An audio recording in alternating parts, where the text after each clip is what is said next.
Naka Pog Champ. The prophecy is true.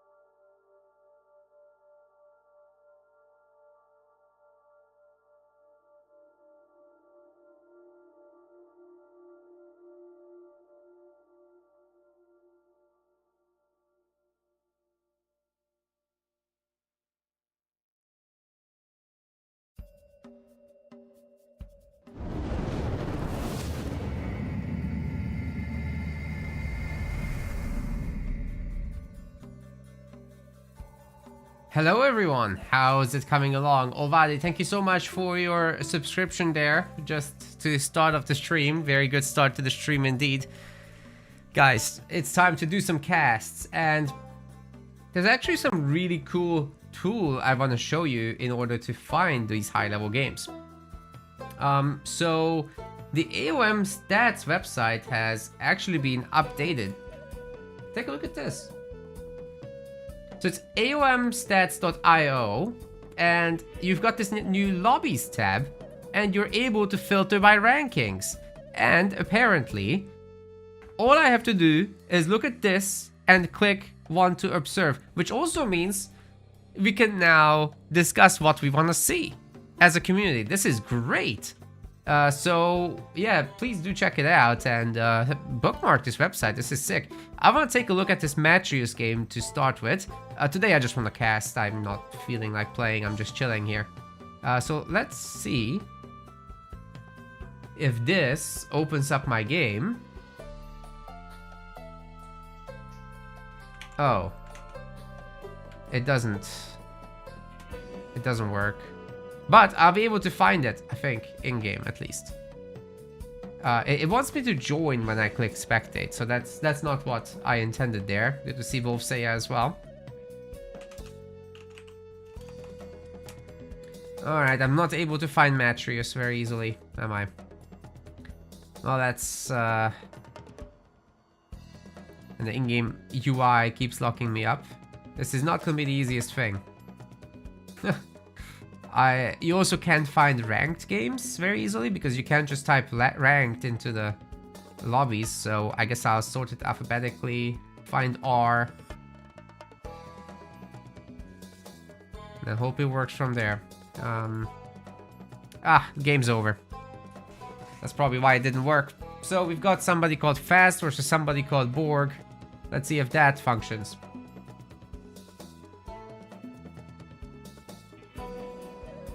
No. It wants me to join as a player, not as a spectator, which is bad. That's not how it should work. So let me see if I can find those guys. That should be quick now that I'm sorting alphabetically, but this also doesn't seem to appear. Maybe the game is sorting them differently.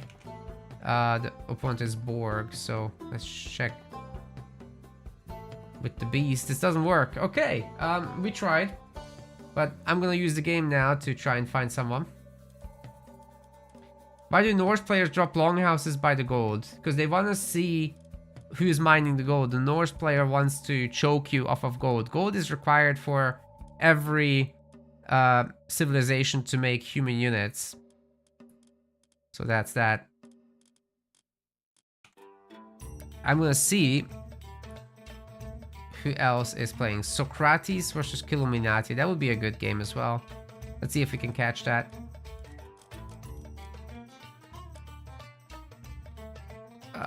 Pre-scroll. Is it worth doing? Absolutely. It's cheap.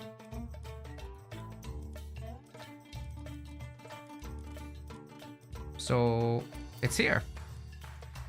Might be able to watch this.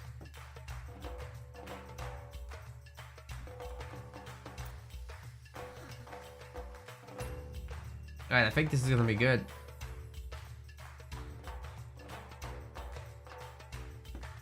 Let's try this out.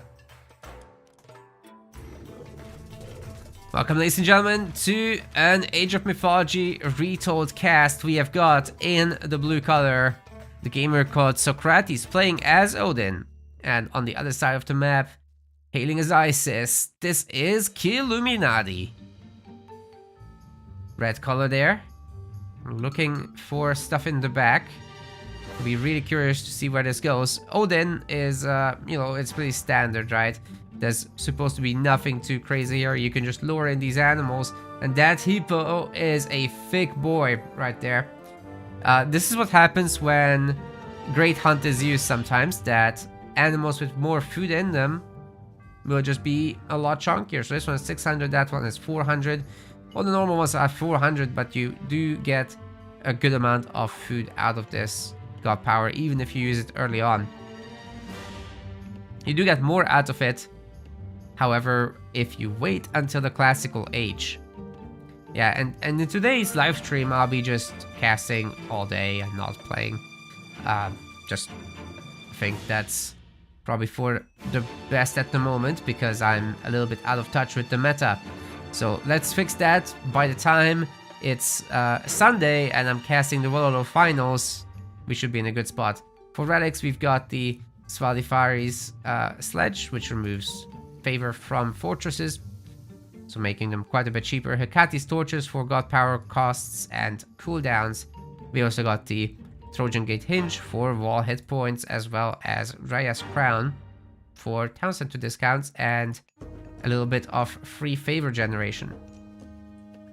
Right, one villager is being moved back to gold for that faster H2 timing, or rather the faster tempo specifically. Quick gold turn in here for Killuminati. I'm not sure what... Oh, he's getting Flood of the Nile, of course.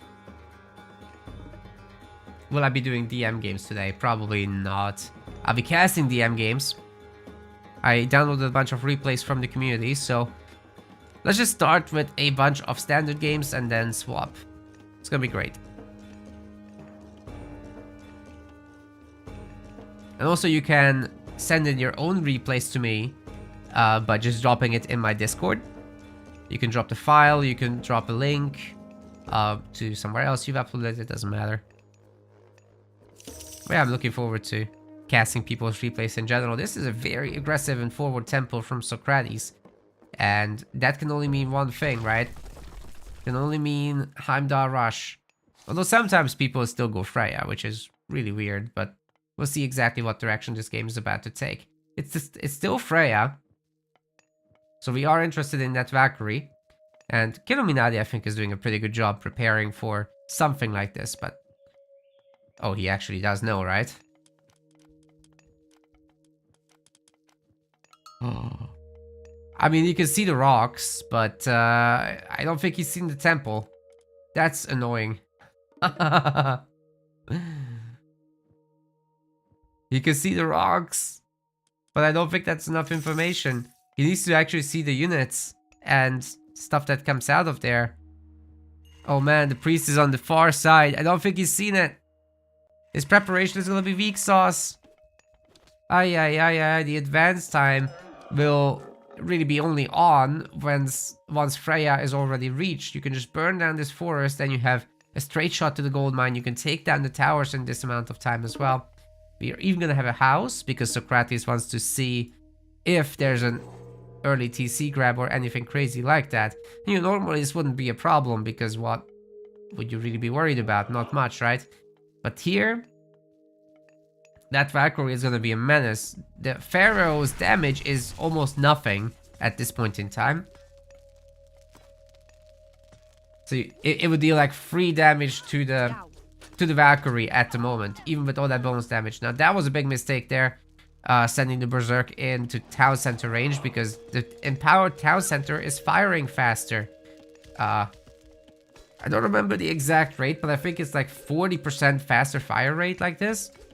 Yeah, 0.5 versus 1. Oh my god. 50% faster firing then.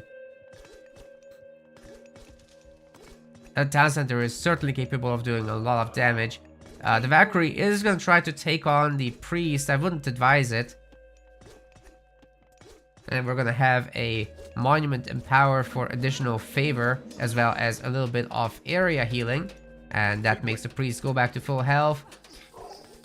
Helping a little bit with this hold, but is it gonna be enough? Killuminati is really trying. This is one of the craziest rushes I've seen. I really want to see something like this in the tournament, but I do think with Isis, you should be grabbing that faster expand. But this could be, sorry, not to expand, faster advance, but this could be a really good idea for countering the greedy builds where people just get Flood of the Nile, right? Now, backing off is gonna give the ability to Killuminati to get this wall up, but this part is still quite weak, especially the wooden wall chip here is just at 65 health.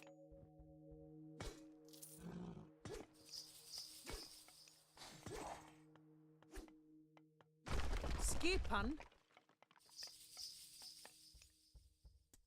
Aye. This is a really good hunting spot, by the way, in the back. I'd even consider actually spending the 25 favor on enlarging something like this in the classical age. But first, you need to gather that favor. Now, the Hersiers are doing a good job of that. Obviously, 0.01 per second. It does add up. However, once you have like 6 to 10 Hersier, it's not nothing, right? This temple might be destroyed over time. Right now, Socrates' hero is getting blasted a little bit, and the Valkyrie was getting targeted also, but guess what? There's two of them. They can do this all day. Well, maybe not, but they're certainly out healing the tower's damage. Valkyries have to be careful not to be picked off by the priest. Currently, Prosperity is getting good value, but there are still 7 villagers repairing rather than gathering. That adds up.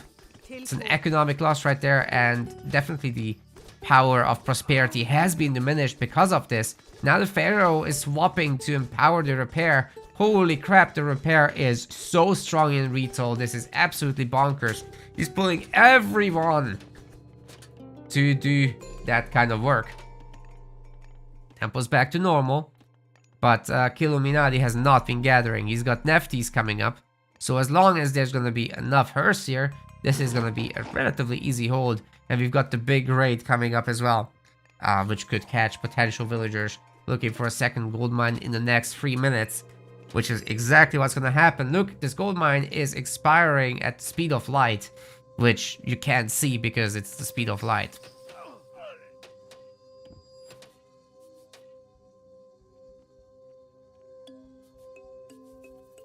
Tower upgrade coming in, so our Odin is really preparing for that Ancestor's Eclipse. He suspects there's going to be some kind of cast in the main base. However, there's no one around that could actually deliver it. I guess there's this sneaky priest. Is he going to find that? That's ridiculous, dude. No way. How would you even... How would you literally even? That's crazy. Great raid once again on the berry pickers. But there's going to be a bit of poison from the Scorpion Man. Of course, the cavalry can just run. Except if they're dead, then they can't run, but that's fine. The others can do that.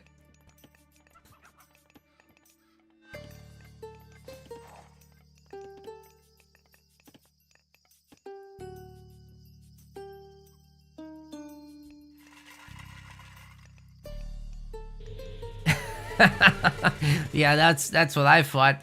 So you could shut down this gold economy partially. But there's no one else here, dude. Okay, there's the wood villagers. I guess they also did garrison, so a bell must have been used from the town center. One villager is killed, and nobody is actually heading back. Once again, we've got the big assault on the temple, and this army is happily roaming around. The priest should be the next target here because it's kind of blasting at that Valkyrie. Once again, we've got the repair coming in. Oh my god, they're out repairing all this. These are medium cavalry now, by the way. The ancestors are looking for something to strike. Hersier are getting poisoned. But is that going to be enough? The gold mine is nearly expired.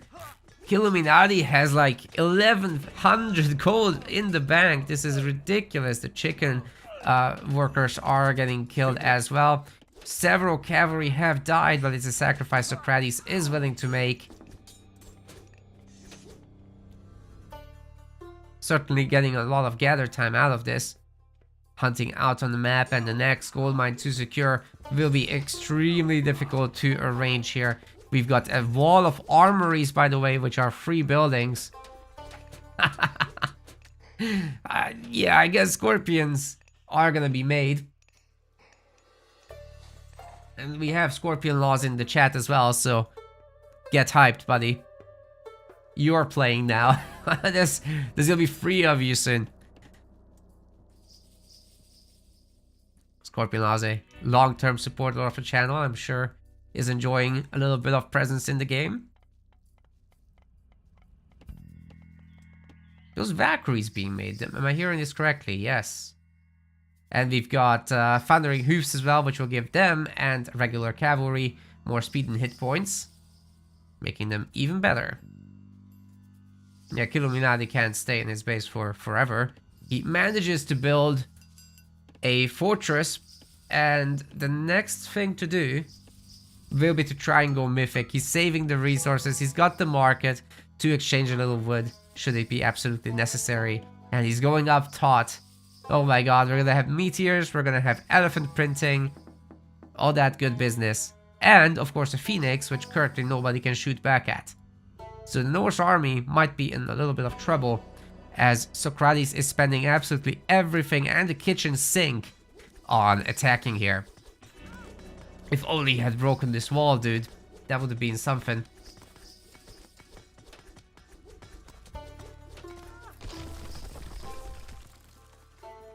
That would have been something.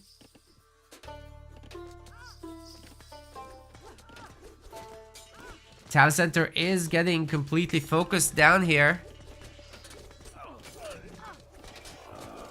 But if the repair comes in, if there's enough of it, this could go a super long way. However, bear in mind that the mythic research time is in fact 2 minutes. Surviving against all that will be taking time. And Killuminati's TC is currently losing hit points, not gaining them.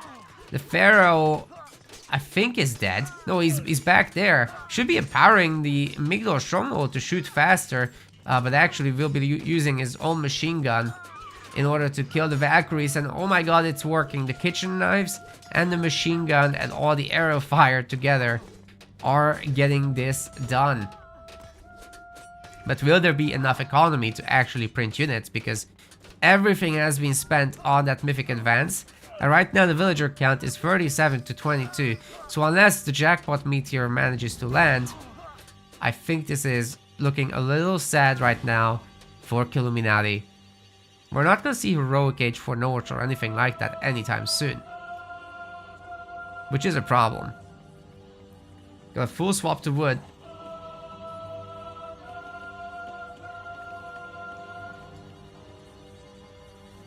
There's plenty of hunting left to do.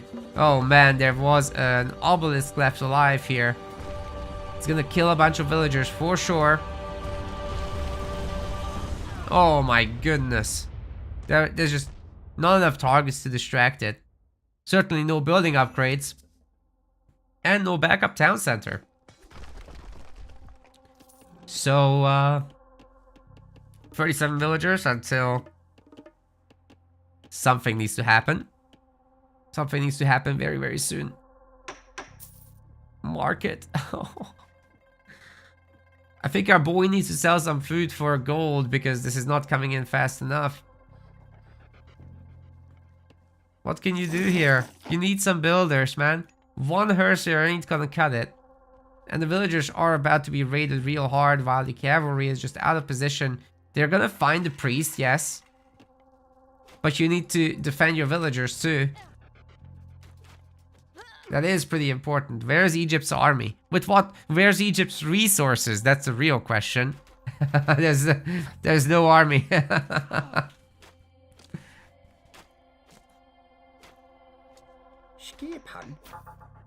Alright, the dwarf kind of dodging some of these shots at maximum range.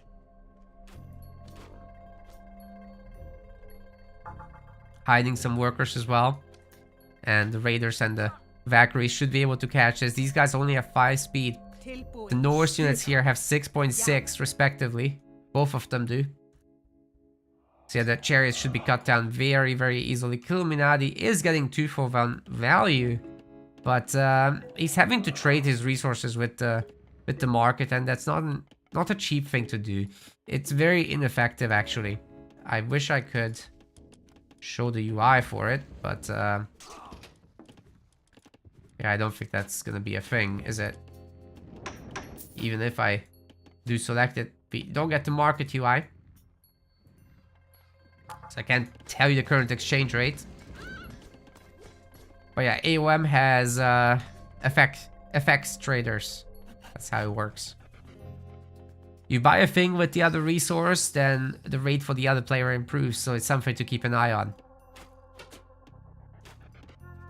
There is DM, we'll get there. We'll get there. I'll just take a look while the top players are still on, because in the evenings they're typically not. So let me catch a few while I have the opportunity, then we'll swap to some DM. Chat really wants it.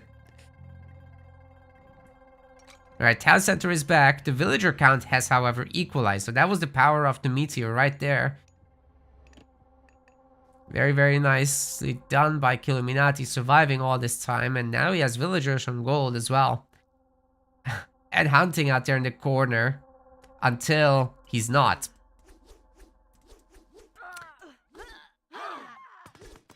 Did he delete them? He deleted his own villagers, guys.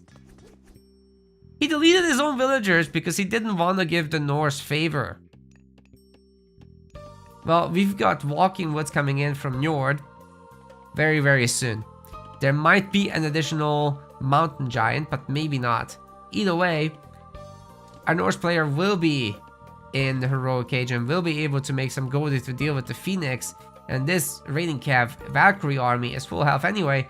Can dive this later, but need to build up the numbers a little bit first. Don't dive now, because this is deadly.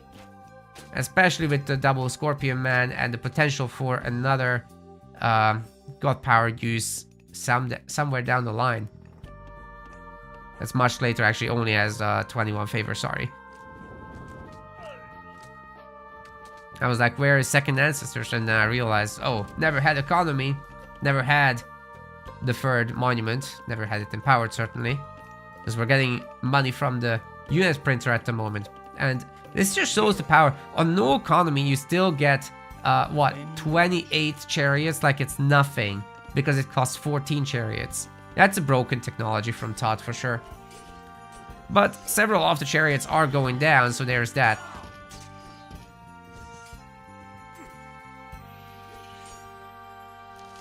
We got heavy raiding cavalry now. And this certainly does change the tide.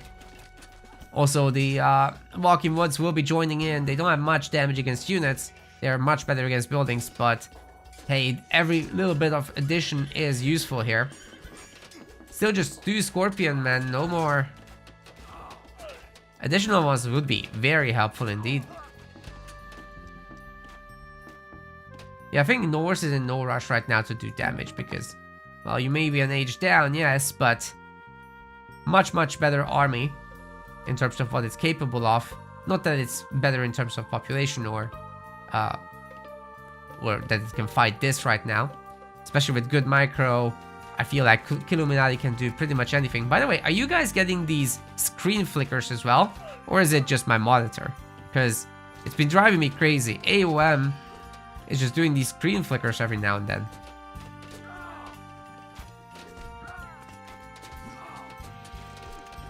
Got a big, big flank of cavalry, diminishing the ability of these guys to kite.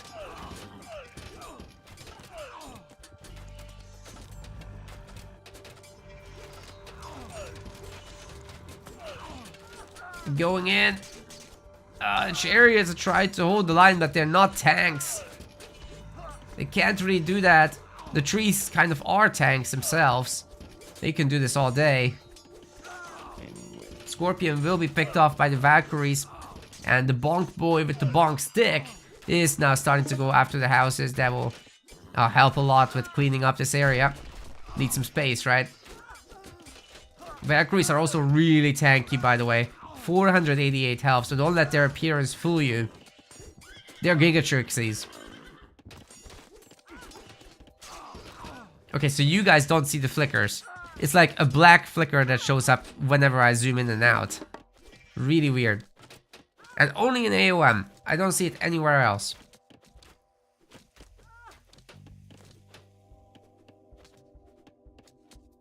But thanks for the feedback. Scorpion Man needs some buff. I think he needs an upgrade.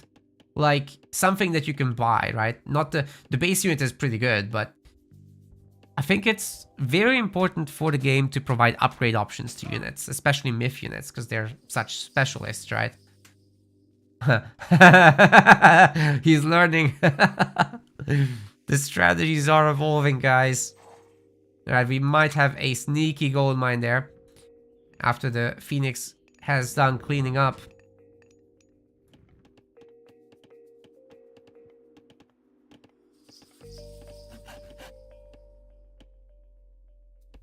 Why is Egypt tanking? I have no clue. Crenulations is done, at least. It was done much earlier. And that does help these buildings fend off the cavalry a little bit, but does it really matter when you do damage, when the Odin player just retreats, gets automatic healing, and then the Valkyries on top? It's kind of a rough situation to be in as the Isis player.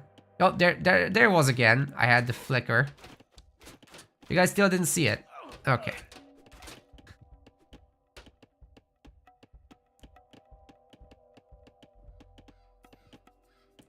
Training speed upgrades, let's go.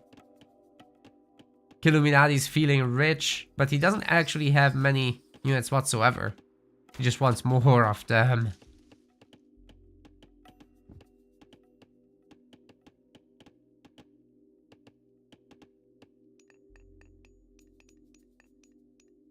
Oh, wow. I think the raiding cavalry did spot it. Here they come. Immediately going for the kill. And those villagers might get stuck too. Chariots looking for some damage. They might find the Goldie at least. That's a good snipe. Okay, cavalry decides to come back.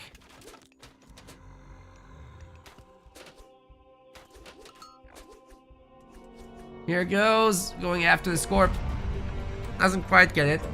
Hey, thank you Phenomenon for the subscription, really appreciate you, thank you. That's great. Goat. Yeah, he's the goat, true. So Scorpion Man does get an upgrade in the sense that when you go to the Mythic Age and the Wonder Age, it does get extra hit points, damage, and speed as well from the Wonder Age, but only hit points and attack from the age ups. The Wonder is special, it gives you speed as well. Valkyrie's gonna knock on the door or what? Oh my god, Killuminati, what are you doing out there? You have wood at home too. Not much, to be fair. This would have been maybe a better spot. He's so spread out with all those. We got heavy chariot archers as well now. And champion is being queued up also. But here comes Balder, and now that can really finish up the game. Especially if there's the addition of a few Huskarl, especially if we're gonna see battering rams, that would be a really good idea. And the wall is being broken, but it didn't need to be broken because there was a gap this whole time. Valkyrie is on top of the villagers. Now you don't need to attack the wall anymore. I think the Valkyries might get taken down. Gotta be really careful with that, because they're highly valuable units. 10 Huskarl are being queued up. Socrates really is looking for the business, but I do wish he got himself a ram or two. That would be super helpful. And when you're this far ahead, you can also consider grabbing another town center. That would be very helpful. Looks like a good flank here with the Raiders and the Valkyries as well, looking for some good angles. They're much faster this time. And the chariots just won't be able to run Killuminati through his army, ladies and gentlemen. This might be it. He's on the brink. There's more chariots, but doesn't matter.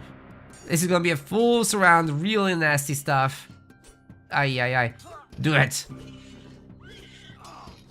Good, Anakin, good.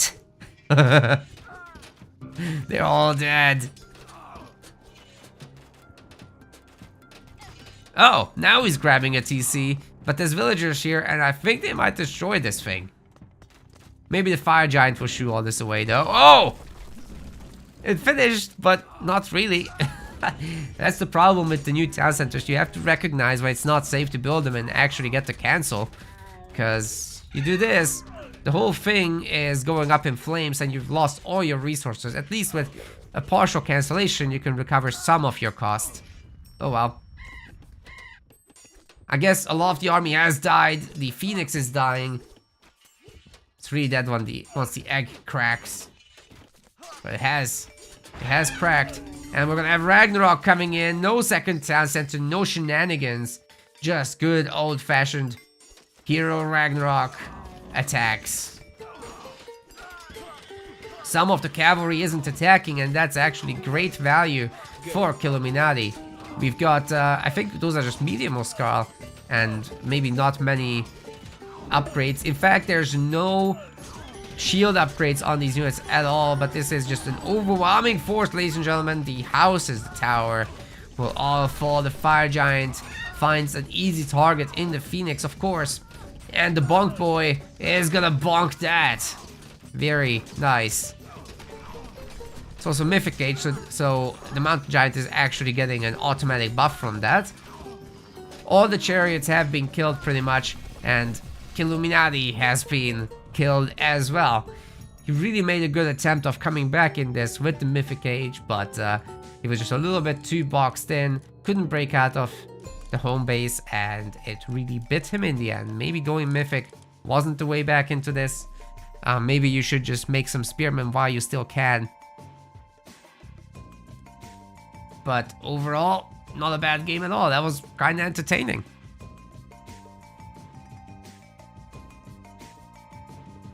Pheno says doesn't know standard at all.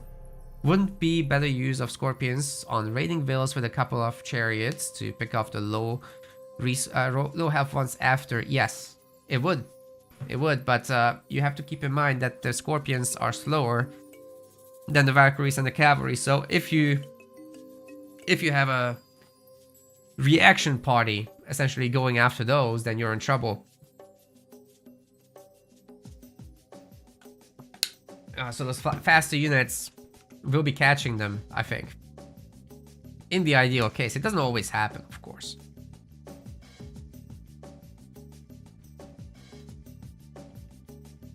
Alright, there's some more games going on, but nothing quite at a similar level.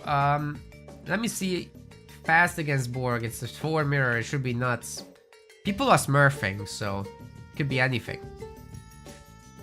I just have to get down to the ranked games.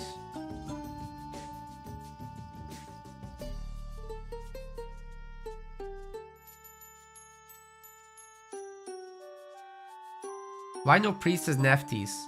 Too expensive? Unfortunately, yes. Sir Liam versus Yoda? Wait, you're trolling me. Scorpion Laws is doing some HelloFresh sponsorship stuff. Thank you so much. I do have this whole HelloFresh thing going on right now. So that will be used to power my my RTS esports project, which also will do AOM events. So do feel free to check out the HelloFresh link that's being bombarded in the chat by my bot. Much appreciated if you do so. Any US folks ordering actually net our team $205, which is absolutely huge. And rest of the world, which is basically a list of European countries and Oceania, net 50. So very, very helpful for hosting tournaments, which are coming soon. There's currently ongoing Halo Wars 2 tournaments. Congo on the sponsor. Yes, Congo. No. No, it's like the West European countries and US. Pretty sure Canada's on there.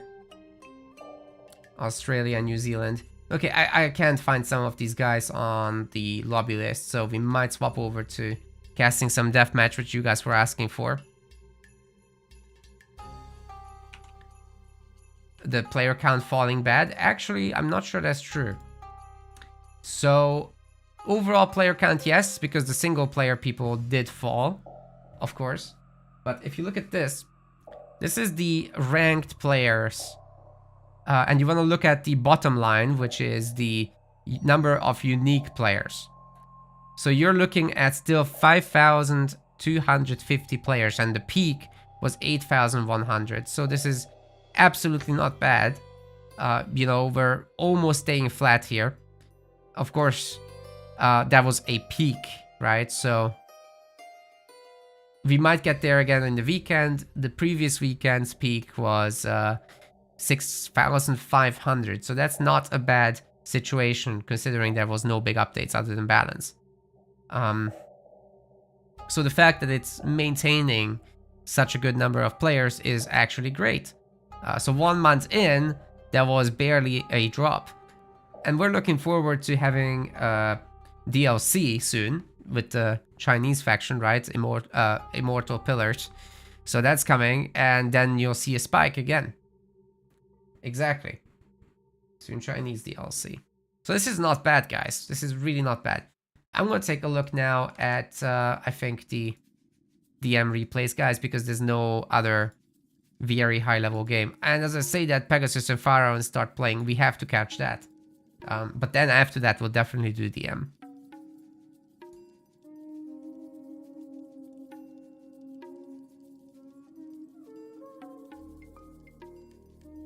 I haven't seen your build other legend. That was off my computer last night.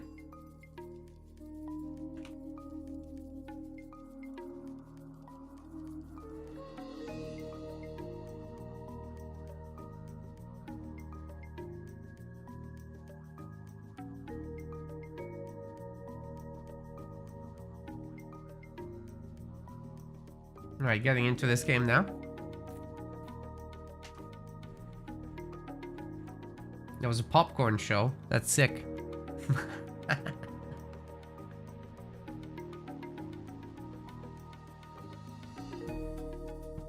Alright, map's gonna be Anatolia. Let's do this. Welcome, ladies and gentlemen, to another Age of Mythology Retold ranked match cast. I'm just spying on these guys playing their ranked games. In the blue color, this is none other than Pegasus of the Keen clan. He's playing as Zeus. And his opponent also playing as Zeus. In the red color though, this is Pharaoh. So they're pretty close in ranking to each other, but I think we all know that Pegasus is pure talent personified, which is why the game is now paused, right? I hope the game didn't end. That would show something. They're just pausing the game. So we wait.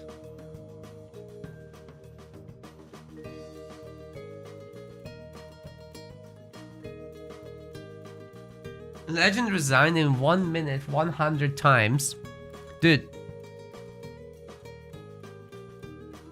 Do you want to resign one time in 100 minutes? Not the other way around. I'm just... This is my piece of wisdom for the day. Do with it what you will.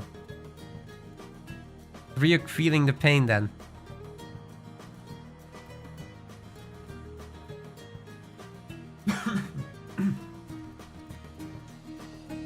Okay, is this just not gonna work now? I think I'm giving up. This is not a cast at all. Ooh.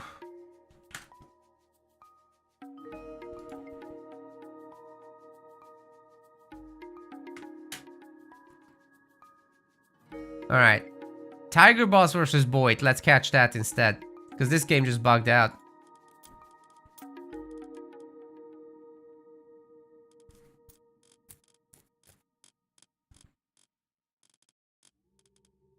Never casted a Boit game in my life. It's time.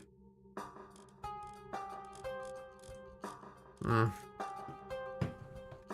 gonna love it when it's not freaking filtering or saving the filters. Or even the order of things.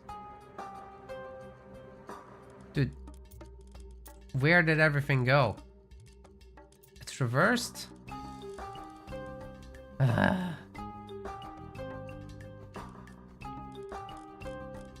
Wait, what? Where did everything go, man? Tigerboss is the first player.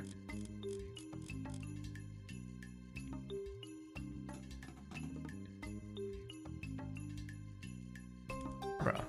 Okay. This UI is the worst. Like, it just sometimes stops because it's refreshing my... Oh, it's a custom game. What? No, it's ranked. Why is there a spectator delay on ranked games? I guess it's a default setting.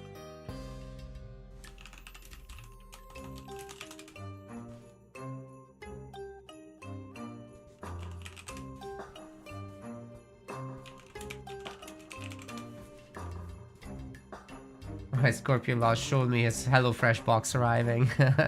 Thank you, buddy.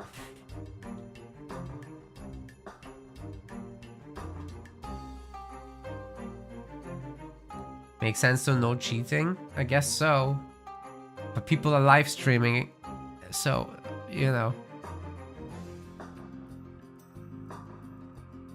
No worries, we'll wait this out. It's gonna be worth it. It's gonna be totally worth it.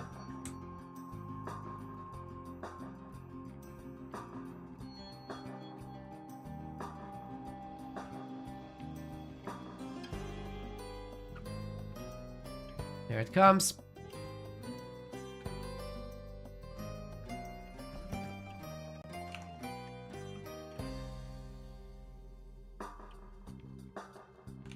All right.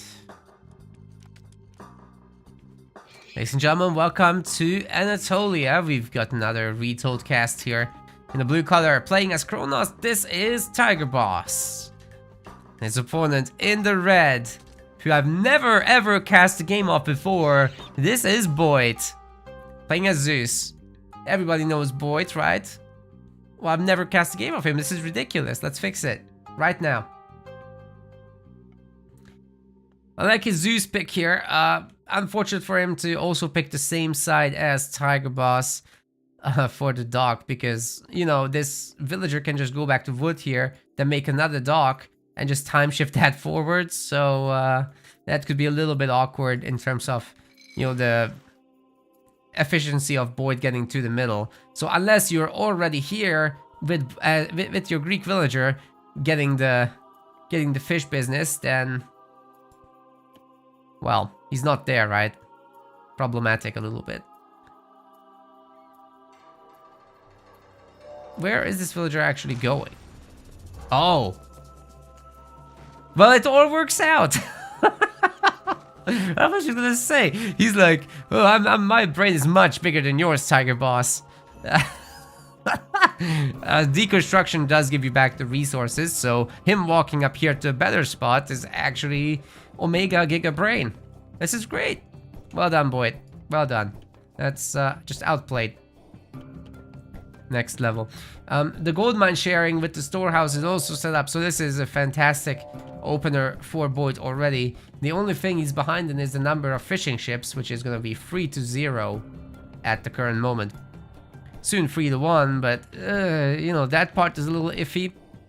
He might still get Kronos rushed relatively early on, and Tigerboss is also doing the right thing, knowing that he can just take this forward location very, very early on. So yeah, Boit is still not getting the advantage of that, but he has his own side of the map to worry about.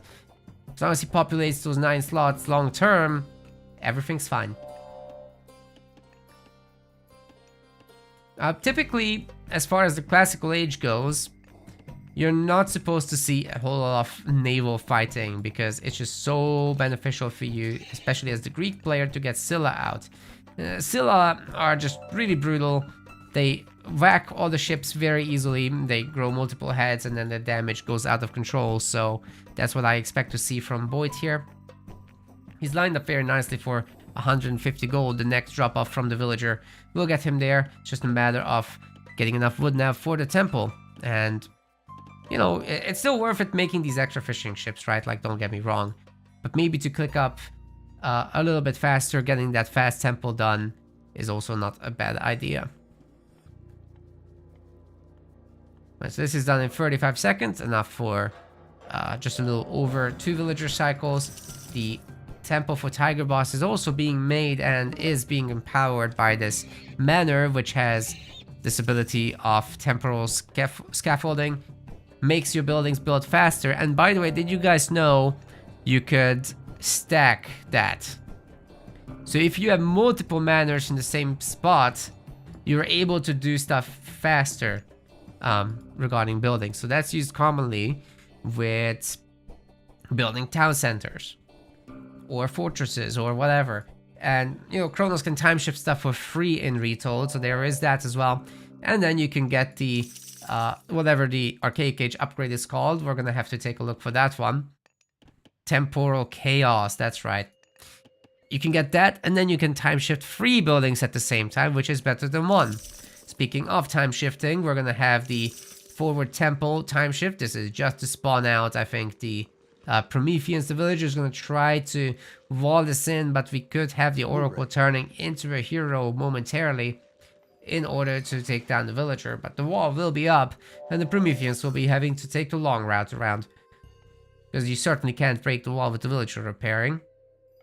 Boit's already prepared some docking on the other side of the map, and the villagers coming right towards that. So how many fishing ships are we actually looking at for the man here? Let's get a quick count of 7 plus 16 fishing ships. My god, that's a lot. So the fact that he's a later advancer here is no problem at all. He's gonna have Bolt there so that the villager doesn't die, which is, you know, very reasonable as a move to make here. Prometheus might be trying to dive the villager, but Boit is like, haha, quick walls, buddy. Not quick enough, because you need a lot of health on that thing, and the Prometheans do manage to box punch that villager and knock her out for good. We got the Siege Bireem as well, coming in with some backup of regular Bireems. And I think Boit will ultimately just have to send another villager here. There's another Promethean out. By the way, I never checked the relics. We've got the Eye of Ornlu, which is gonna give some bonus damage to anti-infantry units. We got Grugnir, Odin's Spear, as well as the Hero Centaur Raid, which can be pretty powerful. The Grugnir is essentially Hoplite or more Milo damage increases. Have the other ones actually been picked up? Is that it? There's only 2 relics. What? Almost all Retold maps have 4. I'm just not seeing them. I've only... We've seen you. Armor of Achilles. That's infantry armor. And this guy has the 4th one. Both Artemis for ranged soldier costs.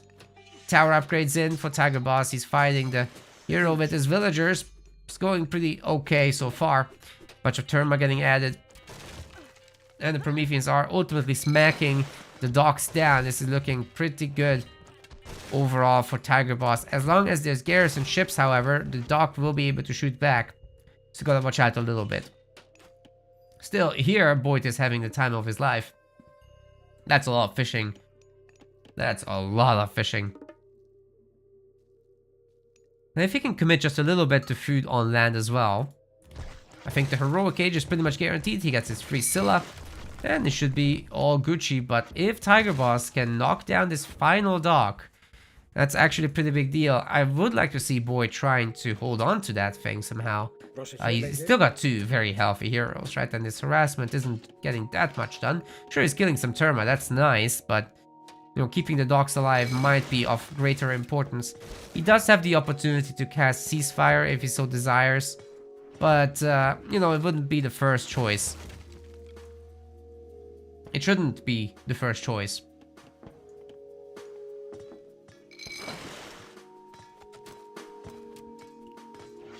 Dock is getting blasted pretty damn hard, but you know what? This Dock actually is taking down the ships together with the Juggernaut. This is definitely paying for itself.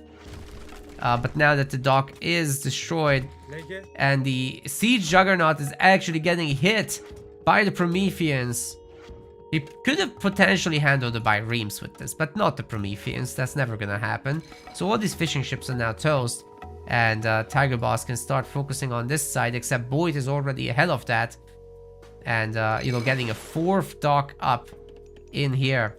Maybe he'll get a 5th one eventually as well, to even further improve everything. Armory is coming in.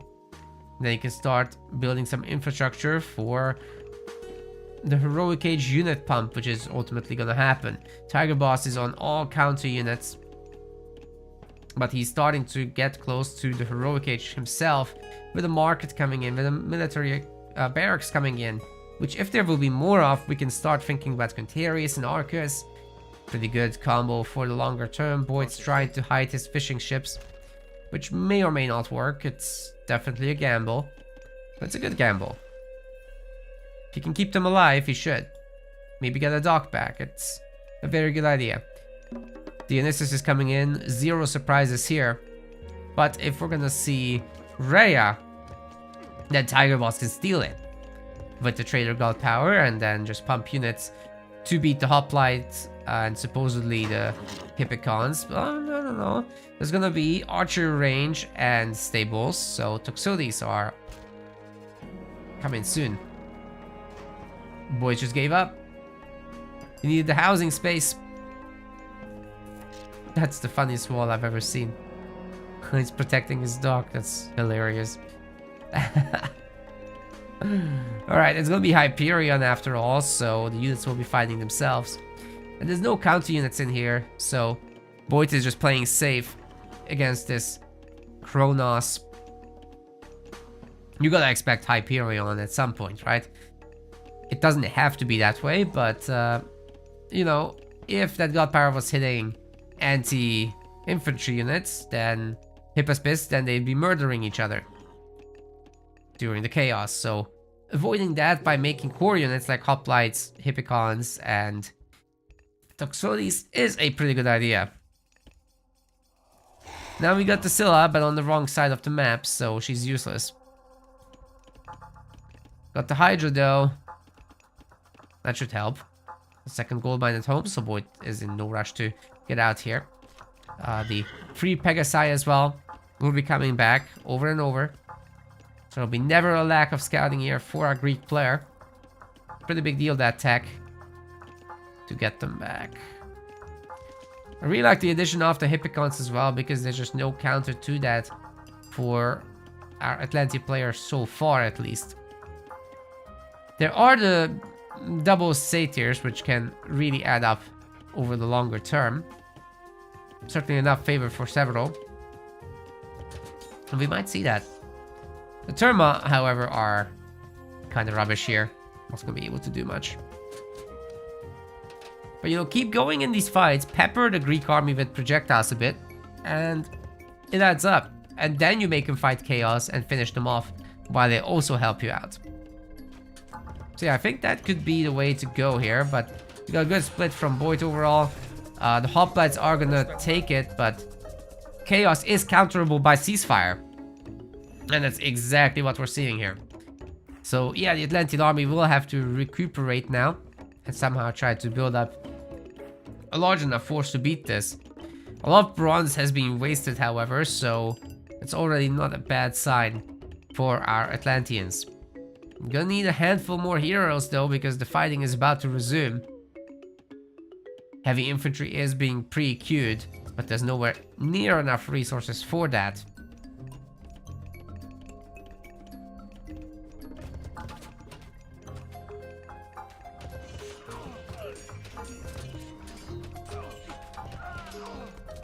Very good cavalry flank, and the Hydra is eating super well. It's also getting healing? No healing yet. That technology is a little bit expensive, so you probably want to get 2 or 3 Hydras at least before you start thinking about that. Heavy infantry does kick in, and the Greek army is no longer looking too hot. Boyd is going to resign here, despite having actually a really good economy. Did he forget his fishing ship upgrades? I think not. He had the purse scene, so what's wrong? I think, guys, if he just throws down the fortress during the ceasefire and hides behind that, the fortress would have been able to eliminate the Cairo Ballista fairly easily, and it's not a very pushable spot in the first place, right? You can remake your heroes there very easily, then they would be part of the fight, which I'm not sure where they are right now, actually.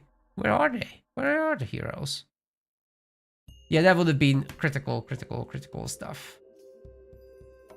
The Hippeos were doing well, and seeing Hippospis now on the field, I do think Boit had a chance here, guys, but Tigerboss is just a little bit too solid here, and takes away the game. Beautifully done. GG, well played. Thank you, Sir Liam, for the resub. Appreciate you.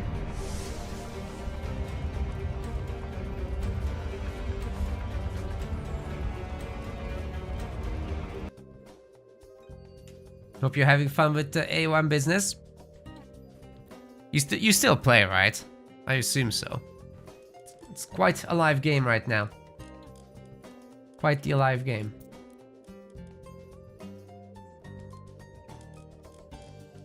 Nice one. Glad to hear it. Alright, let's see who else is gaming. The rating filter is an absolute godsend.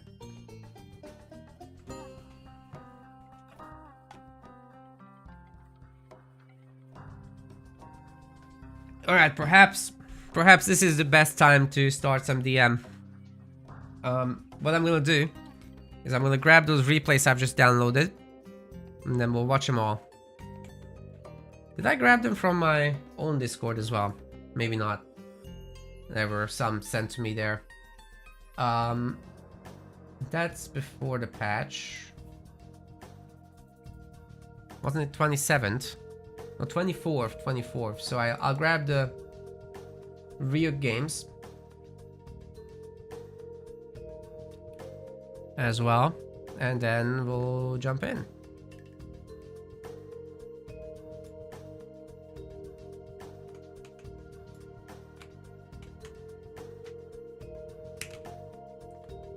Just give me a second to place all these.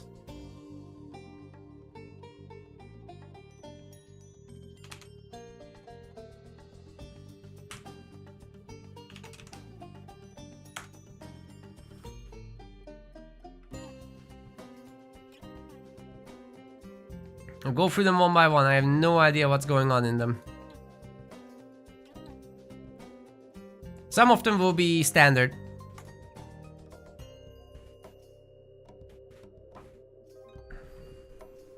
But not all of them. Some of them will be DM. Alright, we've got a DM between Revolt and Matador. Let's start with that.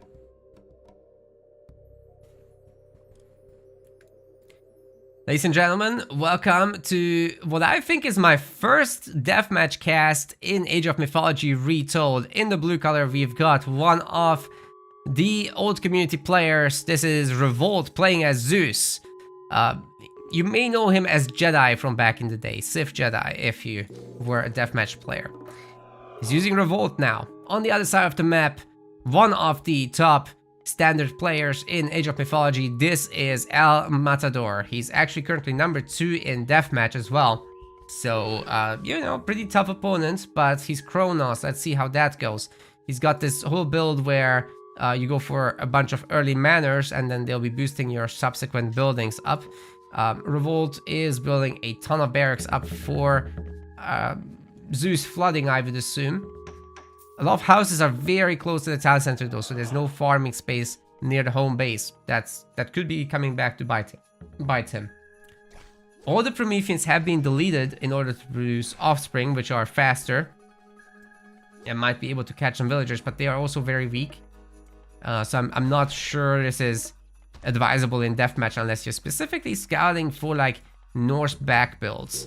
Either way, in deathmatch, where everybody knew, you start with 20,000 resources of each type and 200 favor, which is, you know, quite a bit.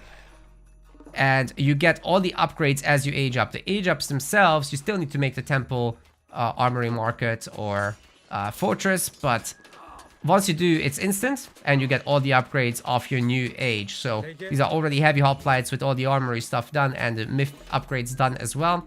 And you just start printing You can see a lot of units getting made from both sides, and there's going to be instant action here at under 1 minute.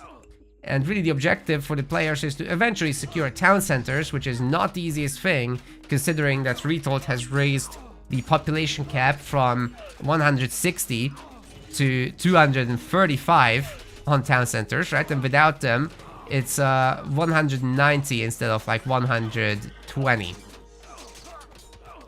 So that's all pretty big deals right there. There's 16 houses you can make. It's a lot. All these archers are doing an absolute number to the Greek infantry, ladies and gentlemen. But speaking of archers, there are Greek archers here as well. The Mythic Age for Zeus players or Greek players in deathmatch in general are pretty slow, right? Because the fortress takes so long to make for Greek villagers. But meanwhile, Kronos, not only do you have really... Aww. Okay. I guess we're not casting that one. It's out of sync. Well, that's a shame. Can I rename that? Hold on. I will send those in to the devs. I think it has to do with Zeus.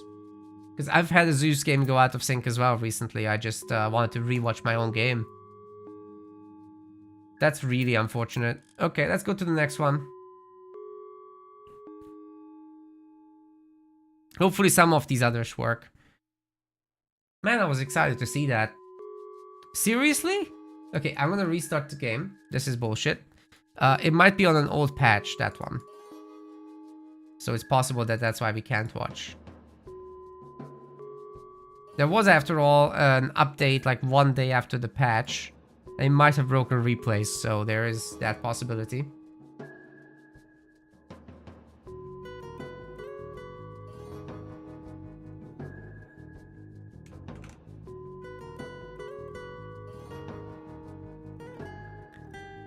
With the restarted game comes a lot of power and responsibility.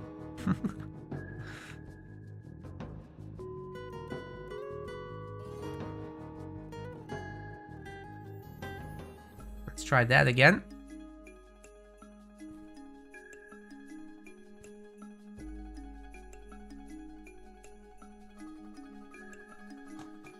Anytime now. No, that game is busted.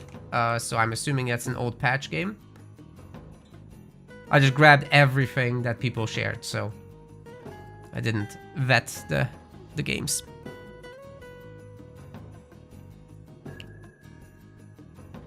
Now let's see, number 3 also has that issue. So yeah, I'm just assuming these are toast. Let's try number 3 then. Number 4 rather.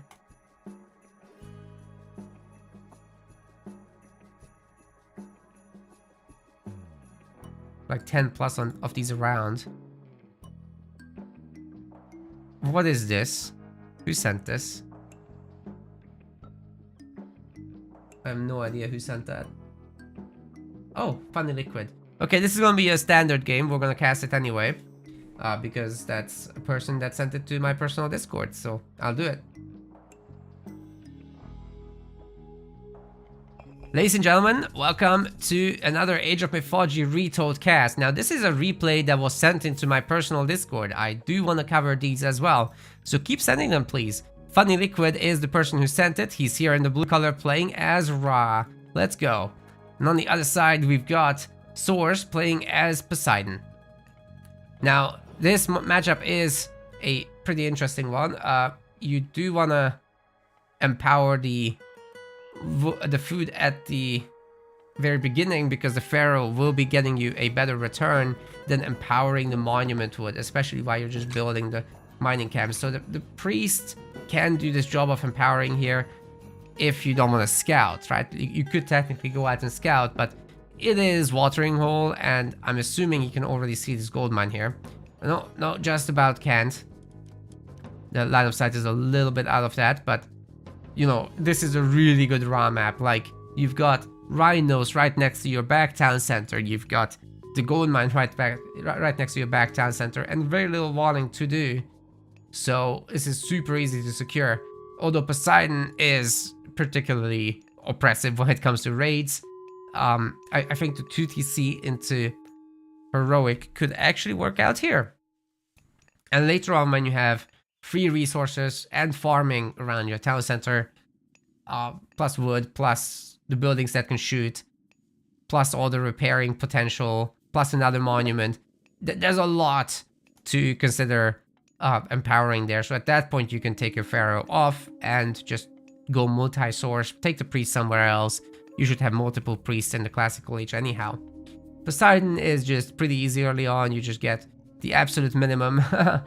No wood was even gathered here by source, which is exactly how things should be. There's enough for a house, and then you just use the one villager to gather medium distance right from the straggler trees, which will be almost the same as gathering it from here actually. So that might be what we get to see. Absolutely no rush in going for wood, but at some point some will need to be gathered. Especially if you want to make your heroes, that's even more important. But yeah, pretty quick classical age from Poseidon as expected, just making 15 population worth of units. The house wasn't actually necessary, so that could have been instead a storehouse, and you just house yourself until the villagers gather the remainder. But that's fine. Somehow the resources did come in. Oh, sorry, I missed it. I missed that there was a lot. Okay. There was a storehouse. I'm just blind. It's okay. Terrible caster. A monument to soldiers is getting made now. And the pharaoh is swapping over to the gold mine.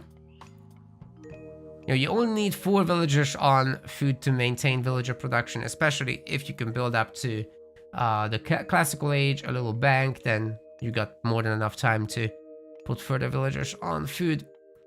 We'll be seeing a lumber camp there in the corner, and then this monument will be able to empower all the rest. There's the rhinos. They're gonna get not pulled in. And they should be still in range of empowerment. More are being assigned to food because you just need the hunters. Ptah will be finishing up almost at the same time as Hermes. And this Vadget could be helping to kill animals, although I'm not sure actually if the Vadget spit issue is fixed. So if the animal dies to poison, they actually get deleted. So that was a problem on a past patch, and I'm not sure if it's on the current patch as well, or if the upcoming patch will fix that. Because there is a public test build that was just revoked. The developers were testing out the next update, and I think it's either a fix there or in the current patch. I don't remember. Nice snipe with that centaur. Single villager getting picked off. A really big deal in the early game when it's over 10% of your economy. Like, that's not nothing. Huge pain point to lose that, especially when you're going 2TC yourself and try to secure all that. That is 7 rhinos. 500 foods apiece. Wow, that's seriously a lot. We're gonna have a barracks style play with electrum bullets. That's gonna give these guys essentially a single divine damage, which is a huge increase to their output. Slinger OP. Needs something in the front line though. We'll be curious to see what that is. Hiccups. Please stop. Alright, we should be fine. Priest ends up having to empower this, but that's okay. We're coming over to the wood people. Not sure that's necessary. Unless he specifically wants to click up medium. Which he's not.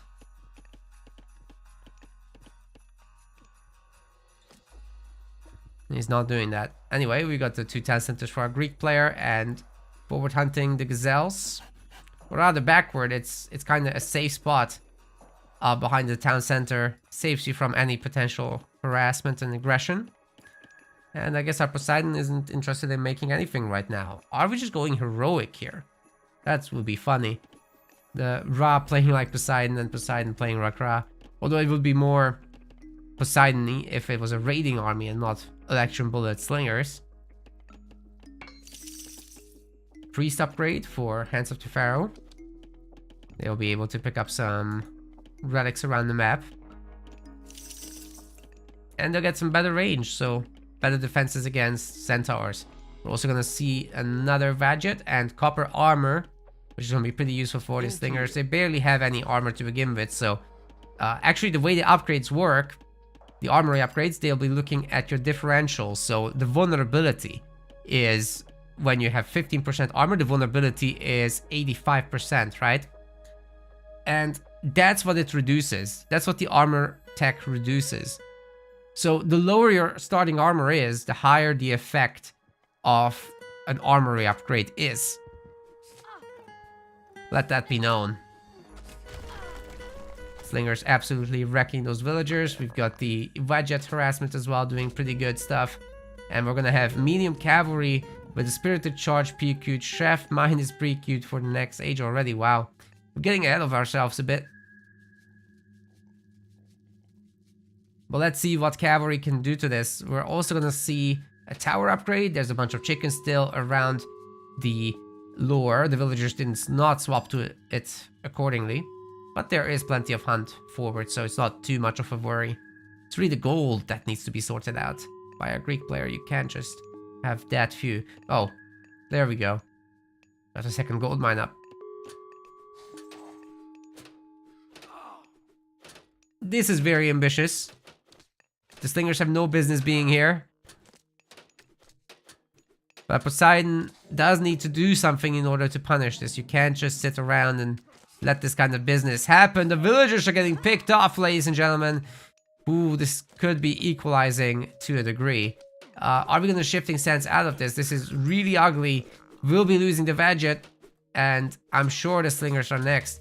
They are currently partially shooting at the Kataskopos, who's actually healing thanks to the Poseidon upgrade, Lord of Horses. So half hit points per second regeneration is in there, but they're trying to pick off Atalanta now.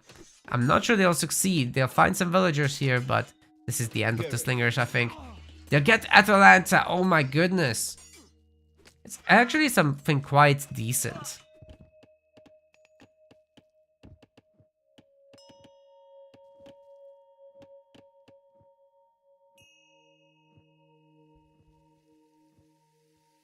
Spearmen are coming now. Will be very, very necessary. Atalanta deletes myth units. That's kind of her job. There's only one of her. Imagine if that army hadn't dived the main base. Now there would be 4 Vadgets. That's nuts. Look at all that poison doing the work on the villagers. Wow, another 3 kills. And this time this will be backed up by medium spearmen, right? Yeah, medium spearmen. Theseus is looking quite killable, guys. The divine damage is adding up. Might be a little too good. I don't know. It might be. Then again, the Poseidon should have been playing 1 TC against 1 TC. You typically go 1 TC against 2 TC Ra.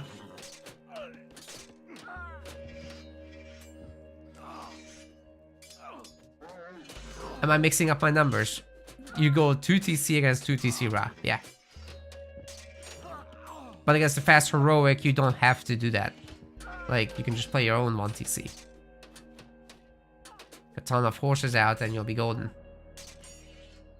Well, these heroes don't like dealing with divine damage very much. They have some pretty good armor to begin with. But divine damage ignores armor. And that's super useful against these Hippeos here.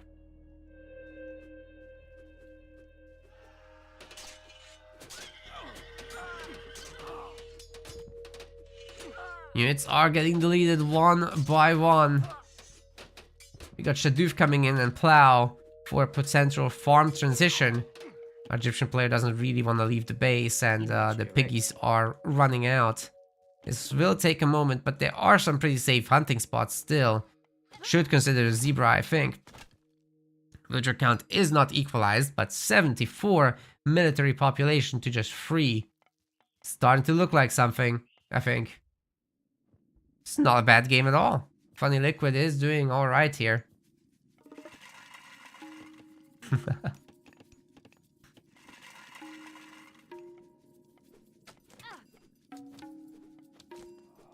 Another villager's knife. And going after the wall. Meanwhile, these guys find the gold villagers and the wood villagers at the same time.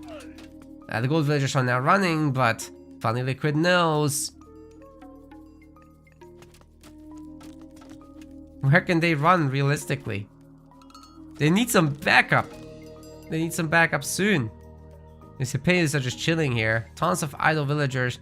Remember, these villagers running around, they're also idle technically. They're not gathering resources, so it's a very large amount of resources just not coming in at the moment. Really brutal stuff. And the divine damage actually helps against buildings. So there's that, but that was deleted there actually. By source. Another catch on the villagers, and what a catch it is. Wow, look at the villagers getting absolutely annihilated by the divine damage. This is sick. Oh my god, there's another raid. Okay, at this point, I'm like, yeah, I'm getting a town center too, if I'm Ra. Like, holy crap, so many villager kills. He's almost ahead in villagers. Another villager kill. You are joking me, dude.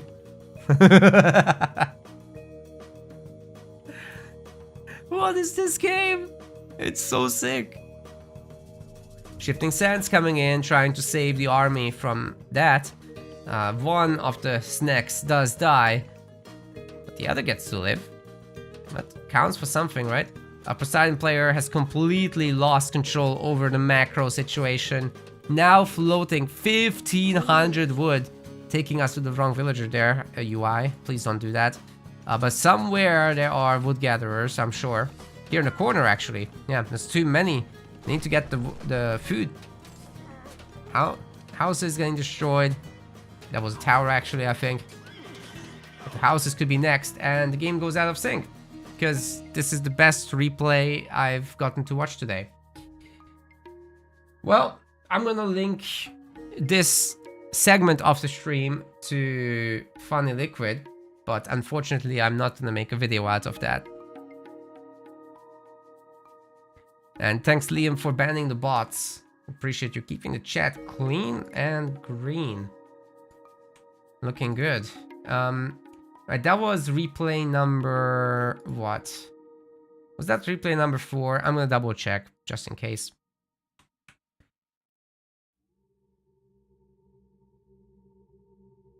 Yes. Right, that's good. So we're up to number 5. And I have several others after. Most of them deathmatch. Goes up to 12, it says. Yeah, there we go. A deathmatch. Let's do this. That's the wrong button. Ladies and gentlemen, welcome to hopefully the first official deathmatch cast. I tried to do this earlier, but the replay went out of sync. So there's another one now. In the blue color, playing as Loki. This is Sharky. No, it's actually Loki. Loki's really good in deathmatch. I'll explain later. On the other side, we've got Ryuk in the red color playing as Ra. Now, this should be absolutely sick. Deathmatch is the game mode that starts with 20,000 of each resource and 200 favor. You age up very quickly in just 5 seconds. And your objective is to go out and take over the map as quickly as possible and get some kind of aggression going so that the other guy gets stopped. Whenever you age up within this super short time frame, you will be getting upgrades for free immediately. And we're gonna have a sneaky tempo from our Loki player. This is important because you go hell and you get the rampage upgrade, which makes myth units train instantly within 1 second, right? Now, Ryuk has done a really good build order here with the monument empowering that boosts all the build rates on every building nearby, as well as the unit production. as well as the tower fire. So this is a really good bonus for Ra here in deathmatch. Unfortunately, the Egyptian army isn't that strong. So, you know, you give and take here. But Ra is definitely one of the best deathmatch gods from the Egyptian pool. We've got all the mountain giants in the world, and that's going to be a huge Congo line of bonk boys boosted for the Mythic Age, regenerating from the Bragi upgrade, and Hell is giving them the stone skin or whatever that's called. It's called Granite Blood. That's giving them some extra health on top of everything, and this main town center is about to be bonked. There are plenty of priests as, you know, Ryuk has done his absolute best to pump them out. He's aged up through Osiris, so his units are going to be pretty strong as well. Somebody needs to empower this town center to make the heal, the repair a little bit stronger. Maybe it's possible to hold against the mountain giants, but no, they're just too many, and they do take down the town center. The damage sadly has been spread out between them as well. If there had been focus fire and empower, then maybe they get taken down, but they're absolutely destroying this base right now. They don't have a infinite amount of health, however, so eventually the divine damage priest will be taking this down.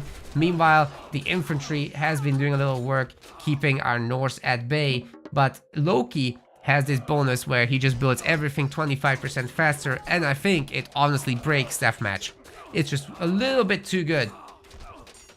Because you train these berserks early on, right? And they don't take long to train at all. We'll get the training rate in a moment somewhere. Or not. I think they take 9 seconds to make. Or was it 6 seconds? I think it's 6 seconds actually to make berserks. So each and every one of them will be exponentially adding to the number of buildings you can make. And then the speed of it as well is boosted by Loki. It just makes Loki the best god in deathmatch, in my opinion. Well, maybe second to Greek. Because Greek can actually hold their own because they have an absolutely sick army. We've got a huge amount of production from Sharky already. And he's ready to commit to the fight, but a lot of idols too. 210 population has been reached now, that thanks to his second town center.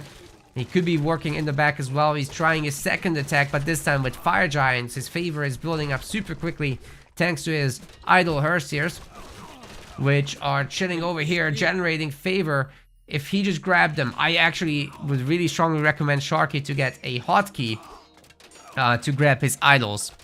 It would be very, very good in order to help manage this. Got a lot of units flooding in from the sides. The map control of our Loki player is immense, but sadly the flaming weapons is getting hit by the idle units, so it could be a lot better had the units not been idle. We've got the divine damage, of course, on the slingers thanks to the Ptah advance.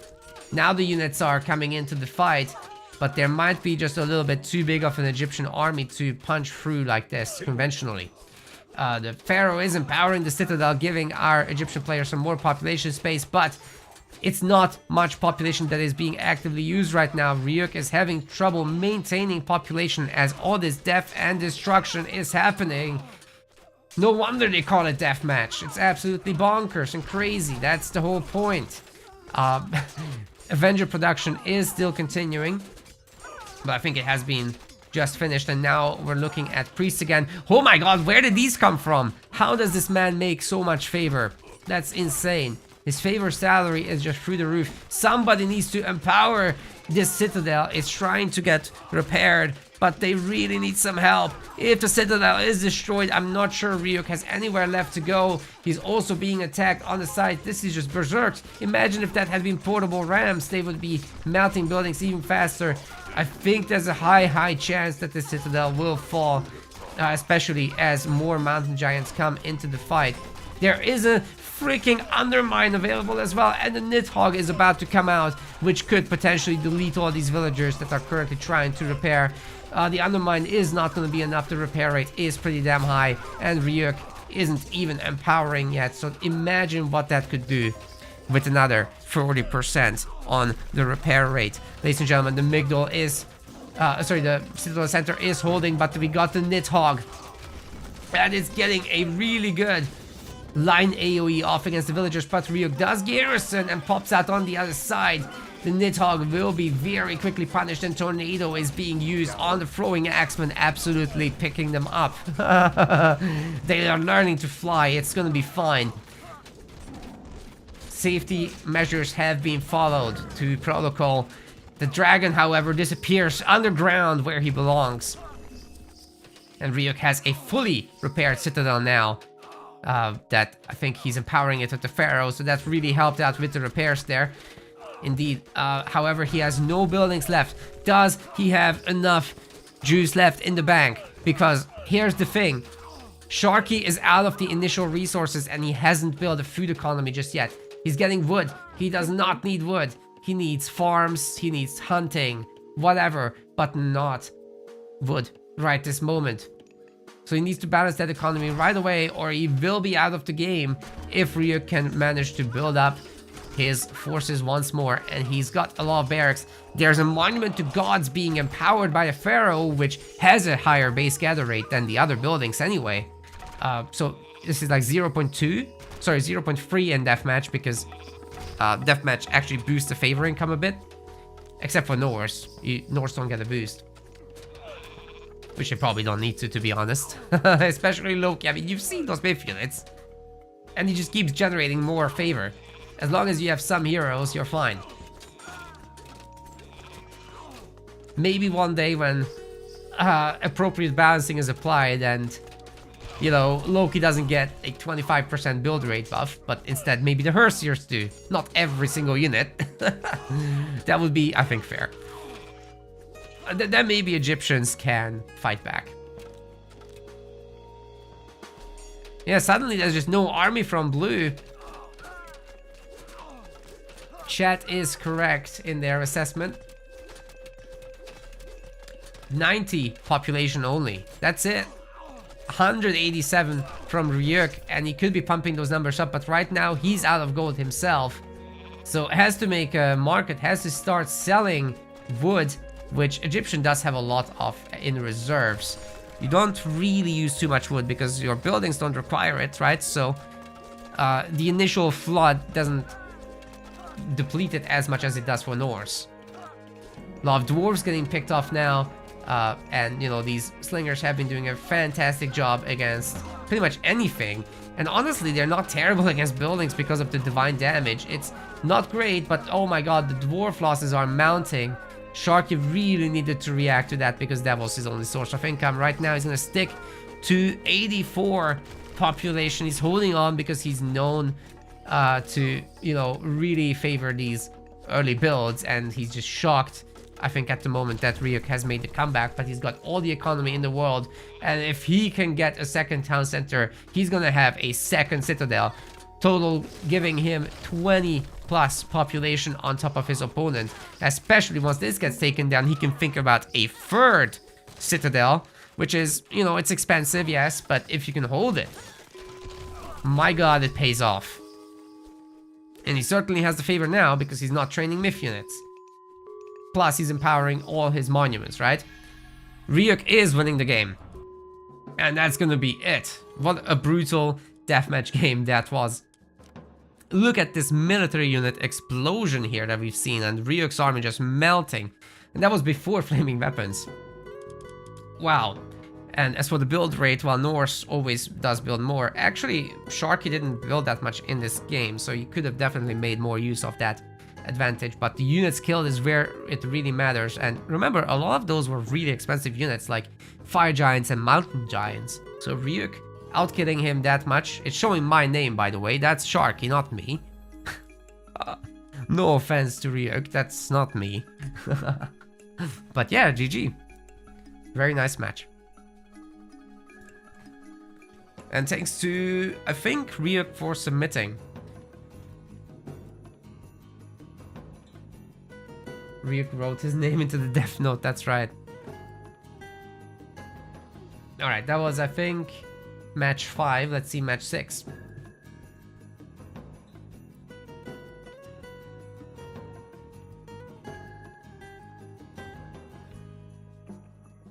It's another death match. Let's do this. Let's do this.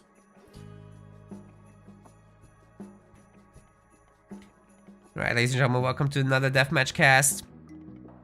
We've got, in the blue color, a 4-player, very rare to see in deathmatch. Christian, we're just gonna call him Christian. On the other side, playing as Isis, this is Pheno. So, viewer submitted replay. Technically in the deathmatch Discord, sharing it there. We've got an early monument getting empowered already for a faster construction. But Isis, you don't want to be doing this, right? You want to be empowering your advance times, and the monuments you can just make separately. It doesn't matter if they're empowered or not. All it does is give you more favor and healing around it. It doesn't speed up construction. Nephthys is coming up. So Isis, Set, and Ra have different monument bonuses, really. Pheno needs to open the tech tree, I think. We've got a ton of Axemen being built, 15 per. Which makes sense because our Norse opposition here is going to be, largely speaking, making infantry himself. Pheno already on the 3rd monument, now needs to get a fortress done in order to get to the Mythic Age. That's coming. But it's not being empowered, which is triggering me.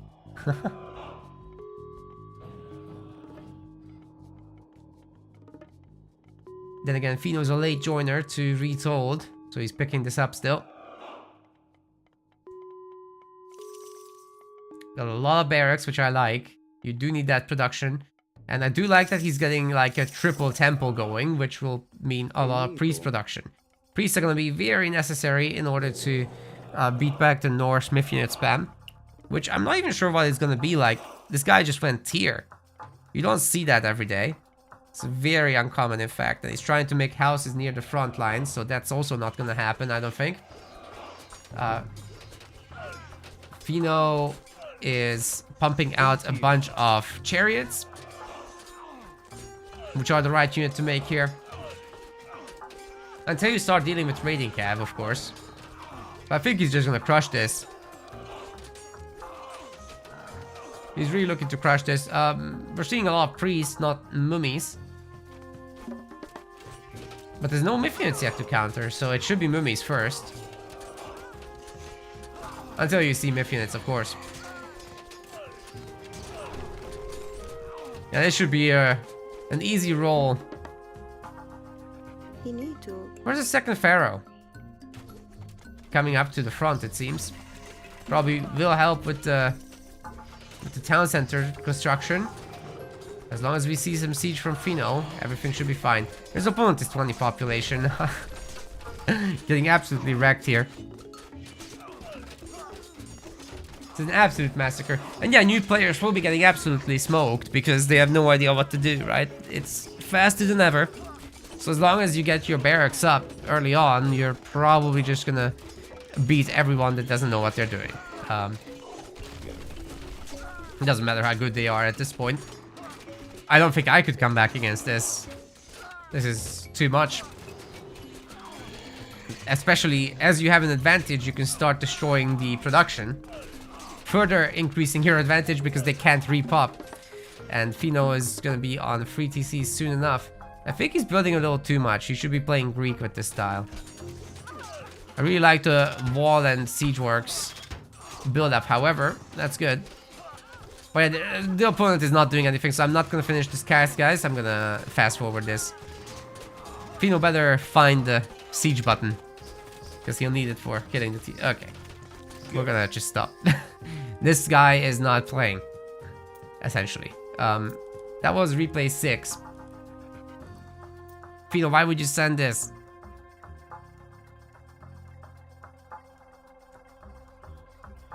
It's the same game, sorry.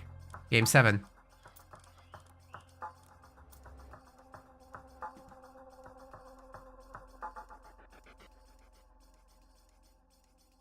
Why would you send this, Pheno? We got another one. Ladies and gentlemen, deathmatch. Playing in the blue color as Loki. This is Disc. His opponent on the other side picking up Kronos. This is Ryuk. Very nice to see some Coronas here. Against Loki, I think it's quite doable. Now the idea for Loki is that you just spam a whole lot of buildings and make a whole lot of berserks, because they take like, I think 6 seconds to make once you are mythic. Yeah, they start at 9 here, but they'll be actually just 6 seconds for production. And then every single Norse unit builds 25% faster. Now again, the mode starts with 20,000 resources each and 200 favor. So plenty of spam opportunities are available. But in the long run, what you want to do is secure town centers and build up your economy, because believe me, a few moments of spamming this at this level is just going to exhaust the economy. Also, whenever you upgrade to the next age, you will be granted every technology from the age you just got. The age up only takes 5 seconds. That's the rules of DM. Otherwise, it's the same as standard. Just a very special starting condition that makes for very special gameplay. So here comes the spam. Ryuk is already queuing up a little bit of everything. But of course his units take quite a long time to train, unlike Berserks, which are now 7 seconds, and in Mythic will be even less. Do we have a secret temple somewhere? Looks like it, but Ryuk is going to be seeing this with the Oracle. First engagement is coming down. Hillfort is going to be under attack here. Several heroes for Ryuk available. I think he will need some units back home to fight against this temple nonsense. There's 2 temples, which is better than 1.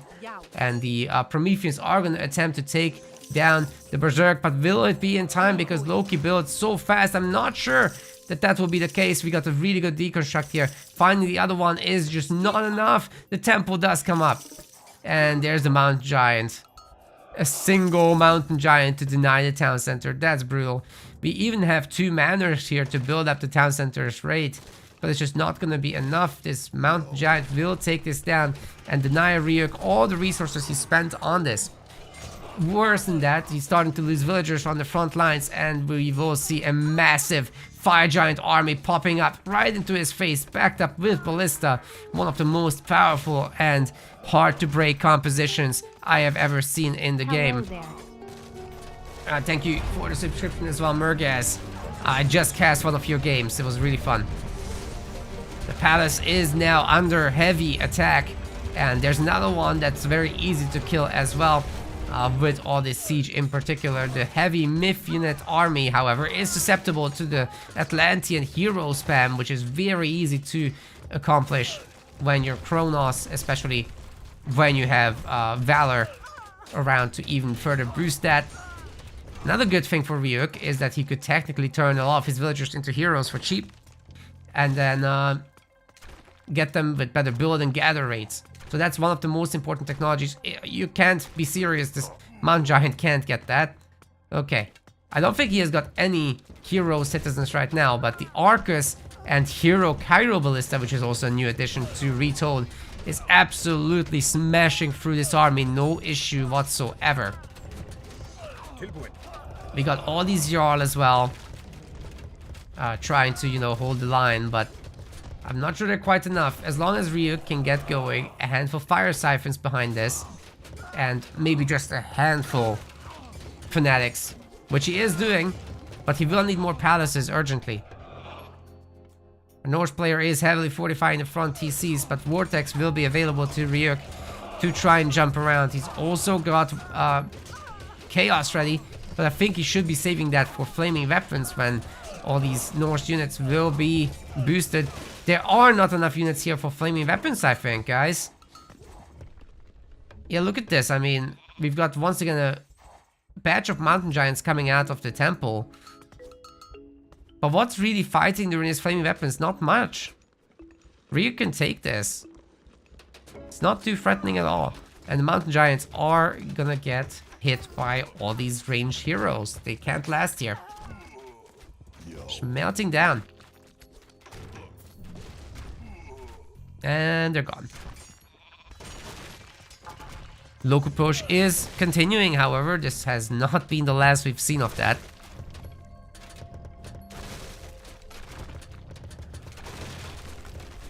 Some pretty good destruction here. And finally, to finish off these units, Chaos has been used. The Ballista are destroying the Ballista pretty good, but when you cast Chaos in a too big army, actually what happens is the duration of it reduces in line with the number of units that you've affected, so that can be problematic. But hey, the full retreat is forcing the Ballistas into the back of the composition, and they're getting picked up by the infantry so good right now. That was a major loss to our Loki player, and Ryuk is just getting a lot done here. He's got such a good kill to death ratio, I'm certain, and his heroes are regenerating as well. So yeah, you gotta be really careful with how many ranged units you make actually as Atlanteans, because they just stay alive for so long. Coming forward now with the villagers.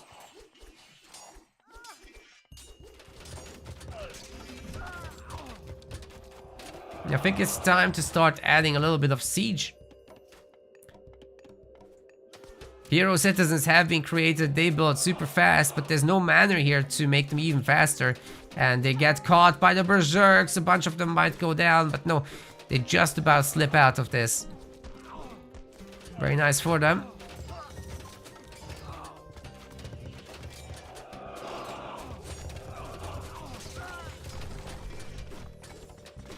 Another pair of mountain giants. I like how he's pacing himself to only use a few at a time. We've got a massive amount of caravans also being made by a Norse player. Where is the market? Why is it here? You're supposed to make that up here. Don't put it here. That's the middle of nowhere. So many fortresses, my god.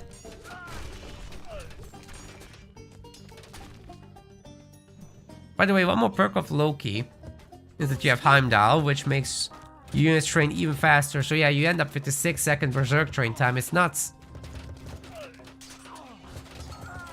What was that? Hill forts only? I'm not sure, I remember. I think it might be.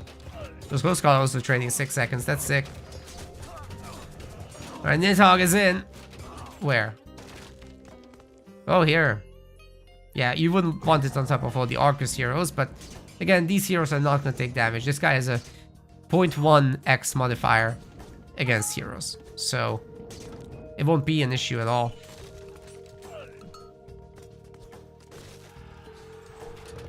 Plenty of extra population is available to Ryuk, especially once he completes a TC here. Many of his villagers aren't building, so that will take a moment. He should definitely time shift forward a manor. Oh god, that dragon did nothing. He's turned all his heroes, all his villagers into heroes, excuse me, which gives him a lot of extra gather rates. Build speed, move speed, they are better in every way. Another chaos is coming down. We'll be hurting these heroes a lot and just stopping them from shooting Ryuk in the first place, which is also a bonus. Taking down the hill fort now. Man, that Sentimanus is going crazy. It's a Warden of Tartarus, actually. Wow. Taking out like 3 ballista now. I really like his new attack animation, it's cool. Fanatics just absolutely owning the throwing axemen. As long as they're not in high number, you can totally do this, yeah. And it looks like the settlement will complete, although with a lot of damage. Ryuk does have to repair that. I hope he notices it's kind of broken, so that should signal that there's an issue. The Yars are doing such a good job at picking off all these archers, but you know, they're just not high enough in number, and these Goldie, well, they generate a lot of favor for our Loki player, right? For whatever reason, they're not showing up there, but they're actually gathering resources in the background. So more Myth units will be available shortly. Got this Frost Giant. Got a lot of Pierce armor on him, but there's just too many heroes. They don't care.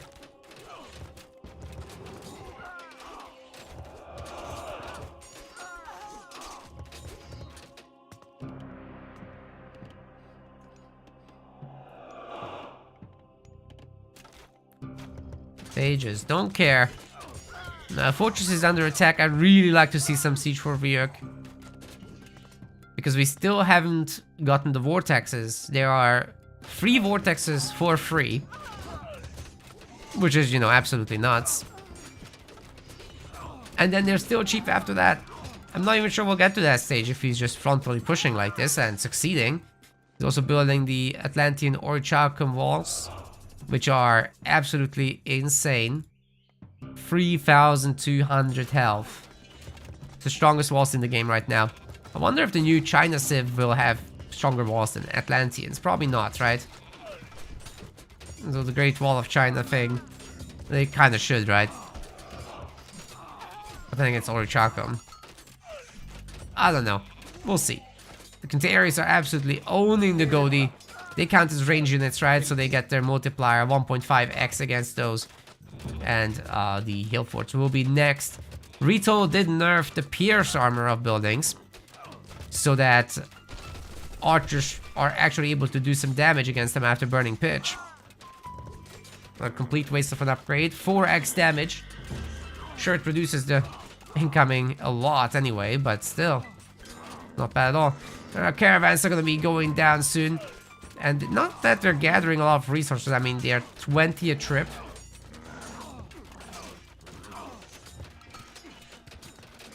Did Toxotes get nerfed DPS-wise last patch, or just reduced the fire time? So fire rate actually does reduce the DPS. Because what you see here is the displayed amount. Sorry, the displayed amount here is the damage per attack. And the fire rate influences how much damage per second that is, right? So because it's 1, it's 1. But if it wasn't 1... These guys have 12.9 damage per second, and this is the value they change, the rate of fire.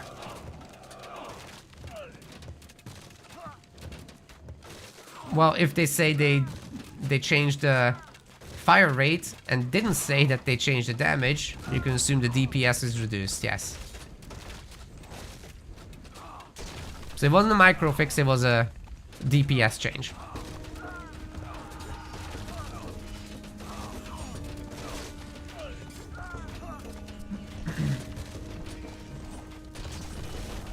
Basically, the reason for it is that late game Toxotes are insane. They're the most population efficient archer, they're the most resource efficient archer. Once you have ballistics, they slap.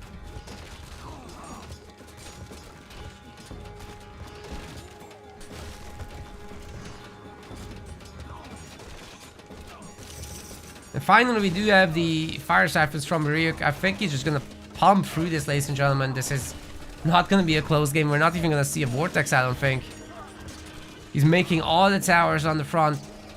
Hell, he could be adding in the mirror towers at this point. Nuts. Yeah, and Hades gets ballistics for free, which is another issue with the Toxotes. So once you get out of the classical age and you manage to build a blob of them, they're just a little bit too insane. Alright. Ryuk did well. Yeah, that's one matchup that's actually really good for Kronos. I don't think I like him that much against some of the other civs, but especially Greek are really difficult to play against as Atlanteans. And maybe Ra as well. I think we're off to game 7 already. People send me so many games.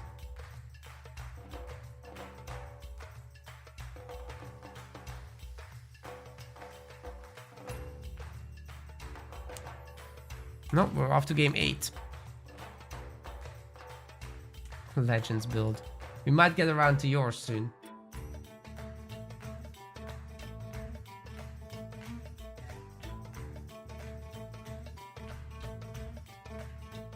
Alright guys, I've got yet another deathmatch game here for you. In the blue color. I have no idea who this is, but they're called Spida Mitchell. And on the other side, playing in the red color, this is Pheno. We got an Isis mirror, ladies and gentlemen. Lots of barracks getting thrown down by Spida Mitchell. And an armory. This person is playing right. They might not be a new deathmatch player at all.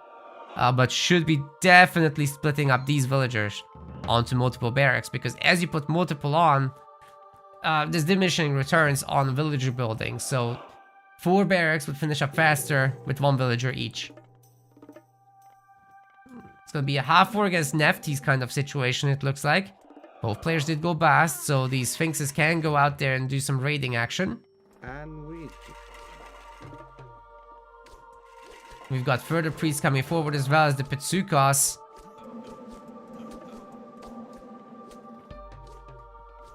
Lots of barracks coming in for Pheno. He's gonna have a Migdol stronghold, but the Pharaoh got set on the wrong building for whatever reason. It sometimes happens with shift clicks. And we're gonna have a double Migdol much faster for Spida Mitchell. It's gonna be a tot rush. 13 chariots are being queued up. And we're potentially gonna see elephants out of this one. Although there's a good amount of spearmen. And they're Anubis actually, sorry. No bast for Pheno. Empower! You have to empower the fortress. Otherwise, no free units for you. Alright, the Phoenix is gonna be going after the spearmen, it looks like. But no, it's changing direction. Trying to find the villagers, easier targets. And looks like our blue player has a pretty good push. No second town center or anything like that. Right now, the important thing is to get more and more production going. Deathmatch in Retold goes up to 190 resources on 1 TC, right? It used to be 120, so this 70 population change actually makes the gameplay extremely different from the old game. So any returning deathmatch player will be shocked to see the power of 1 town center rushes. Well, I say rush, it's actually macro now to just do this. But you need a lot of production to fill this. And units die very quickly, especially when countered. So I really like the champion X-Men here being used against the spears, because they just melt the spears and then have similar stats against the chariot archers. The elephant pump has started. We've also got catapults, but the freaking Migdol is not being empowered. You could get 2 elephants for the cost of 1. Please empower the Migdol. Looks like Pheno's getting crushed, ladies and gentlemen. This is just absolutely brutal. He doesn't have a Migdol stronghold now. He's making a new one, but the Pharaoh isn't there. It doesn't matter if he's empowering the monument to gods. The healing can't outdo the amount of damage that he's currently taking.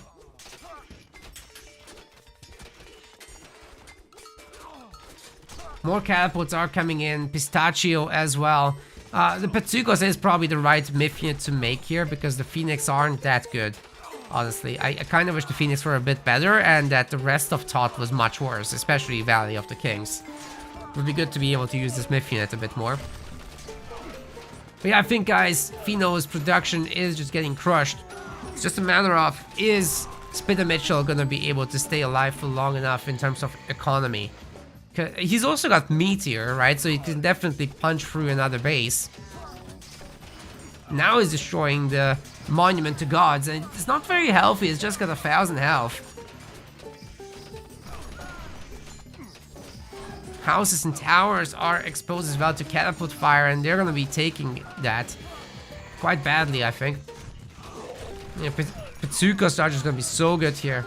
They now have divine damage as well. So that helps a lot. A little bit of healing from this monument to soldiers, but maybe with Ancestor's Eclipse, Pheno can make a difference.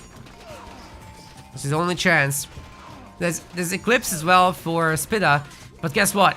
If you use Ancestors first, or sorry, Eclipse first, then the other guy can't cast it. That's one of the special things for this mirror.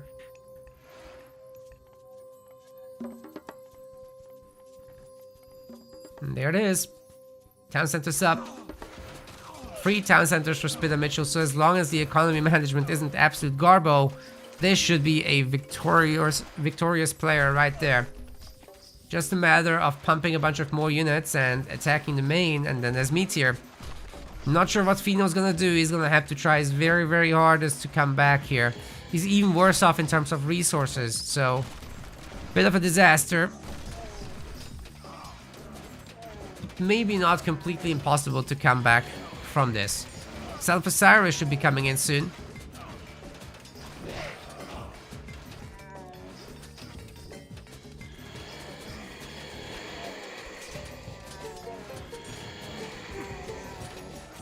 Nice to see some Pitsukos every now and then.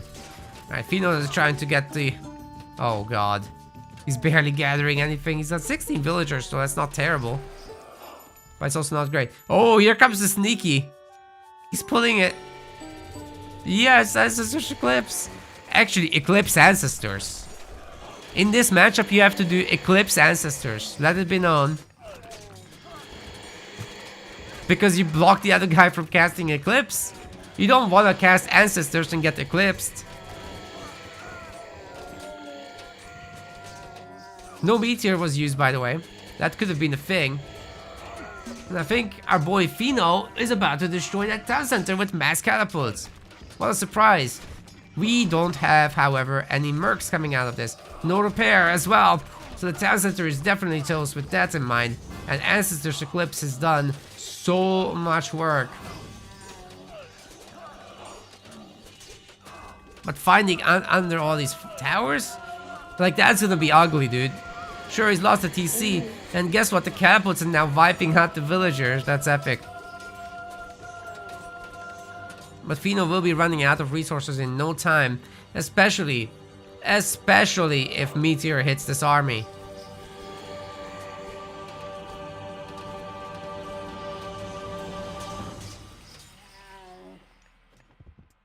Okay, where's the army here? Is that the army? That's it? How? No, there's something hidden. Okay, there we go. A barracks army. Okay, TC is being rebuilt. How many kills did this catapult get? Sorry, the Phoenix got no catapult kills. There's 10 more of them. Pheno. How are you gonna win the fight? Son of Osiris is in the battle too here. It's pretty good health at the moment. Some pretty good health right there.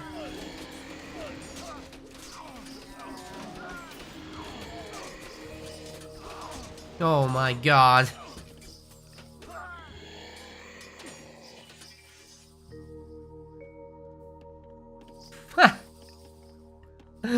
Holy shit.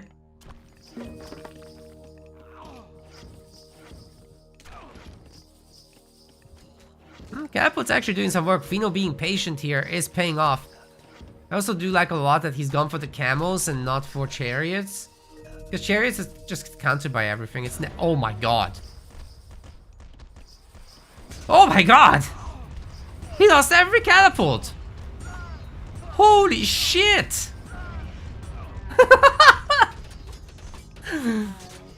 Thousands of resources down the drain, 400 per catapult. There were 10 of them. That's at least 4,000 economic damage from Meteor and more. We can estimate 5,000 damage. Resource-wise. That's the craziest thing I've ever seen!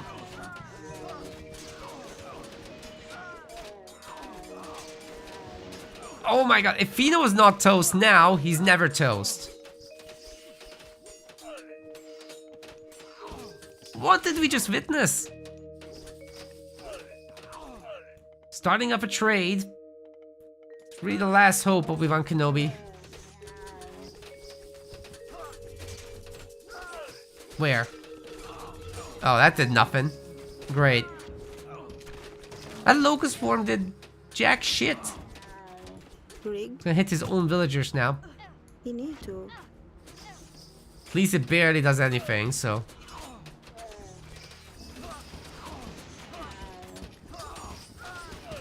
Terrible, terrible god power still. They need to buff it again. Make god powers get better through the ages. That's the solution. Prosperity better in Mythic. They have this for some god powers, but not everything, right? So like the food-based god powers get better, and Dwarven Mind does, but nothing else. Eclipse doesn't get better if you hold it longer. You just get better myth units. Which I guess makes it scale a little bit. But then you got 100 on the recast, so yeah.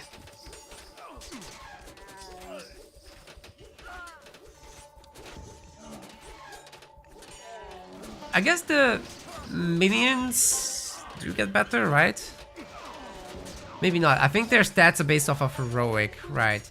And then in mythic, they do get better actually. So there's that. Because they're myth units getting spawned. But then you have something like flaming weapons in bronze, which, you know, that actually gets worse in terms of percentage improvement over time. But your army does get better, so, and bigger.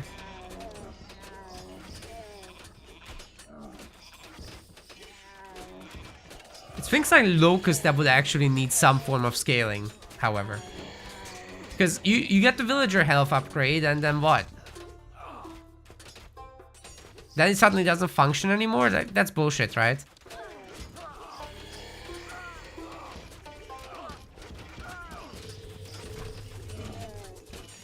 At least the other god powers have something to synergize with, something that's driving them further.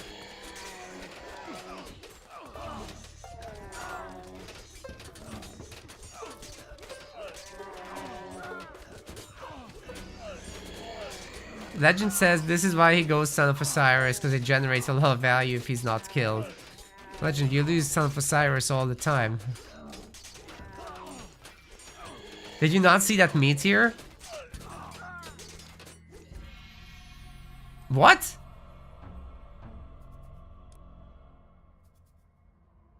What? He gave up?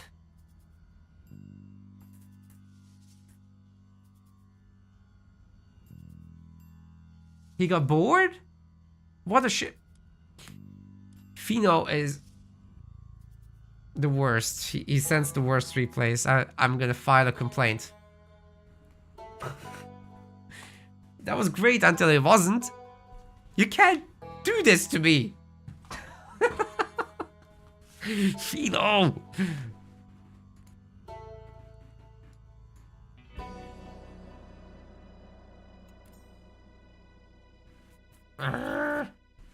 You can't do that. You can't just have the game end like this. That's horrible. Pheno!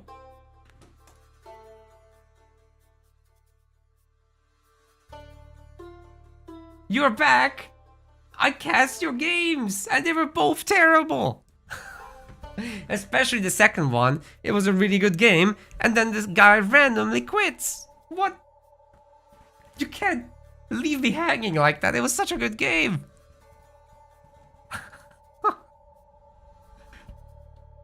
What? I'm so upset. Not the Norse one. The Norse one was terrible. The Isis Mirror. But there's a third one. Oh, okay. There was a Norse guy that was absolutely garbage, and you owned him. But then there was an Isis Mirror, and that was pretty good. And then I don't know, the guy just left, no reason. Yeah, didn't even say meowdy. Anyway, let's go into the next replay, okay? I'm over it now. I'm over you, Pheno. Just watch it back. Blue color, Loki, disc. Red color, Set, Ryuk. Welcome to another deathmatch game, ladies and gentlemen. 20,000 starting resources, instant age advances once you have the required building, instant technologies as you age up, and a whole lot of resources, like I said. You'll be printing units. You'll be making a lot of buildings to print units.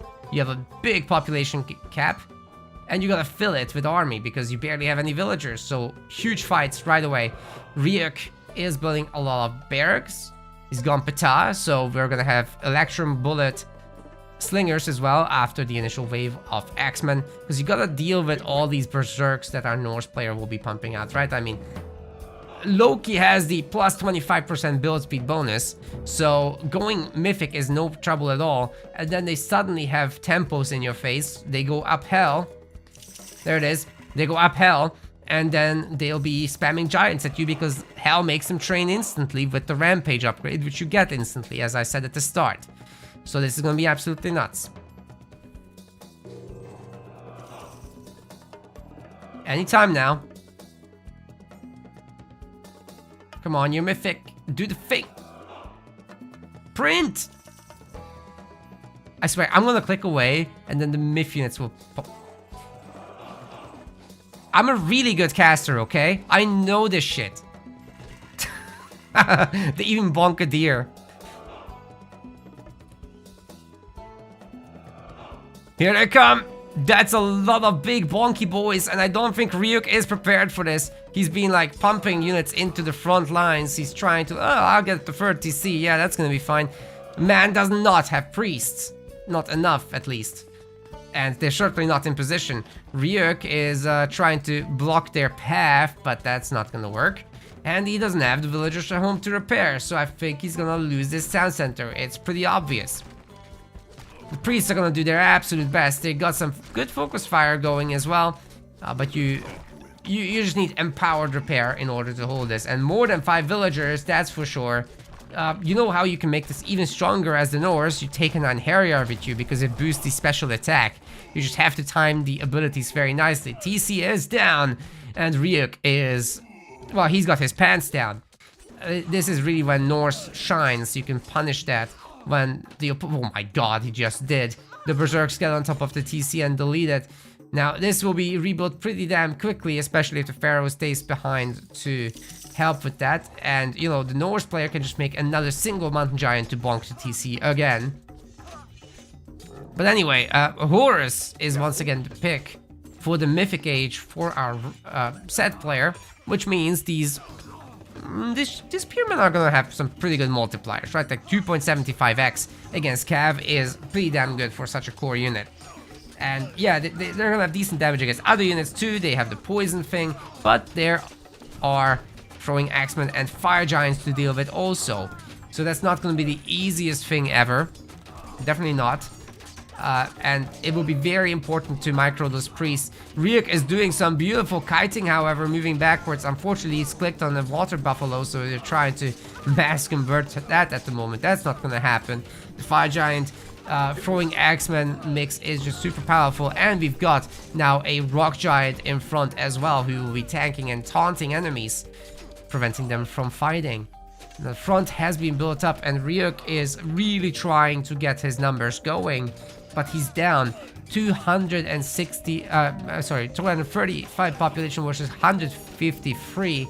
And Loki, don't forget, he can go over the population limit if he gets a summon in, which sometimes just happens, right?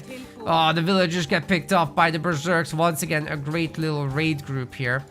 But there are a handful of other units here to support. Unfortunately for Ryuk, the villagers are dead, and this is a great time to use flaming weapons if you're the Norse. Just take down the buildings, bring out the ramps, that's right, and you should be able to super easily get rid of town centers. We've got the Undermine, got power going in as well.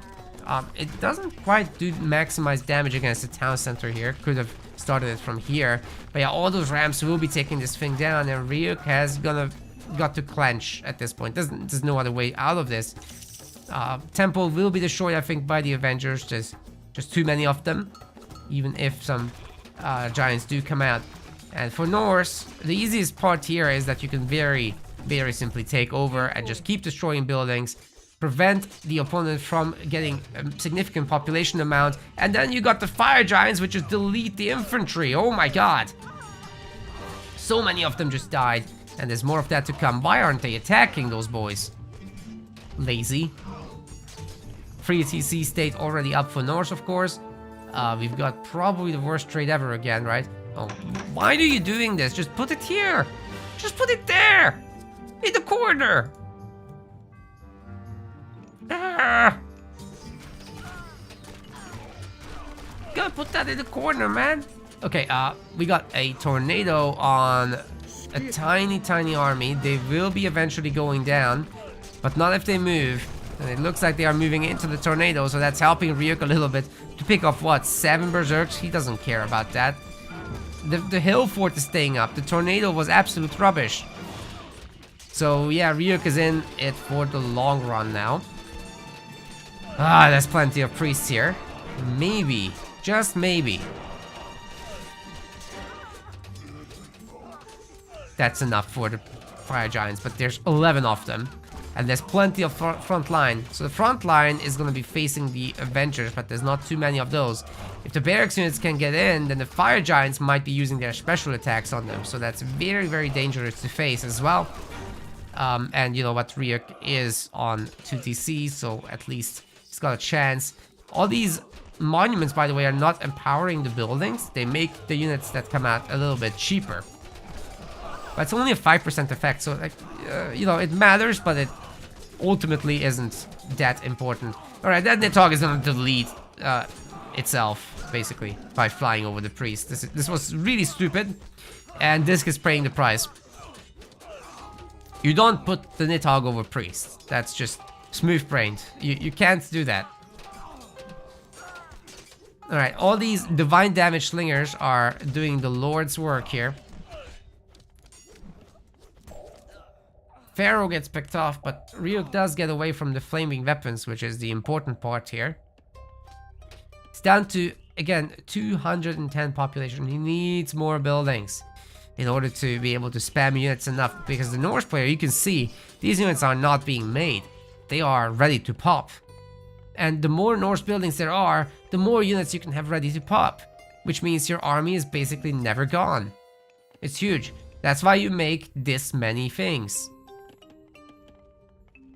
And I'm sure Ryuk is trying now. He's realizing the problem. So there come the Migdals, there come the additional barracks, but the army quality just isn't there for Egypt. Is such a struggle, boss.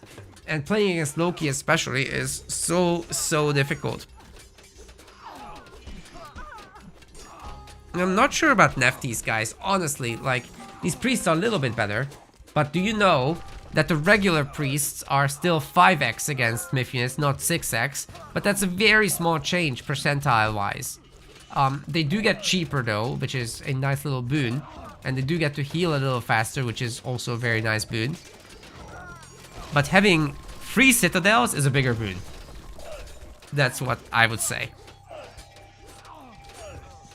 The one thing going in favor of our Norse player here is, you know, this immense army right now. So the economy is not looking good, but going up to 260 population, getting fire giants onto freaking slingers who just melt. This is not too bad, but something needs to change in terms of how this army is composed, because it's just not looking very good right now. You need some ballista, you need some Huskar, that's right. So finally those are getting added in. If there's a higher Jarl count, that would also help. But it looks like the fire giants are slowly but surely getting deleted. Catapults are out and might be able to destroy the fortified town center.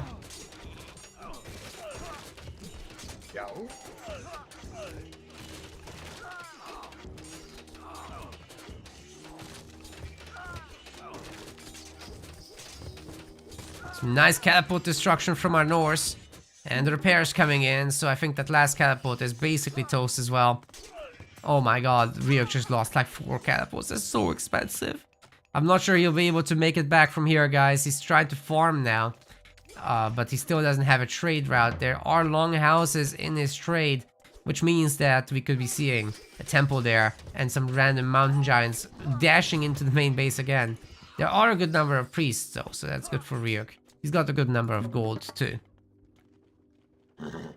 These guys currently bringing 57 gold back. Another butt clencher of a game.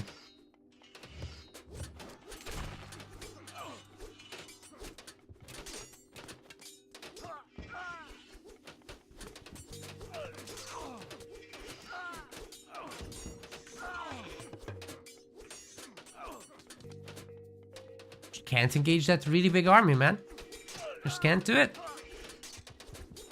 260 pop from our Norse. My god.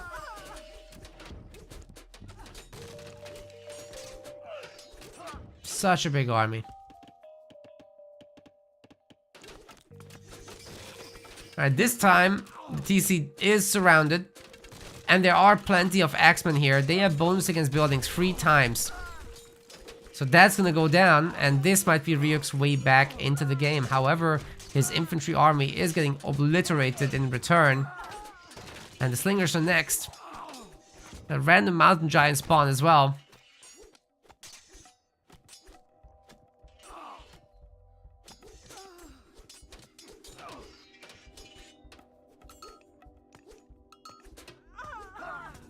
Another tornado is getting called down. No better use at this point.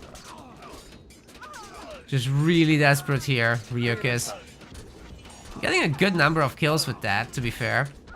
And he's got the choke point here, which might help a lot.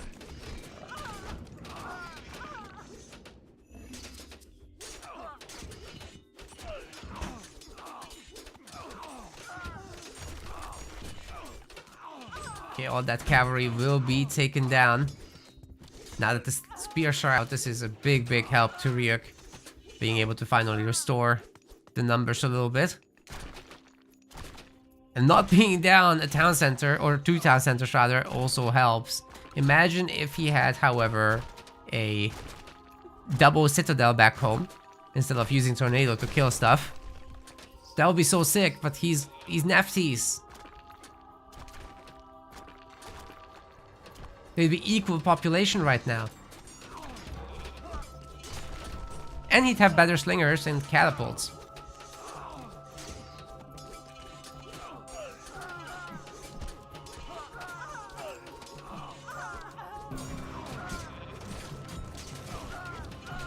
Four catapults are starting to look for some work. And they are finding employment. These hill forts are in need of some destruction. You're also slowly but surely going down to the Horus Spearmen. They are absolutely insane, these units.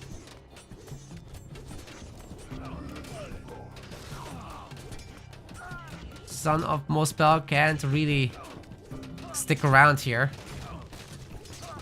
Catapult slowly but surely pushing through, but 3 of them have to be destroyed. That's so expensive for Ryuk.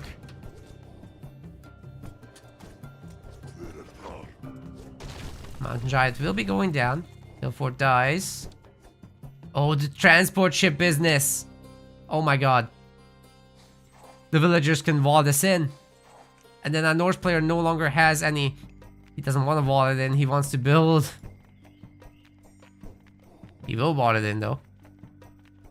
There are dwarves here, which could be very cheaply converted into berserks. But I think our Norse player is starting to lose a little bit too much economy here. Now having some villagers turn into berserks, I think. No, they're still gathering, but I think some of them might have come from the economy. That will wipe the army out. So that's a pretty good little push from our Norse. But if these get walled in... Oh, there's the dwarves now. Okay, really got to react to this. The conversion is not free anymore. So you can't just do it. Something to keep in mind. Oh, a Fafnir gets spawned in, my goodness.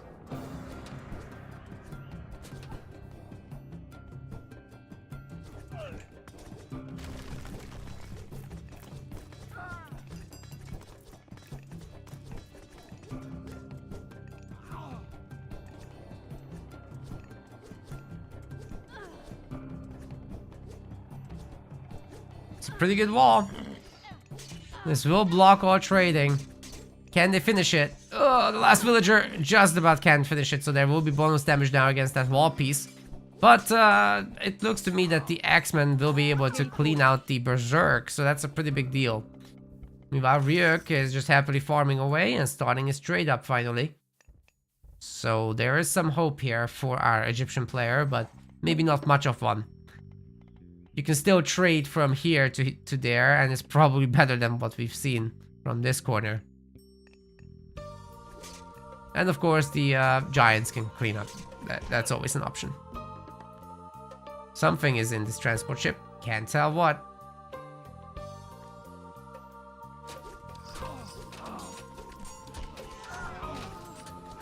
Fafnir's tanking, giving Ryuk some much needed gold actually.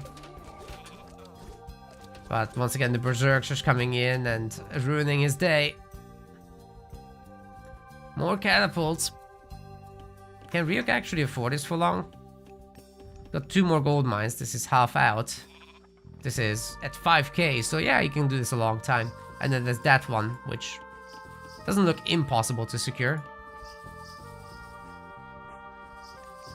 But now it's with Norse getting back to power here, all it takes is a bunch of giants and a single conversion to rebuild the markets in the corner. But this is the one we're gonna be using. So what's the return rate here? 16? That's rubbish. Oh my god, it's so bad.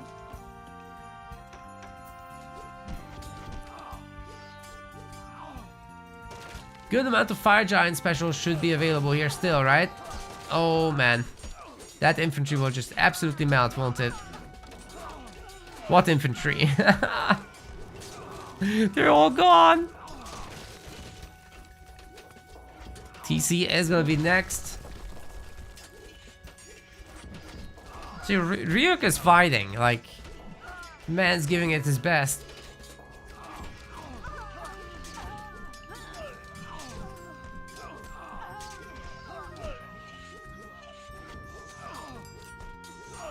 This priest just going down left and right, dude. This is sick.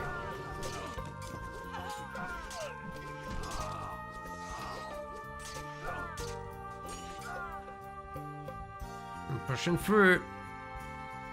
As long as there's enough berserks, it seems to me that Norse is perfectly capable of winning these regular fights, so... The priests just don't add enough DPS, guys. That's just really how it is. And now finally the walls are being opened up. Ryuk tried to build some more. He brought more villagers. But I still think this is possible to clean up. They can restart trading. Yeah, this is looking good.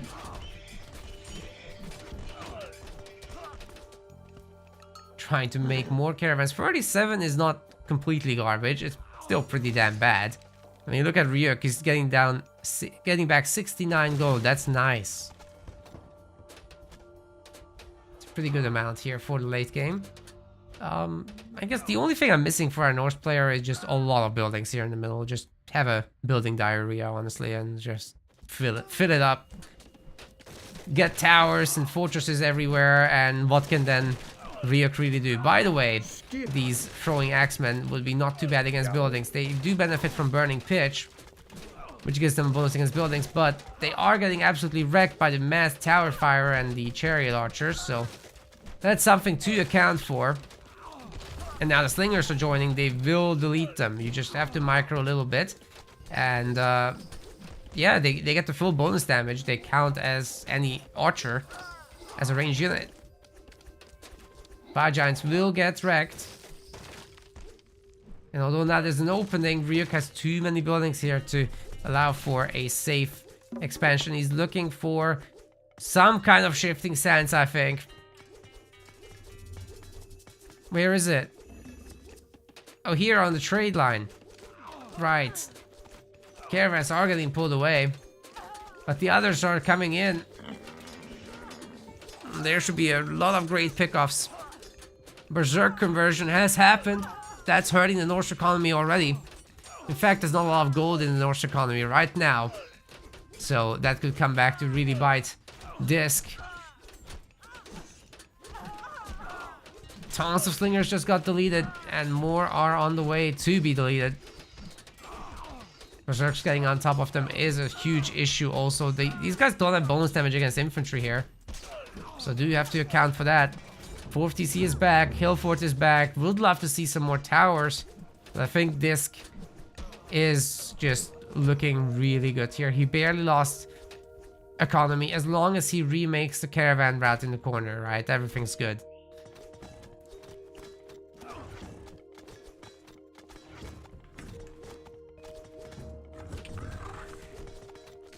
Rock Giants can do this all day. Maybe that's what is needed for Disc. Because this whole taunt aura does reduce the DPS a little, right? Maybe not. No, I don't think it does. I think it boosts his own aura. His own armor. That's what it does, yeah.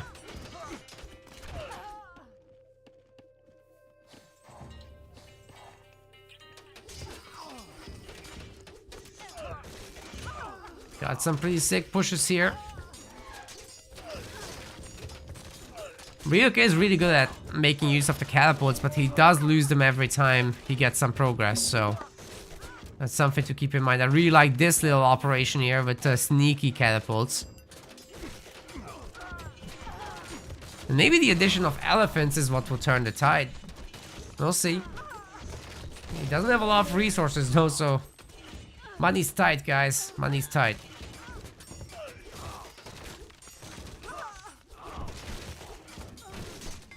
So many catapults dying, man. Oh my goodness. For a hill fort, no less. It's not the place you want to be in. And you know, these catapults are one undermine away from getting wrecked as well. I'm a really good caster, aren't I? Just in the right moment. I've not seen this replay before. Yeah, the berserks are gonna get this very easily.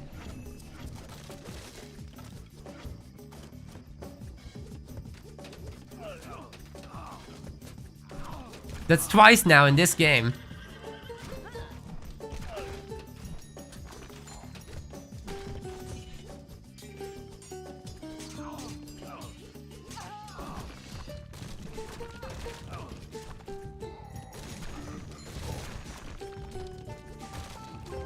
Priests going after the fire giants. Yeah, they're toast.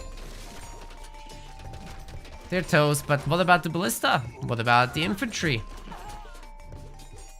Ryuk can afford an army still, but for how much longer? His economy is starting to look really good with all these caravans. Oh my god, he made it. He got rid of the temple. That's ridiculous, dude. Where's the tornado? Oh, the front TC plus the hill fort. Will that even go down? No, the tornado has better ideas. Oh my god, why? That's not gonna be enough damage, dude. Barely did anything. It's the worst 350 favor I've ever seen spent. Oh, dude. I think the active area of the tornado needs to be like drastically reduced. Get some concentrated damage in.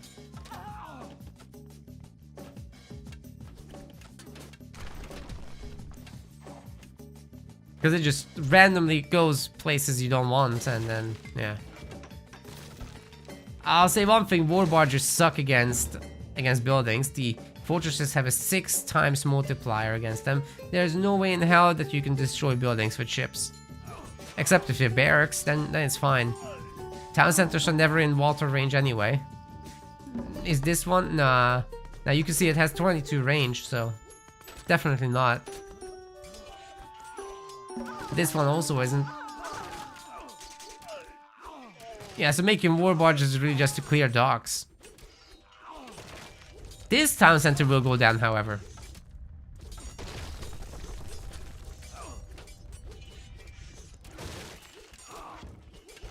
Yeah, Ryuk is learning this lesson the hard way. He still has the Leviathan, what the heck? Hasn't he deleted that? That's a tanky boy. You could technically draw fire from this. Doesn't count as a ship. Can transport, however. It can do that too. I can do that too. That's crazy.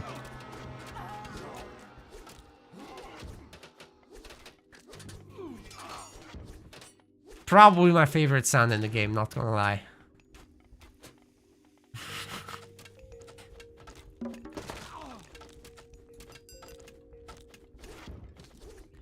Hey, if Ryuk gets this TC, he can actually win. That's the craziest part. But why? What happened to Disc? He stopped playing. He's not doing anything. What is he doing? He's not making units. He barely has resources, I see. Well, now he won't be able to defend himself because he's making throwing axemen back in his home base.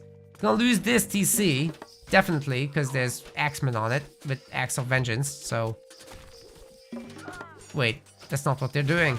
Oh my god. Oh, he's pulling away the throwing axes. Oh my god. Running right into the regular ones. Yikes. Yeah, the regular axemen will own them if they're already on top.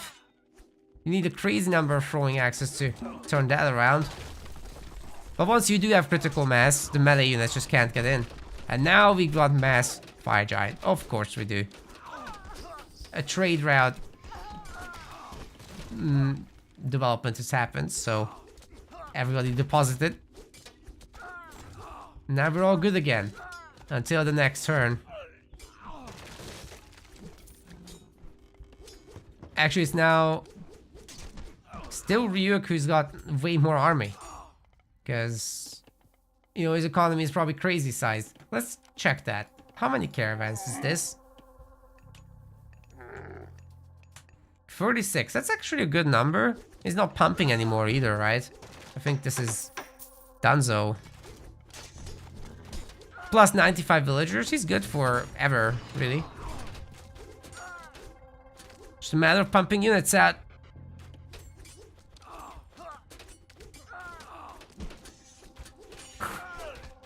Pheno says I'm cringing on the trade route. I'm cringing on this one. This is rubbish, but Ryuk's one is good. Ryuk's one is really good. Says I'm toxic. Maybe.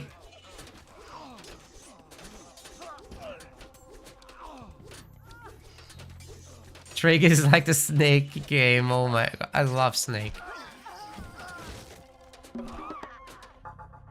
Snake on the Nokia 3350 or whatever the model number was. That's something. That's the video game of all time, right?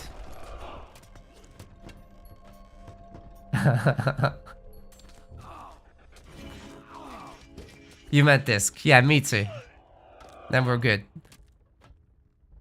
It's so funny that these axes are still spinning. They just don't die once they land. It's so stupid. My god. They just spin to win forever. You'd think they'd fix that.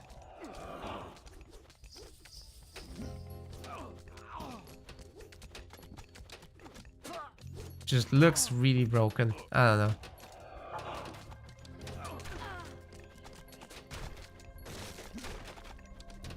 Well, our Norse player is still trying here. But now the population is going against him.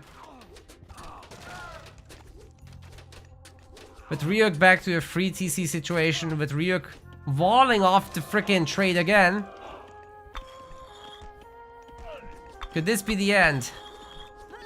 Of course the wall will be destroyed, shouldn't be an issue, but next time Ryuk comes back, I'm not so confident about it.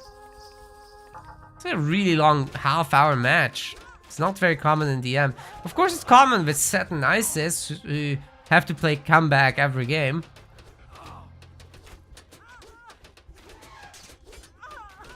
At least Rock and Pump, but these guys, Set and Isis are just kinda, I don't know, really underwhelming.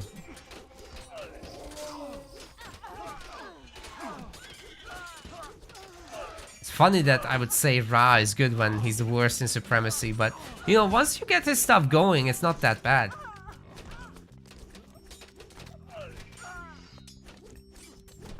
You need Legend to win early, right? Another NATO is coming in. But there's also Catapult. 2 Catapults shooting. The Tornado just chooses the units to kill instead. Okay, it's choosing everything at once.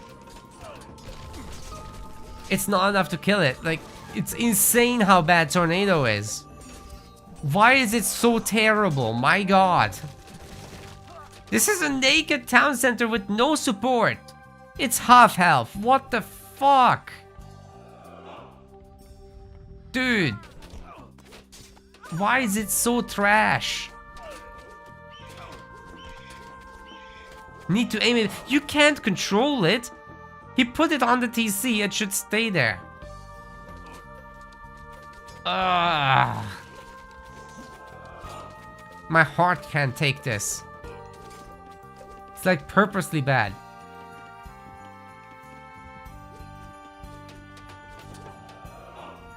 Yeah, it does go random. It followed some random units.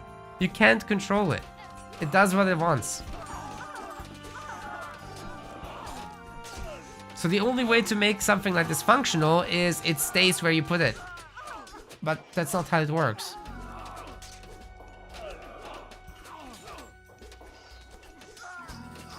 I guess you could get it. Yeah. You know, you could get the houses with this. That's a good use, I think. Just get the houses every time. Force the Norse army to rebuild 16 houses. That's probably the way to go. Or put it in the trade route. Put it here, and then all the caravans go through it. Now that could be good. If they all die, that is.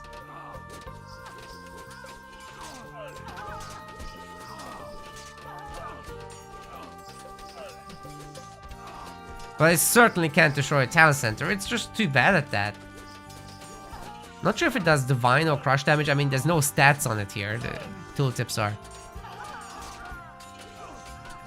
Nokia snake. Yeah.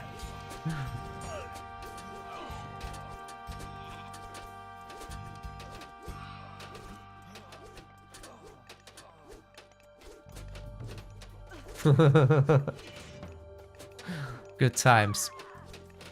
Hey, these villagers are getting wrecked, man.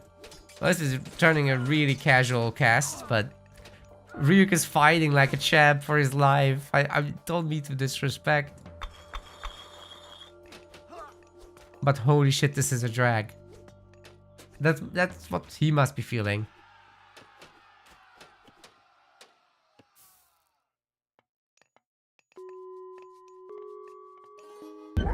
Oh my god, wart. Wow,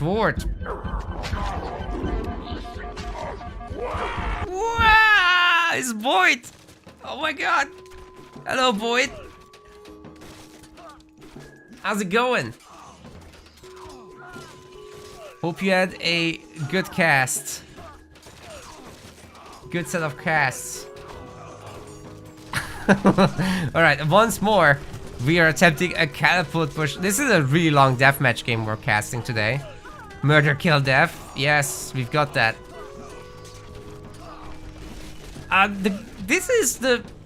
Okay, this game has been an absolute drag. So we've got this situation where Norse is just absolutely insane in deathmatch, especially Loki in particular, because he builds at 25% faster than everyone else. So Ryuk has just been boxed into his base. This is the only building that he was able to hold on the front. And now, eventually, he broke out with some catapult tricks on the side, surprising his opponent when he was up 4 to 2 town centers. He came back from that, and now he's fighting for dear life because these fire giants, and the throwing axemen, coupled with some berserks, absolutely annihilate his army. It's not even close. Like, he may have the slingers with the divine damage, but he went Neftis for the better priests to deal with the myth units, right? He probably should have gotten the slingers from Sekhmet with the bonus against infantry, because these guys, these berserks, are absolutely wrecking his face.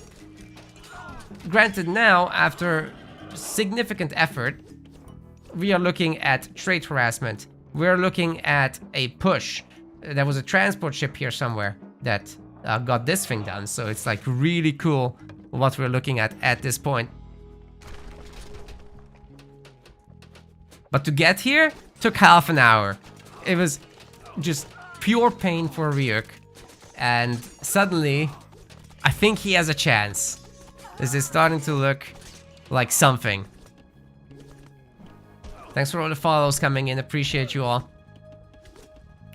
We're gonna look for some other top level casts as well, I think, after we run out of deathmatch games.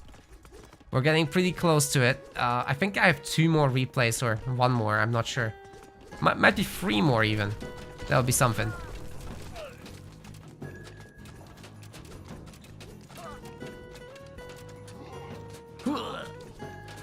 I agree with the Frost Giant, that's how I'm feeling after casting this for 40 minutes. There's just no movement, dude. Like, the only movement we're seeing is Ryuk sometimes poking into the trade and building forward walls, and then the mountain giants come in and wreck everything because Oh, he gives up. There's no energy left, I guess, because certainly he was able to continue. The gold cutoff isn't a huge issue as well, because you just remake the markets. And why is he remaking it here of all places? My god. You could do it back here, and then you trade with this. It's, you know, reasonable. It's not crazy good, but it's reasonable. And meanwhile, you work on cleaning this up, get a bunch of ramps even with your composition, and the buildings will disappear. Oh man. That was definitely winnable for, what's his face again? Disc. But Ryuk is just a little bit too persistent and a little bit too OP. Off to the next one. Trading with the Egyptian wall instead of the market, right? Yeah, there was a Congo line of units there, you know. But it is what it is now. It is what it is. Now let me see if I can find the next game, see if it's a good one or something.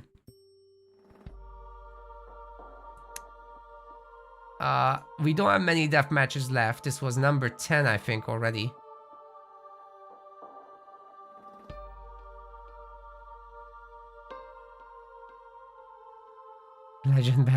Legend build order. Okay, we've got a phenomenon game. That should be phenomenal. Let's do this. Alright, ladies and gentlemen, we've got another death match. In the blue color, playing as Set. This is Pheno, also known as Phenomenon. And on the other side, we've got, in the red color, Leaf, playing as Freyr. Now, deathmatch, a little quick introduction to it. You start with 20,000 resources. You've got, well, that's of each type, and 200 favor. You get upgrades immediately as you age up, and your age ups are only 5 seconds. You still have to build the buildings to get to the next age, though. And obviously, you gotta fill up the map. You got a bunch of extra starting units. And then this is what you do. You build a whole lot of buildings, because the population limit, which is one town center, will be 180, if I recall.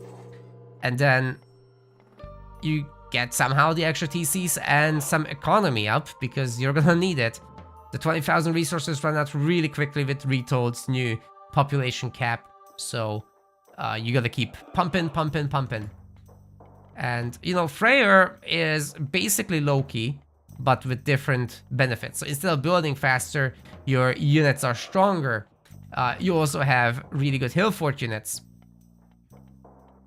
which means you have good ramps without even having Balder. Gives him a special situation where you got Hell and strong ballista and strong rams. So you can certainly do a lot of work. Now, all these barracks are up for Pheno. I would love to see a monument in the middle of it, because this army could be a lot cheaper. 5% cheaper if there's a single monument in the middle of all this. That would be very, very nice indeed. And yeah, you know, more Migdol strongholds are coming in. Pheno is starting to flood the other side of the map a little bit, and Leaf is focused on building a TC up, but won't be that easy to do.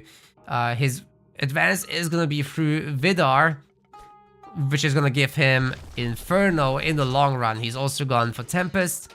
So, you know, the typical deathmatch setup is done here. You could go for Bragi for flaming weapons, though. That's an option.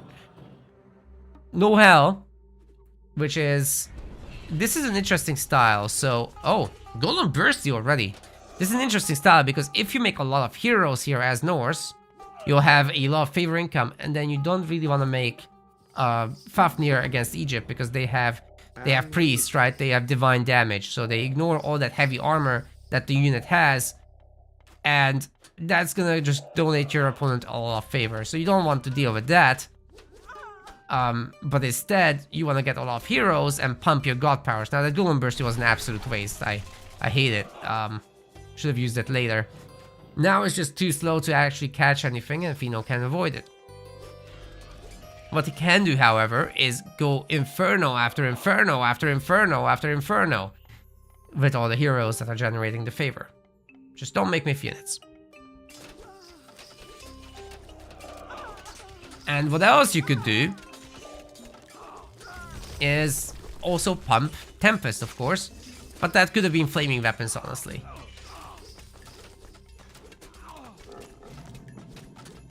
Is this Mega Deathmatch 10 times? No. It's just Deathmatch. This is Retold. Well, original Deathmatch X10. That would be appropriate to say, yes.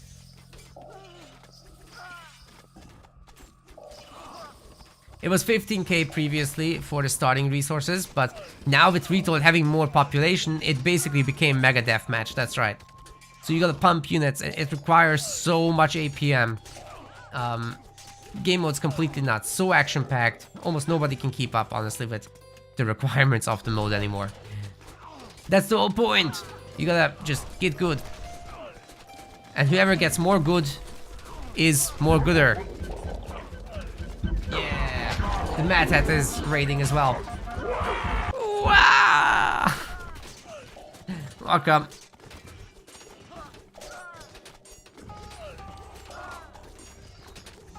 Love the Avengers here from Pheno. They're doing a pretty good job.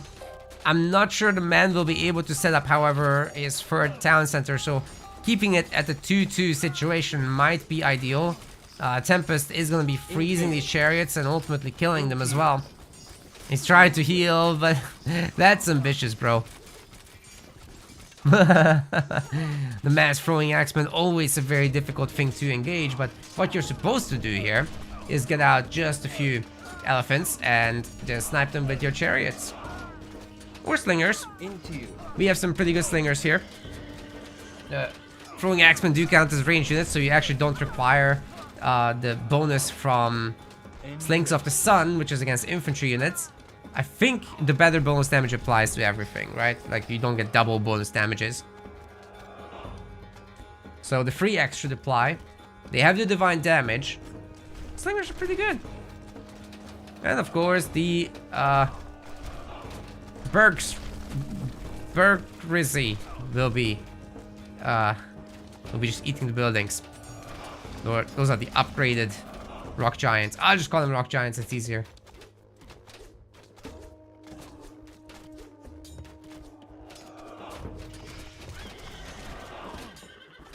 There's so many.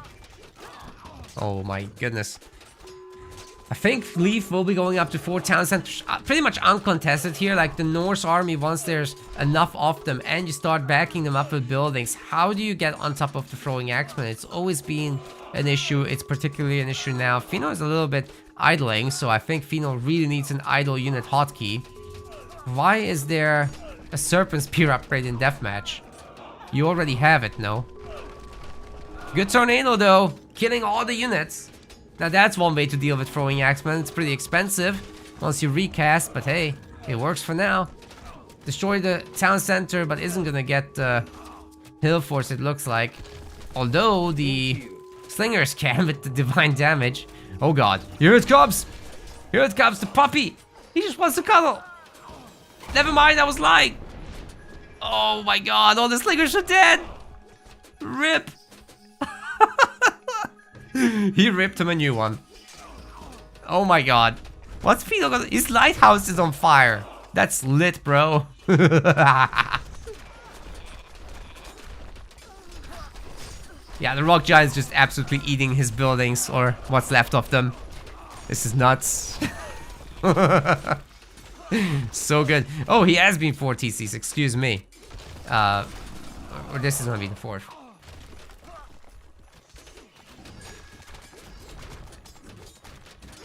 Yay.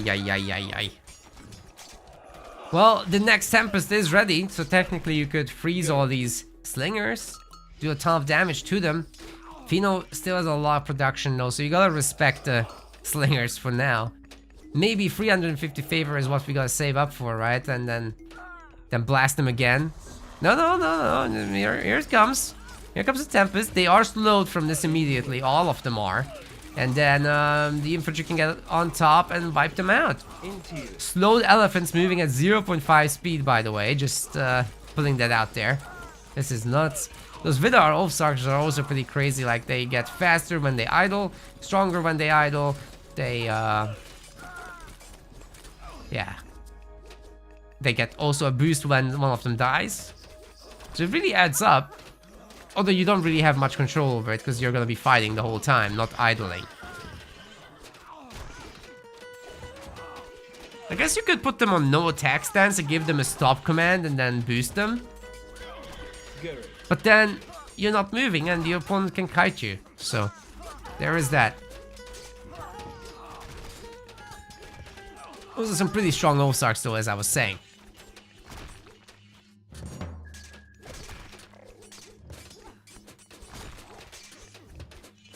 Four town centers for Leaf, ladies and gentlemen. 260 population space coming in. No relics have been picked up so far. Great job by Pheno countering that. Anvil of Hephaestus doesn't affect deathmatch because it's a armory research discount. Then we've got Hermes' Wing Sandals for faster heroes, right? Yes, that will be good. Hecate's Torches for cheaper god powers. Now that is something you really want if you're Leaf, because you're gonna want to recast these Norse god powers for sure, and they get more expensive over time. So you know, getting a lot of heroes that is one thing. They'll be auto-genning the favor, and from the fighting, of course, there'll be a lot of fighting, but to get 350 favor takes time. Make that 320 something, and that's a lot better, right? Pheno just doesn't have a huge army. But it seems to me neither does Leaf. Where is his stuff? Oh, here! The Berserks defending against the Avengers, of course. The Town Center and the Hill Fort are also healing these boys very slowly. Very slowly. I mean it. This is terrible how slow this heal is. Literally nobody cares.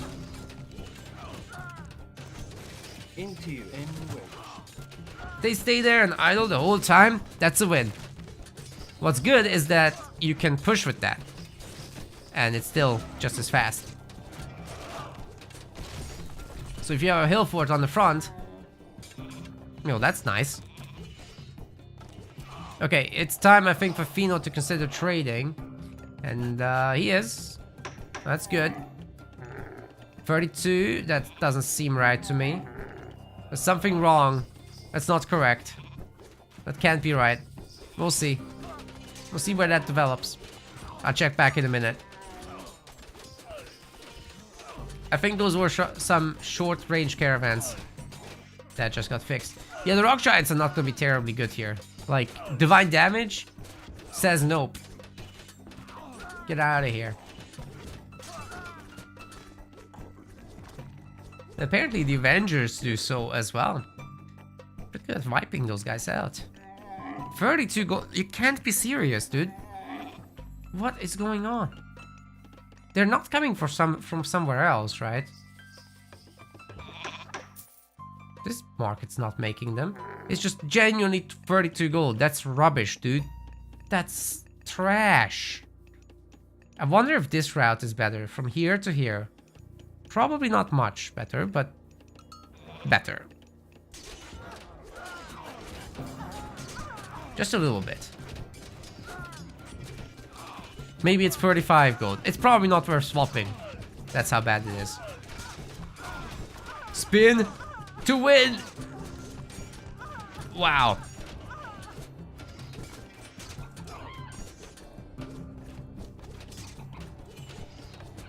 Those are not the Avengers making the sounds, that's the cranes. But it would be funny if we had a mod like that. Oh, the catapult sniping a cavalry unit. That's something you didn't used to see in the old game, but now you can. 50 pierce damage, after all. So you get yourself your 5 catapults, they can one-shot anything, right? Maybe it wouldn't be bad against the rock giants, honestly, to try to target them. Do they get ballistics? Nah. See, if siege weapons don't get ballistics, then why should anyone else? It's not even fair.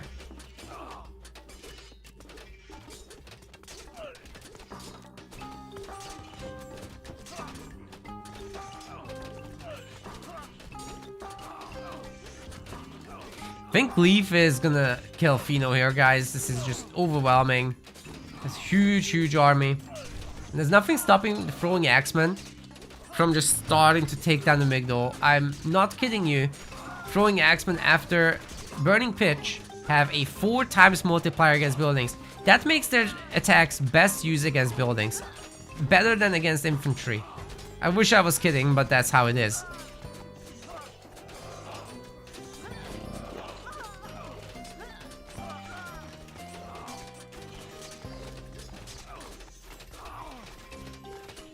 Especially being hack attacks.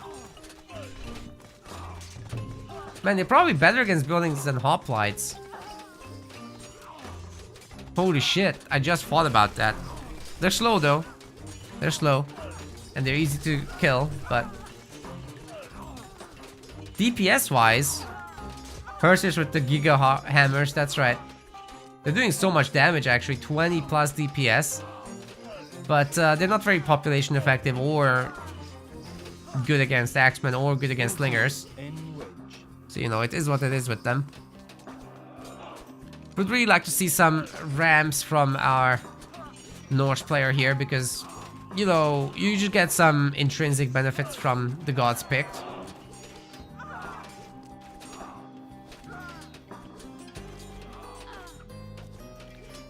But basically the Hersers have like a Hydra-like mechanic. If they do a lot of damage, their hammers get bigger. And they do more damage. Starts at 16 here, as you can see.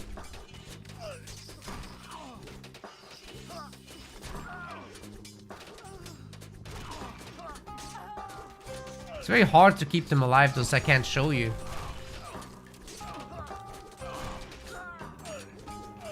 Trying to get the next Inferno. Exactly. Almost all the units are heroes. So wiping out another army of Phenos would be pretty advantageous. That's for sure. Another ram. Maybe more. As long as they attack buildings, they have some AoE as well. But good to see some rams finally. Alright, I think Leaf's population is getting a little pathetic. His gold trips aren't that much better, by the way, so you would need a lot of caravans here. Very unfortunate how the map is laid out like that, but there's plenty of gold mines, so gold is what you should be focusing on. Alright, god power usage is gonna be Tempest and not Inferno. It's kind of not great, because Tempest doesn't actually kill this stuff. It just damages the stuff.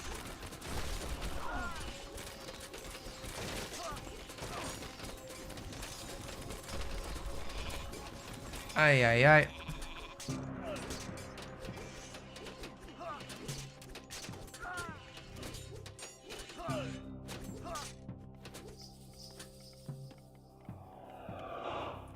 It is pretty though. That's right, Rosier. You're absolutely correct.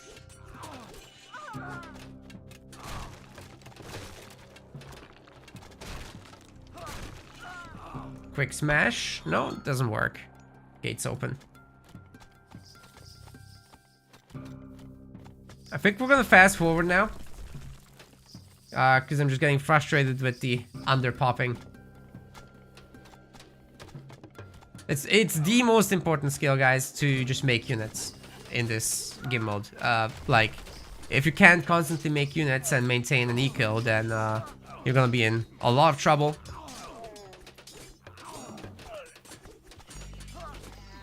I think both players are okay on the eco side, but making units is a hard skill to get really, really good at.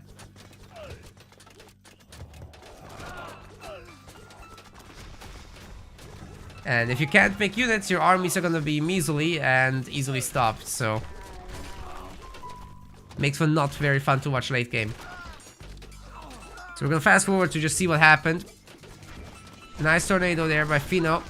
And with the catapults together, they will take everything down. Very good. And saves the catapults by going home.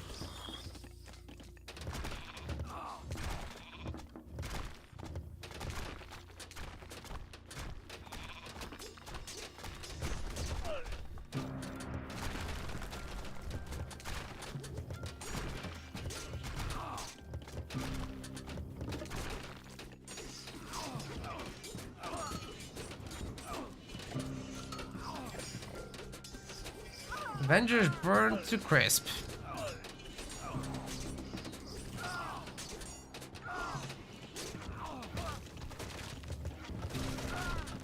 I mean, these catapult pushes are actually doing something. It's a good unit, especially when you're up Sekhmet, because you got the Force of the West Wind, which is gonna give them crush damage. It's pretty good.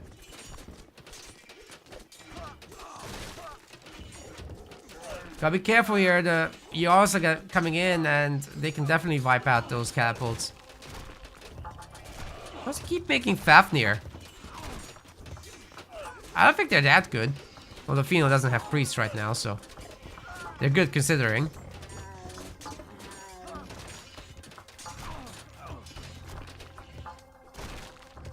Pushing in now from several buildings. If all those hill fortress made some ramps, I think he could run this over. Gotta be careful with the villas, but still.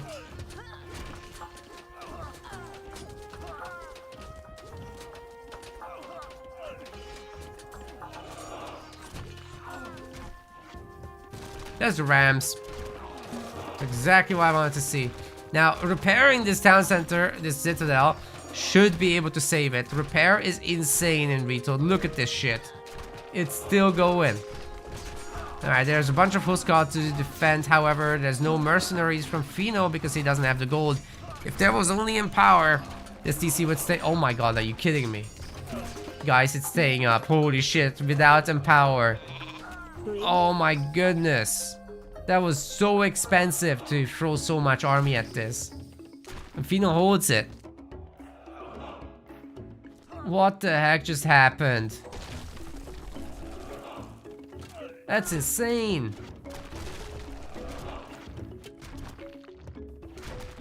Alright, attempt number 2. More rams this time. Send the army in.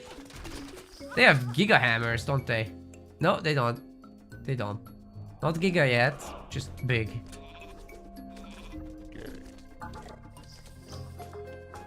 But it's happening.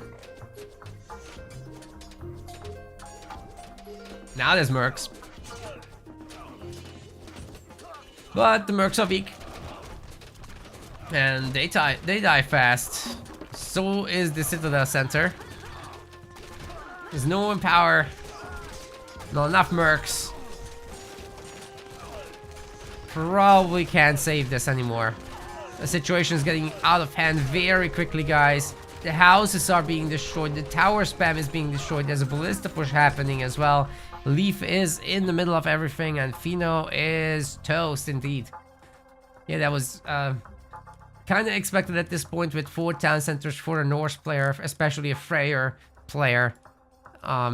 You know, there's not much you can do at this point. I would have liked to see, however, flaming weapons from him, because I don't really believe that Tempest is as useful. It was used like 4 times. Imagine if that had been flaming weapons. A very, very different kind of game.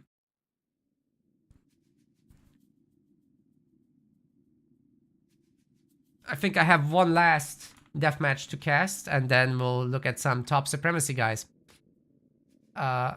Did I just do number 11? I think I did.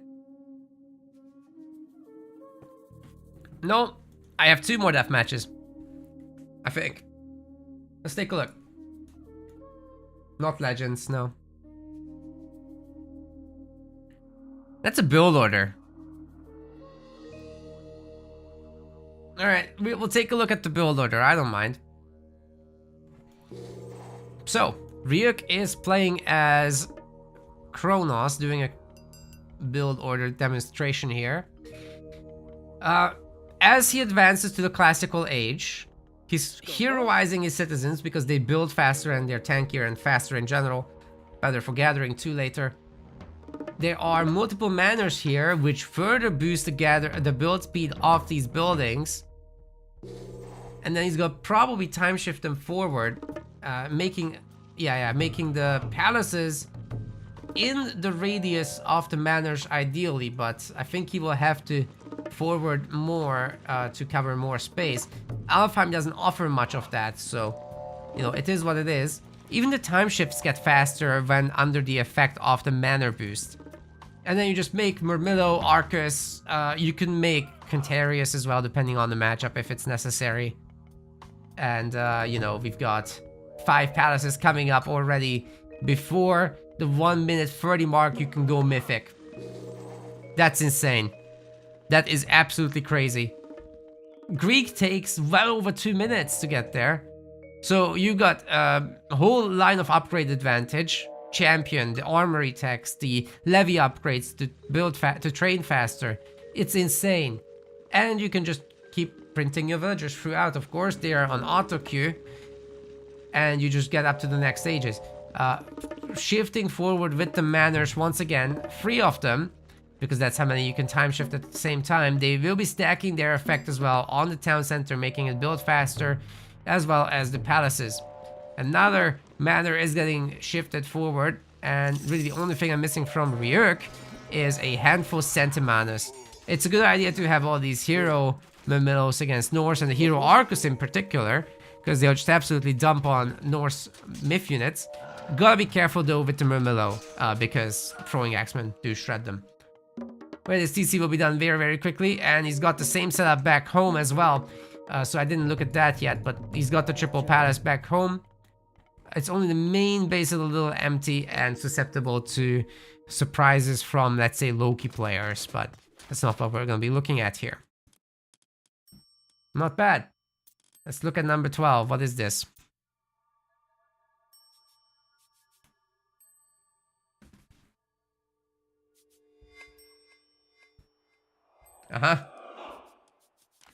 Got another deathmatch game here from Pheno here in the blue color, playing as Isis. Really likes the Egyptians, it seems. On the other side, we've got Revolt playing as Gaia. Now that's great. Gaia actually starts with hero citizens even in deathmatch, so all of your citizens are heroes to start with, which means they build really fast. That's going to be very useful going into this. Problem is that Gaia is currently suffering from a bug, which makes her suffer from success, because her Contarius are just dirt cheap. So I'm not sure I want to cast this right now. I just realized. We'll see what heroic age god he goes. If he goes for Rhea, I'll cast it. If not, then I'm not doing it, because the Contarius are like almost half price. Due to a bug. Okay, I'm not doing it. That's fine. Legend wants to build out the review. We'll do it real quick. Where did you put it? Ah, I've got it.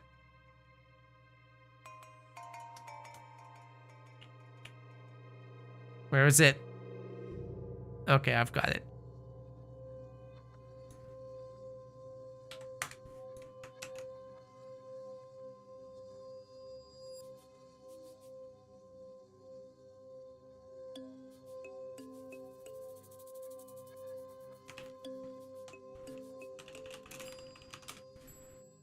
I'm gonna see this legendary build order. Poseidon's secret abuse. Yeah, that's just not interested. Where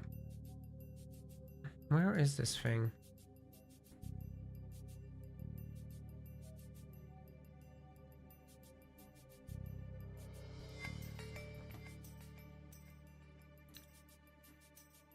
All right, another quick build order check on a legend. It's gonna make the temple with pretty much everybody except one villager. The second villager should definitely go on houses here, which is being done. That's good, but you should rally that already. Yeah, legend is making auto-queued vills. That's good. Oh, what? Why did you cancel? Okay, more barracks. 7 barracks. You moved your pharaoh as well.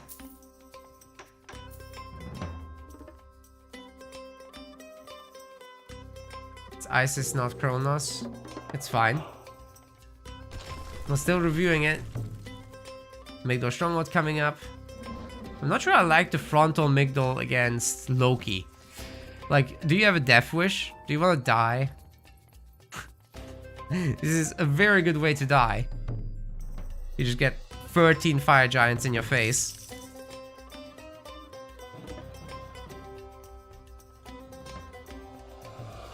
It works if you're a legend. Oh my god. Here he goes again.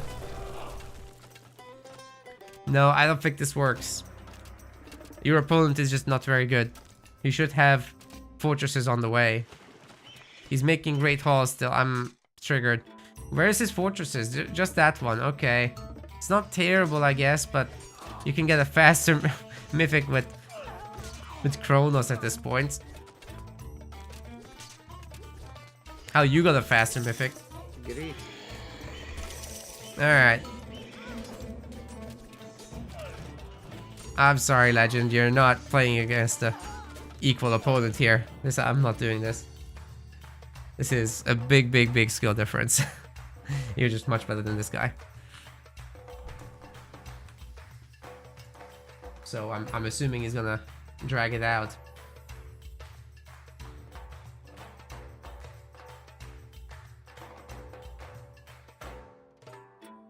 Alright, he's sending a Kronos build now. Let's see. But then I'm casting a Supremacy after that.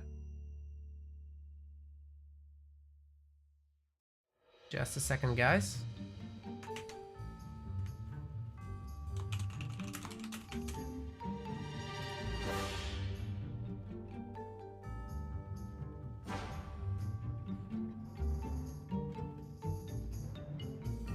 Any second.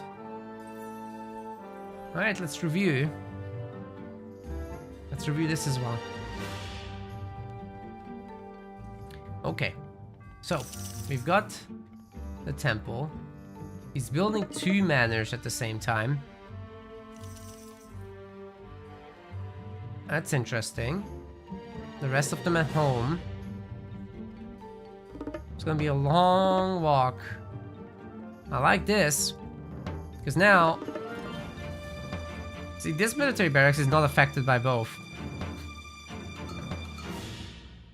Quick hero conversion, that's also really good. Hyperion is pretty cute, but why wouldn't you make your market here? Market should be here, getting built. You don't have to walk back home for that. Just build it underneath the manors and you're gonna have a faster uptime. And in fact, you can leave your manors here instead of shifting them forward. Take these 2 manors to here while these stay, and then you make 2 palaces in your main base. Then your main base is super secure and you can start working on your back town center also. So I don't like this, actually. It's nice that you have all these palaces up front, but it's overdone. 6 of them, they're just gonna get stuck units from here. It's too much. I think you're just gonna have pathing issues.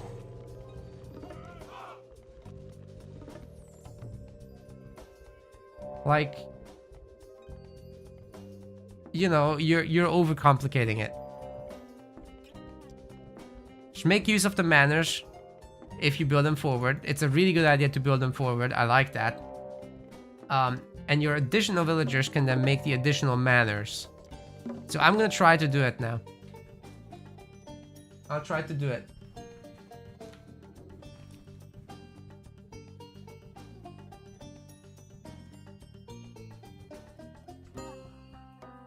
Just real quick, and then one more supremacy cast at the very least.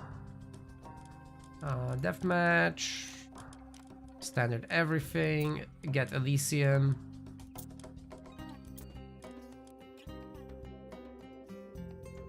Gotta use oracles for line of sight, yes, of course. I'm Poseidon, why am I Poseidon? That's stupid.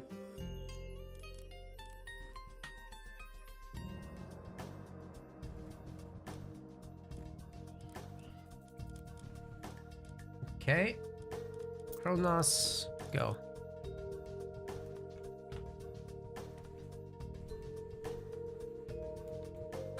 Shift the lure. Yeah, that's what. That's been the plan the whole time. Oh my god. The big. Oh my god. Please. Villagers. Ah, I'm building right on top of my oracles. This is terrible. No. Like this. Yes. Alright. Got something.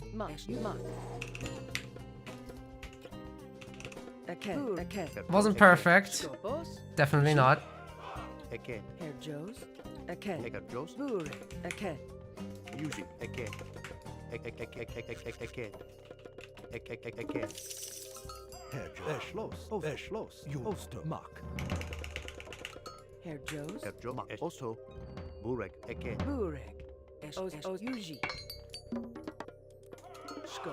You do it like this.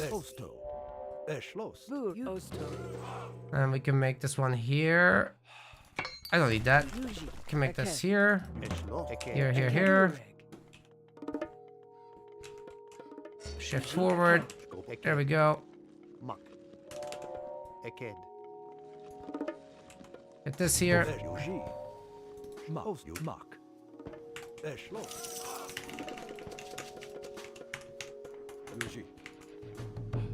Now, this is okay.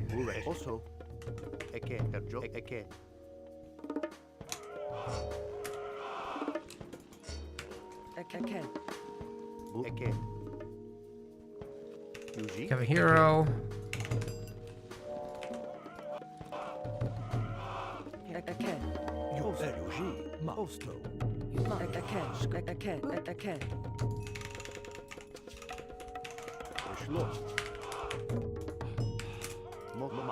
Very good.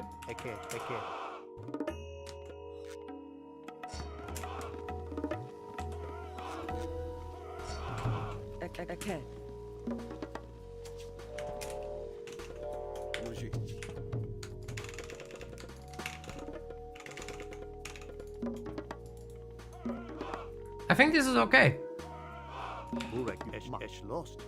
I should have one more villager here though, I think. This part is a little slow, but some of these maps are just why aren't these guys grouped? And I also forgot to send Manus, so like this is hard. It's kind of like how in extended edition Fushi was really hard, right? But yeah, that map is a really hard for a town center for sure.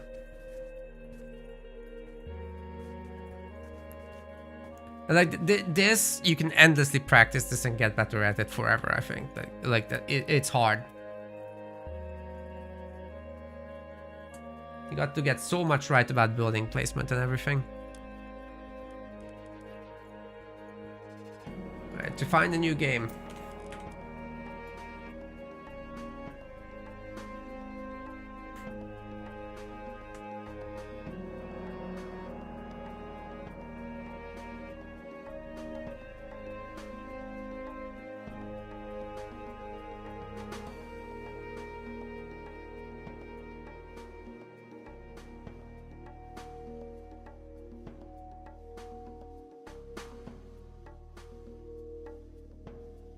Alright. What do we do? I mean, we've seen these guys before. I don't think we have anything hugely impressive going on right now, guys. There's some good players. Ulysses is really good, but like that's a 200 rating difference. So all these 1700 plus guys are just not playing. Did I play already earlier? No. No. Guys, I have some more SpellForce replays, so I think I'll be doing the SpellForce segment off the stream. You guys should really check that out. It's a very, very good game. So I'm gonna swap games real quick. If you like Warcraft 3, this is like that.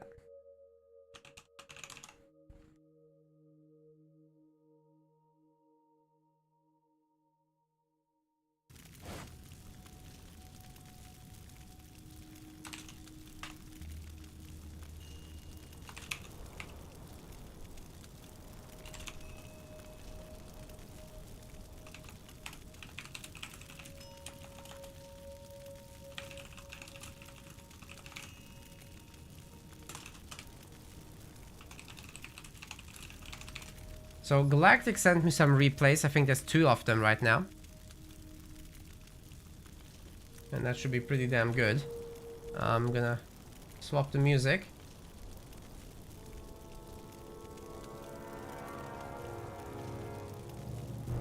It's a free-for-all.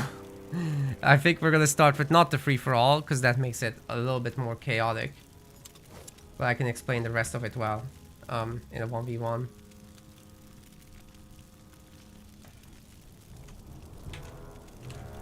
I'm not sure if I have any other pending replays at the moment. People always DM me, so I always forget. What I will check is... there's nothing else. Okay, oh, there is another one. From Attack Speed Enjoyer, that's good. I've never gotten around to that. It's so long ago.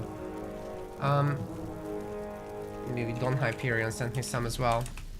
Damn, I'm slacking here. There was another... oh, there's so many SpellForce replays. Holy crap, guys.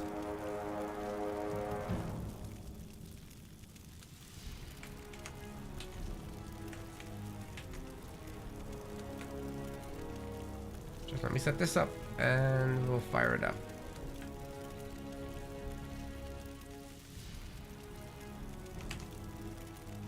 Okay.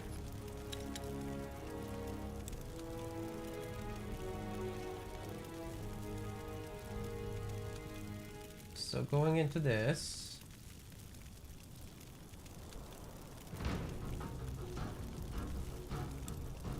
let's do that. Not the free-for-all.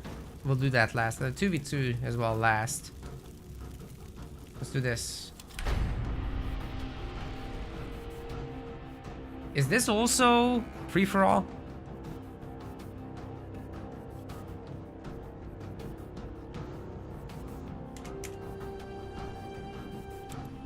Oh god, it's a free-for-all. Okay.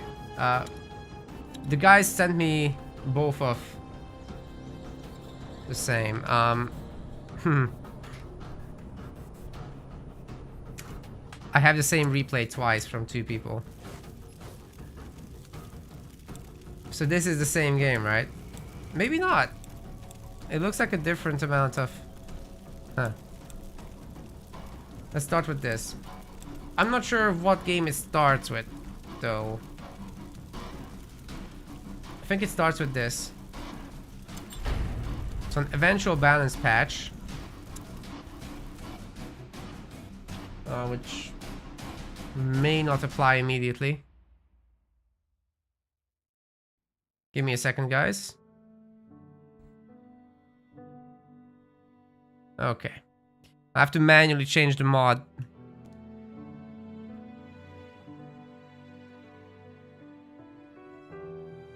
Because they're playing on a mod. So we'll enable that. Hopefully the game restarts correctly this time. It should auto-apply it as well, but that's hard to do. Okay. We'll start with Greykeep Gardens, I think.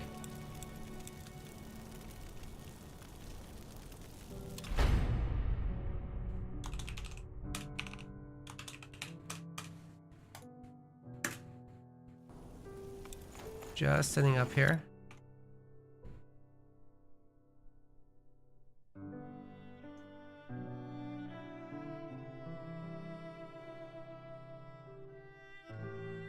Attack Speed Enjoyer, thank you for the subscription. Much appreciated. Wait, why isn't it? Oh, there it is. Thank you. Prophecy is true. Prophecy is true.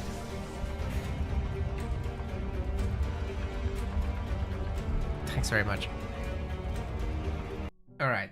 Off we go.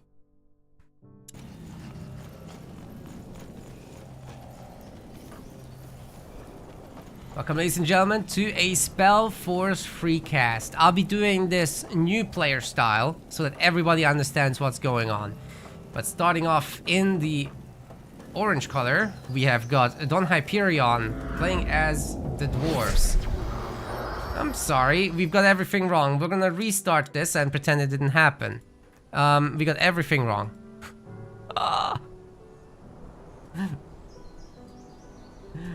Right.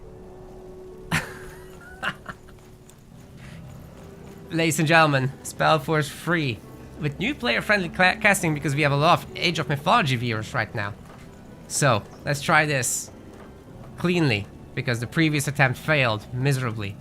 In the orange color, we have got Don Hyperion playing as the dwarves. And on the other side, we've got our troll player, that guy from Earth. I might sometimes call him Galactic, that's his other name. Well, that... we restarted because I blundered that hard with my casting. Now guys, SpellForce Free is a different kind of RTS game from pretty much every other. You've got a hero-focused gameplay. Like a single hero here in these skirmish games. That will be the center of everything. They come out of these godstones, and then the godstones you can also use to teleport to other godstones with your entire army, by the way. You do build an army. You do have an economy. The army is super important, but so is the hero. So let's take a look at this hero here, the High Hierophant. You don't have to do the whole RPG gaming, strength, dexterity, intelligence, whatever attributes in this, but you do have to do it in the campaign where you have a party of 4. In multiplayer, you just have the one hero. You do, however, have a skill tree, a very simple one, and only with 2 branches rather than the 3 or 4 that you have in the campaign. So basically the heroes cast abilities. There's a lot of active ability casting going on throughout the game. They have focus, which determines how much they can cast. For the High Hierophant here, we've got the Scattershot Ammunition skill, which makes her shoot 2 arrows with her crossbow. You also got the Bone Breaker, which makes her able to knock down enemies with her arrows. And a Brute Force pick, of course, coming in as well. And I'm assuming a focus increase for more regeneration will be coming in, and we've got a Totem of Flames that she can put down to help her out. But she's going up against the trolls, and the trolls have this whole special thing where all their units can be turned into a better unit over time. You just need a building for it. Currently they're fighting for the sector, which is where you are getting the resources. The entire map is broken down into these sectors, as you can see. So control the flag, then you're able to upgrade the sector and actually start collecting resources from it, as these guys are doing at the home base. The workers are generated for free over time, and as they're killed, they're just replaced, but it takes time to do so, a lot of time in fact. There are 5 resources for all the factions. The 3 base ones are basically the same. So you got wood, stone, and food, but the dwarves actually use charcoal, not direct wood, so they can't be shared between the different factions very directly. When buildings get destroyed, they leave some resources behind that you can then pick up. Well, with the charcoal, that's not possible for the dwarves, because they need not the logs of wood, but rather the actual burned thing. Anyway, stone is shared, food is shared. You can hunt, you can farm, just like in the Age of series. Hunting is faster, farming is slower, but farming is more reliable because it's forever. You can also sometimes push the huntable animals out of the way a little bit too much, and then that becomes inefficient. You have iron for the dwarves and pretty much every other faction, but the trolls actually use scrap metal. So the trolls have 2 unique resources. They can collect scrap metal, and they also have offerings, which is for their top tier units. That you can only gather in tier 3, whereas scrap metal you can get already early on. Sorry, trolls actually don't even have a tier 3, they just have 2 tiers, because of the unit upgrade system that I mentioned earlier. We'll see that later.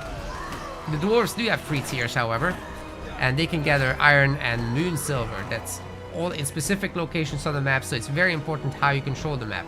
And speaking of the map, the players are currently fighting a little bit of PvE with all these neutral creeps that if you kill, you get a lot of experience for, as well as gold, which is the only resource that heroes can really gather other than experience. As they level up, they get more skills. As they get gold, they can buy better items at the shop. So there's a lot of game systems here. all together. But the workers work quite a bit like in Age of Mythology, right? With the, you have to think about the resource split, you have to think about the drop-off distance and all that stuff, but you cannot directly command them. You can return them to the building, and then in the building you can assign how many workers you want. Alright, now I think I gave you the lowdown on this. Let's return to a little bit of normal commentary. So, getting all these sectors up for the dwarves is actually difficult because they're so expensive. We do have a stone hall, which is where the units are produced. And, you know, that's going to be useful because you need a big army to beat the much larger, much stronger trolls. But you will be able to have more of them. More of the dwarves. Now, that guy from Earth has collected a 4 level ups. 3 level ups rather. He's level 4 now. And he's got himself his purple armor as well as the weapon. So this is going to give him quite a bit more staying power in the fights, giving him a lot of extra resistance. There's 4 damage types in this game, and also true damage if you want to count that. That exists. They call it pure damage actually. But yeah, there's magic damage, which is what the heroes do, as well as mage-based units. Then we've got strike resistance, pierce resistance on the units as well, magic resistance, and siege. Buildings actually resist everything quite well except siege. Siege they have a negative resist against, so yeah.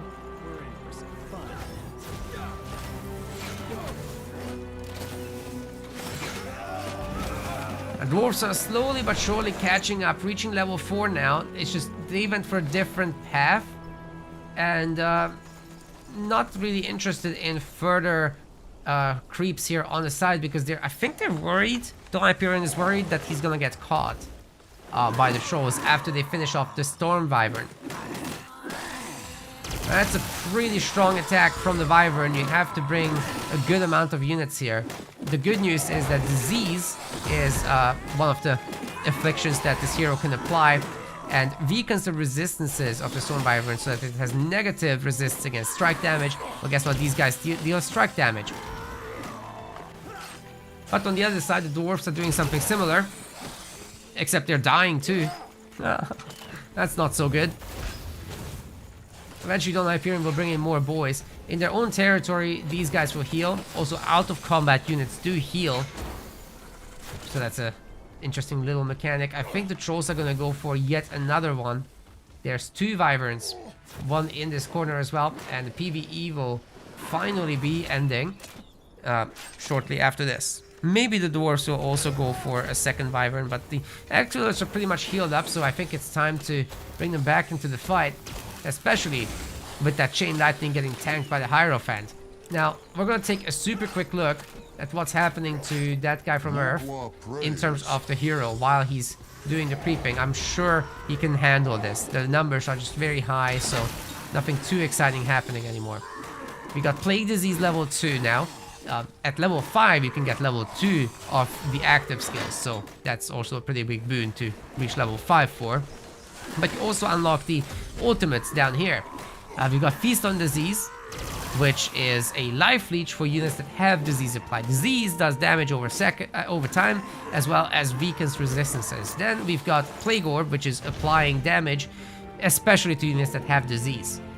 We've got Plague Bolt 2, which is the spammable single target skill, just applies disease as well. And, you know, over time, I think it's a good idea to get Corpse Harvest, which is basically a corpse explosion. Any corpses on the ground can be exploded with this. Some more AoE on top of Plague Orb is always great.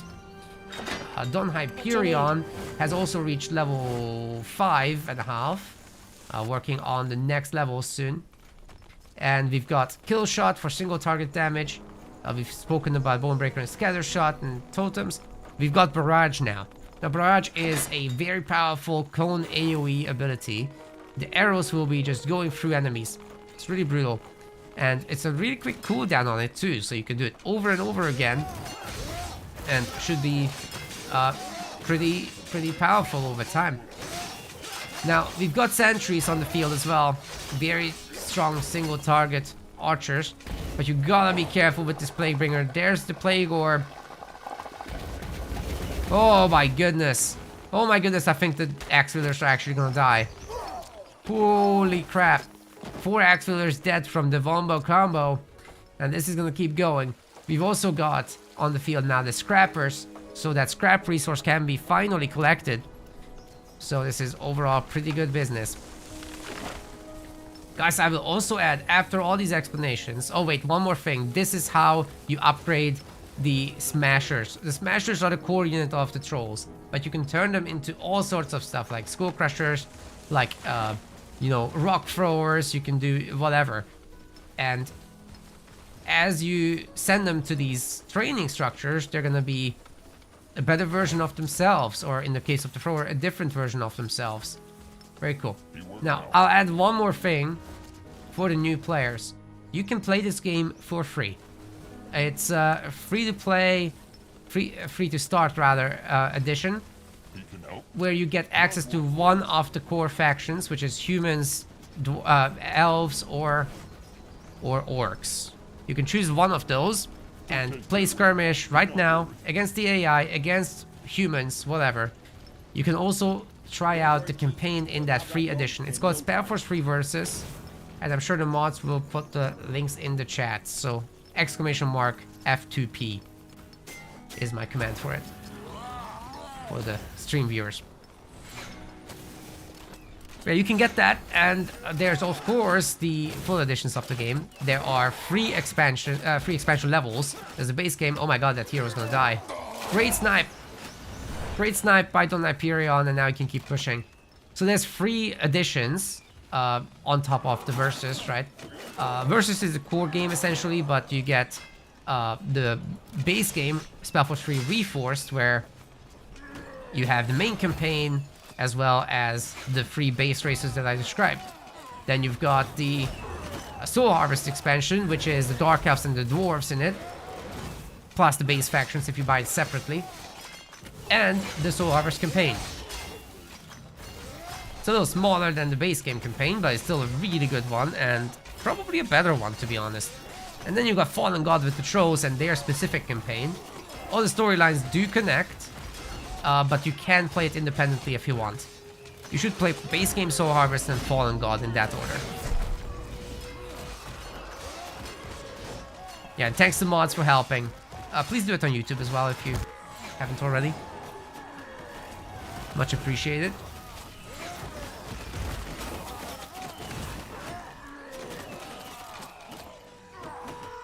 I think that's gonna be another hero snipe, but right now Don Hyperion is going through the army. By the way, the epic thing about these skull crushers is that, holy shit.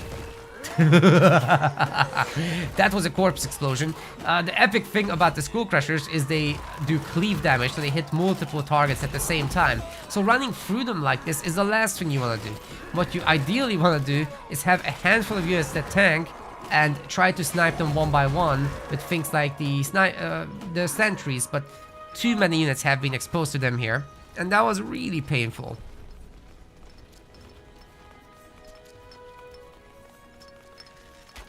Wow.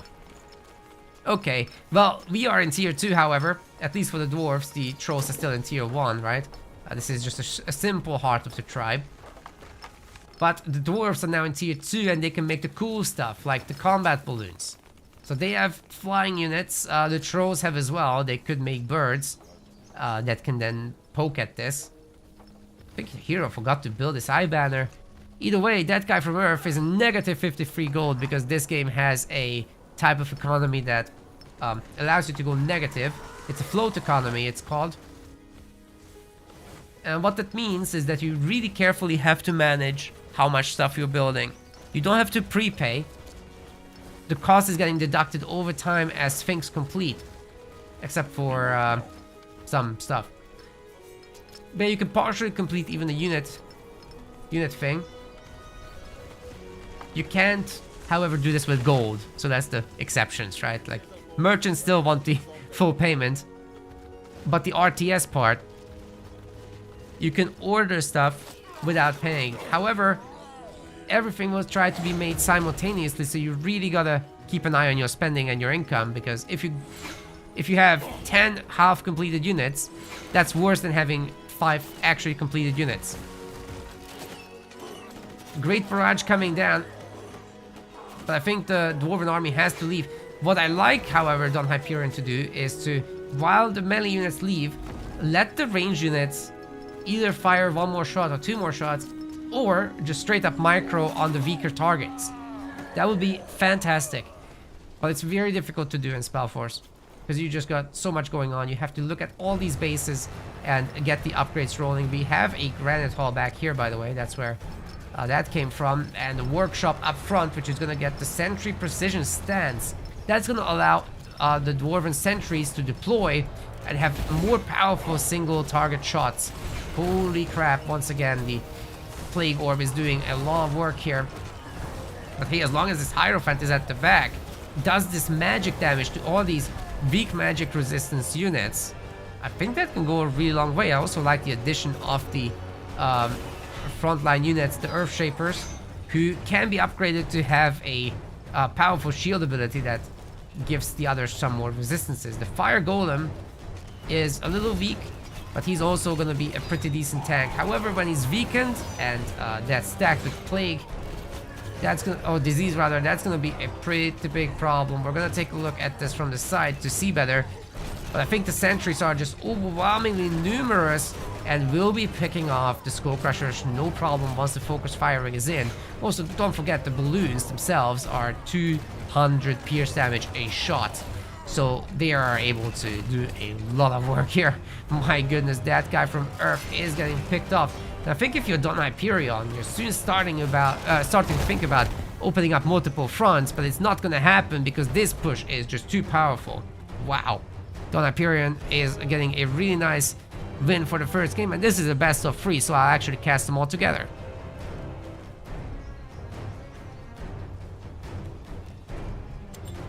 Get some stats at the end. Yeah, like Don Hyperion just made a lot more units, obviously, because he's dwarves, that's fine. But getting good KD as well, considering the situation, considering that the hero has actually done a lot of the killing on the troll side, is pretty significant there. Moving on to the next game. It's gonna be Jungle Crossroads, ladies and gentlemen. Jungle Crossroads. Now we'll get to talk more about the factions.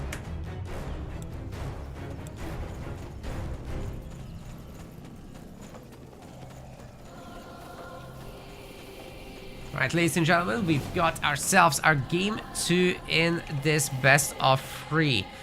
Don Hyperion is here back in the orange color, still playing the same race, the dwarves.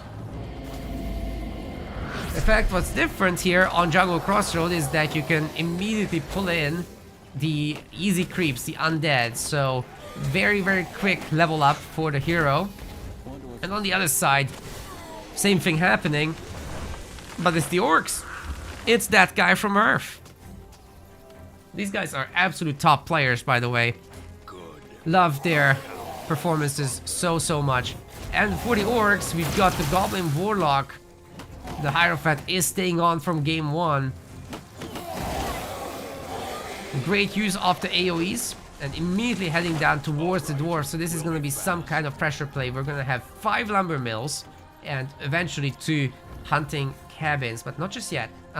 You gotta save that wood for the next bases to go a little bit faster. You can make that later because you don't get all the workers immediately. See, 3 more are to be made, so you can wait with that.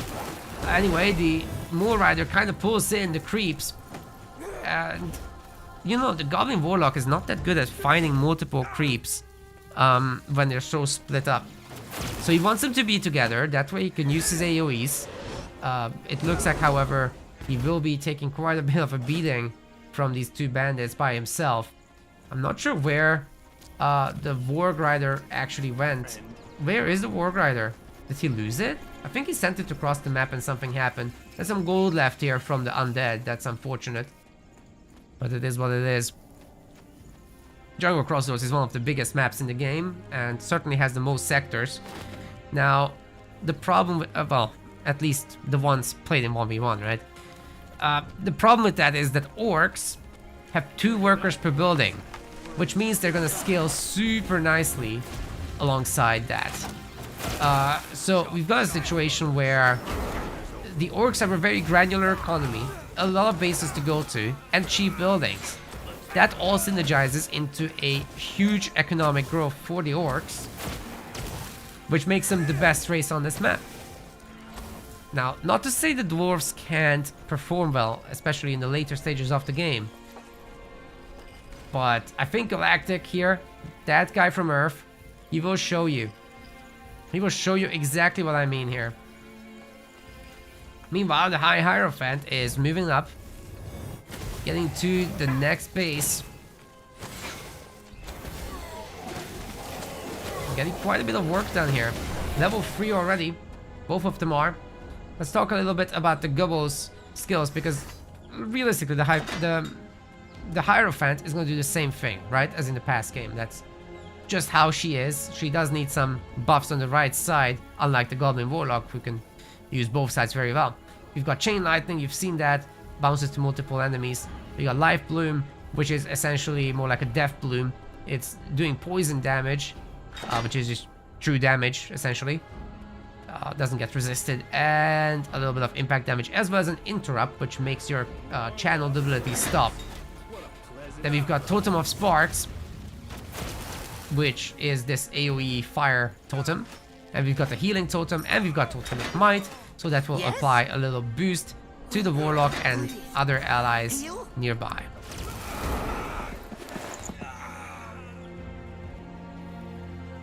Yes, indeed, there's voice acting, but I need to switch between the players to access that.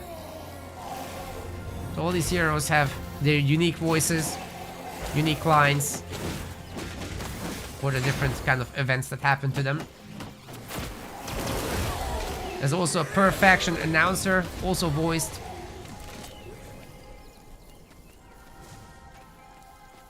Quite content-rich game overall. And I haven't even mentioned, outside of the campaign, there's another campaign-like thing, which you can play as co-op or alone. Best played as co-op.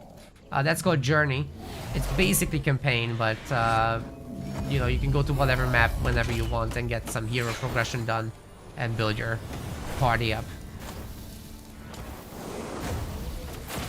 Very nicely done by that guy from Earth invading this territory here, I think. I'm gonna try to take out the Hierophant, but I'm not sure that will work. I mean, there are 3 more potions available. That's one of the most important aspects of the heroes as well. That you just get potions to save yourself. So hero versus hero typically doesn't go into the kills and whatnot. And that War Rider is also going down, so that's some free experience and free gold farming there for Don Hyperion.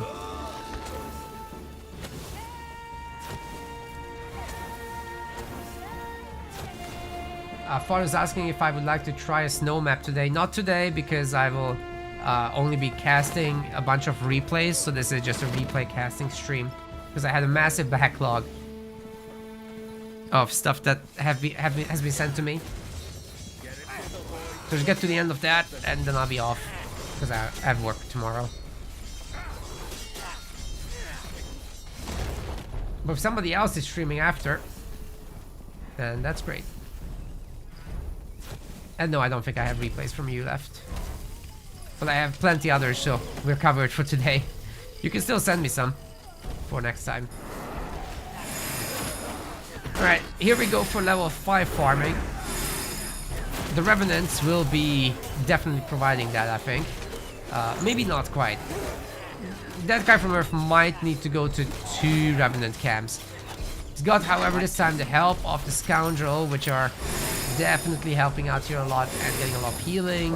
Everybody benefiting from the boost as well.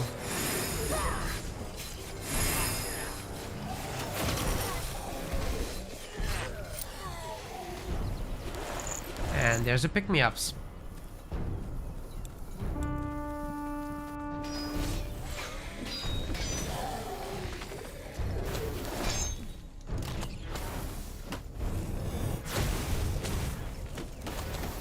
Hyperion is also working on the leveling. Nearly there. Just one more creep camp, but it's hard to come by Especially when there's a guy from Earth who's stealing them from you. Oh, there is one more Revenant Archer in the corner.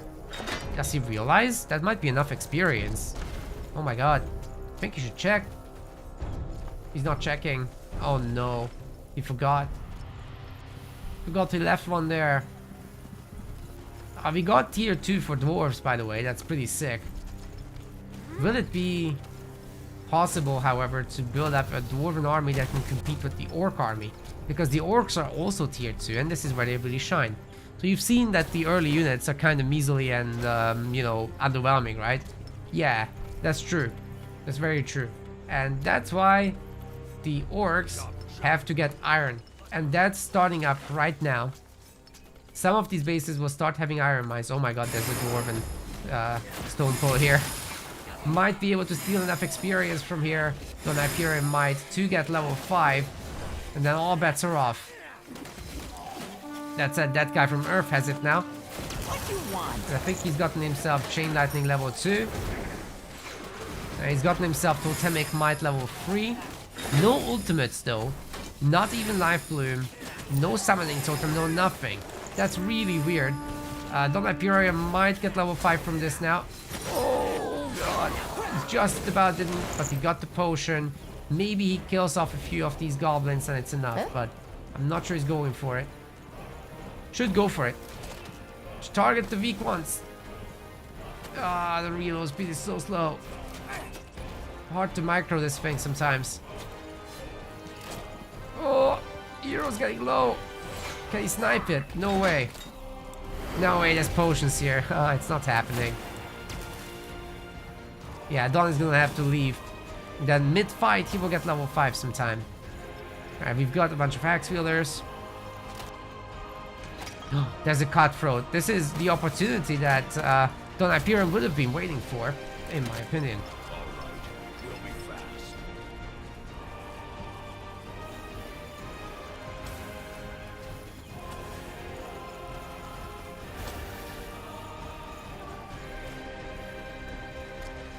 That's the opportunity right there. The one creep. I guess there's this. That's a good camp. If you can go up there to check, I could see that working.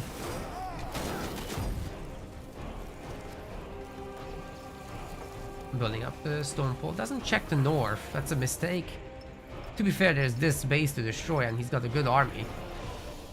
But the guy from Earth is also building up. And he's got a lot of War Grinders, which in tier 2 then you can upgrade to have better attacks. He's getting the Blood of the Horde upgrade, which will unlock Hunters and Brutes. Now that's the bread and butter of the orcs. And now we're starting to have quite a bit of iron mine gathering going on. Even up here. Alright, we'll be fast. And here. It's like 4 bases with iron. Yeah. Plenty. You can see iron is now at 14. The food is starting to come in fast as well. And I think that guy from Earth will reach level 6 here. Almost. Not almost, actually. That's sick, because at level 6, you unlock the Summoning Golem. So you can summon in your very own golem. On some maps, this is actually a creep that you fight. But here, it's a boy that fights for you. Pretty good to be a goblin warlock at times. Let's see. Alright. Don Hyperion is still level 5 now. I'm not sure what he killed, probably some workers. That's a pretty big deal. So he must have gotten his barrage. And scattershot ammunition level 2, which will make him shoot 3 projectiles. Himself too. And he's got himself his level 2 weapon, as well as the level 3 armor. So she's a little bit tankier now and can hit harder as well. It synergizes very nicely with the scattershot ammunition, but you know, not the barrage. The barrage just does spell damage, not weapon damage. So whatever the skill says, it does. Just deleted these guys. Holy crap. Might be able to hold this fortified outpost. It's so good that Don Hyperion upgraded this base. Very nicely done by him. But the Inferno Golem is starting to burn these enemies around its aura. And that hurts a lot. Unfortunately, there's no explosion damage on it for a finale. That would be something, but... Oh, the orcs are still gonna get this? Are you kidding me? Okay, the brute got knocked down. That's huge. But there's still another brute. And there's still hunters. Still, the entire orc army basically died here in favor of this. The axe wielders are using their ability to rapidly heal up. And they're ready to go back into battle immediately. That's a really strong ability to use in this early mid game. Unfortunately, in the late game, they still fall off significantly. That's a good ability. Yeah, don't have to wait an hour. Will don't appear and attack. Now there's all these hunters to deal with, right? They have decent range damage. By decent I mean crazy. And they're also bleeding the enemies. So when you hit the enemies, 2 seconds of bleeding. That's true damage right there. Then we've got drummers coming in, which will boost the army further. We've got brutes, which are anti-building. They got some bonus damage against buildings. Pretty good stuff. And, you know, the dwarves actually have a lot of sectors, so if they can grow and stay alive and all that stuff, then I think they have a bright future ahead of them, guys.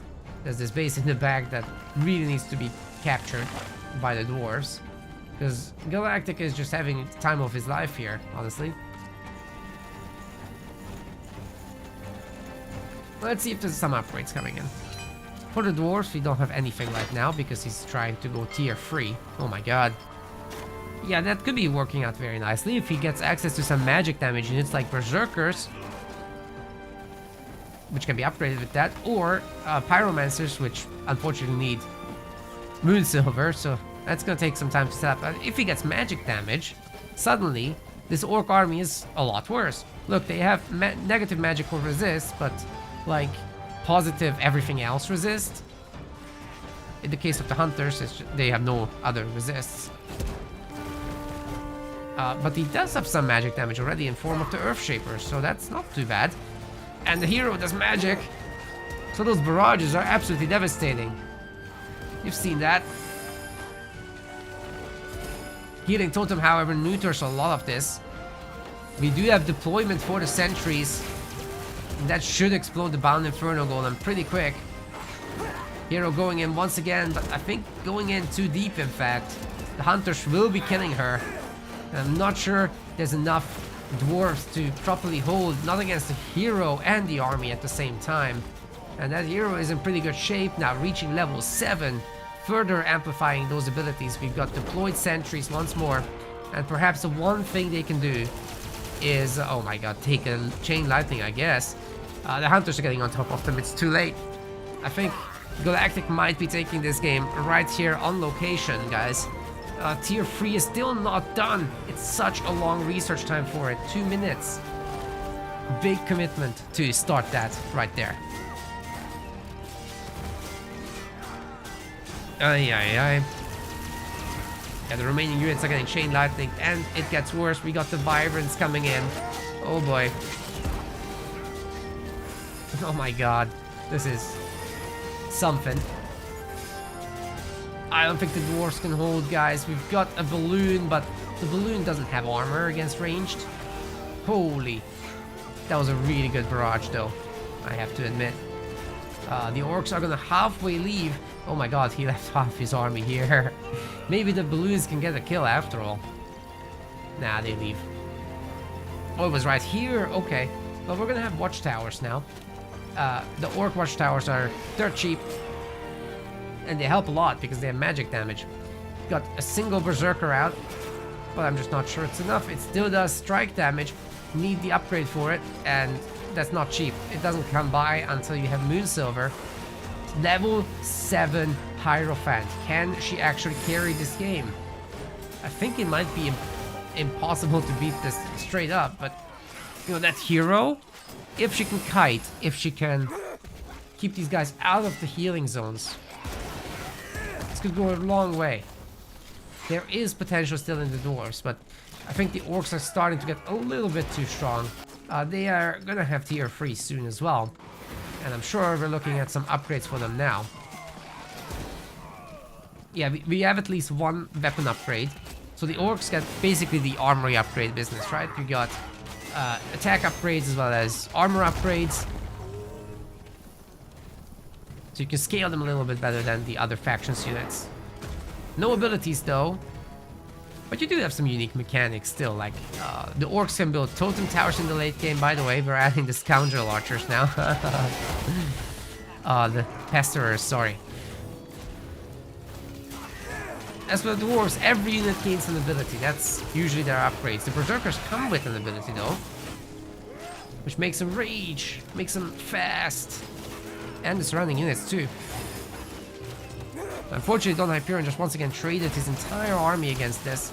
Sure, every time he does a barrage, he picks up a few units, but then Galactic just heals them up. We're looking at 160 population against 27. 31 now.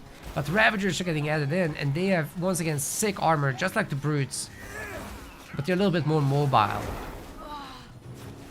Hero dies.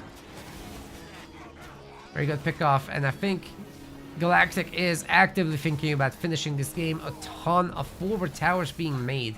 That will also get rid of any buildings nearby, which will then be leaving resources behind. That gets collected by the workers from the base. And all of Galactic's bases are due an upgrade for Border Fortress business, which gives him even more workers, even more economy, even more snowballing. By the way, you haven't seen any orc production buildings, right? Well, I forgot to tell you, the orcs build from their sectors. So every sector center is a barracks. It trains units not as fast as a barracks would, but it doesn't require workers, so you have a bigger economy. Your units are not as good, but the numbers. Look at the numbers.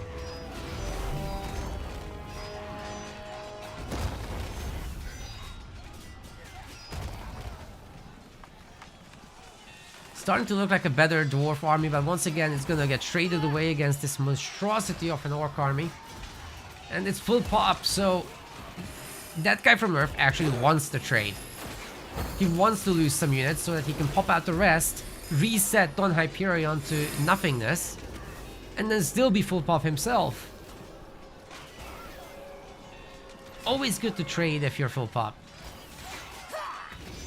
As long as it's a good trade.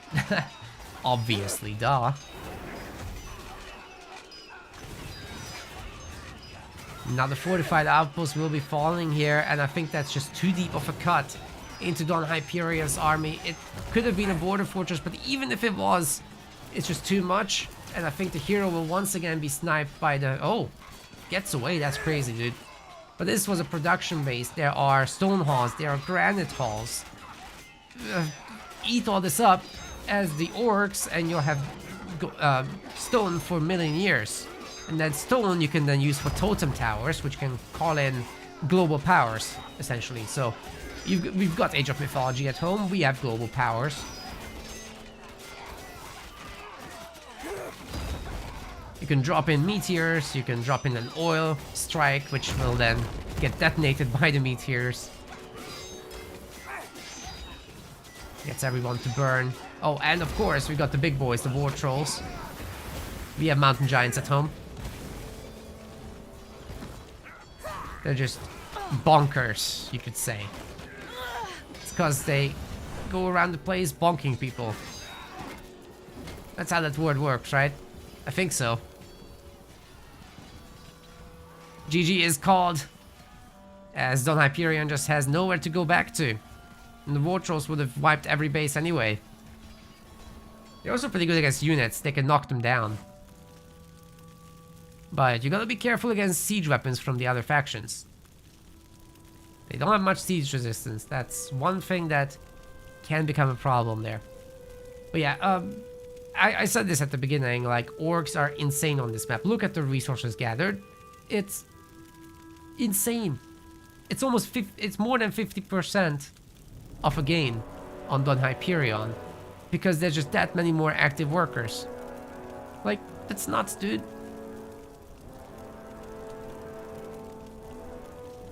And you got a hero lead It's just a massive, massive snowball situation. If you win here, you're probably Dark Elves. Dark Elves can do it. Alright, gamers. We're going to Greykeep Gardens. Wait. No. We've been there. We've been there. We're not going there.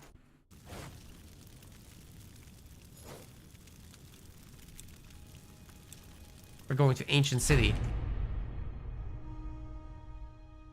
Gotta decide that best of 3. I hope I didn't cast this in reverse order, by the way. They didn't tell me what's game 1. Nice, another faction coming up.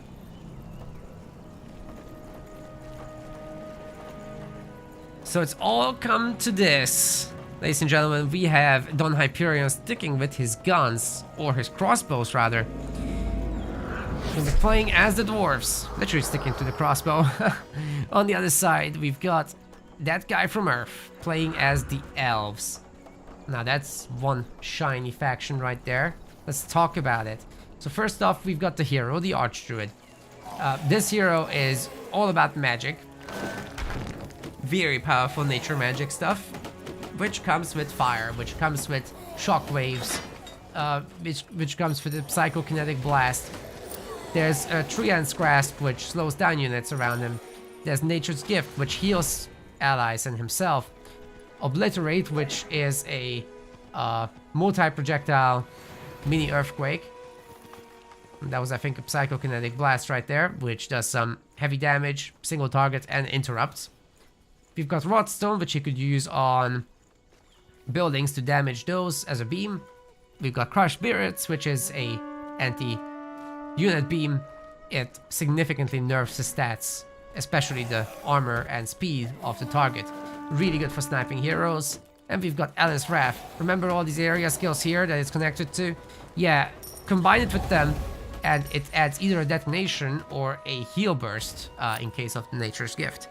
But combine it with Trian's Grasp and Alice Fire, and it gives you more powerful explosion as you cast that.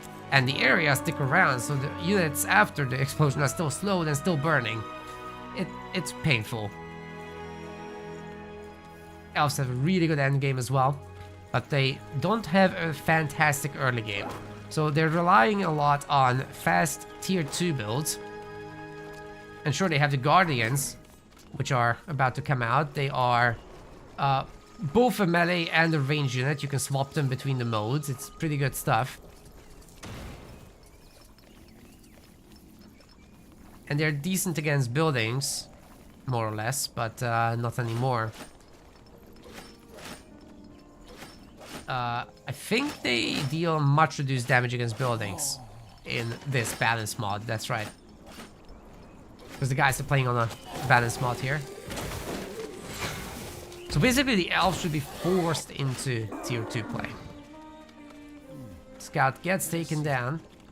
And one thing the elves are not good at either is building wide. So they're going to be building tall most of the time.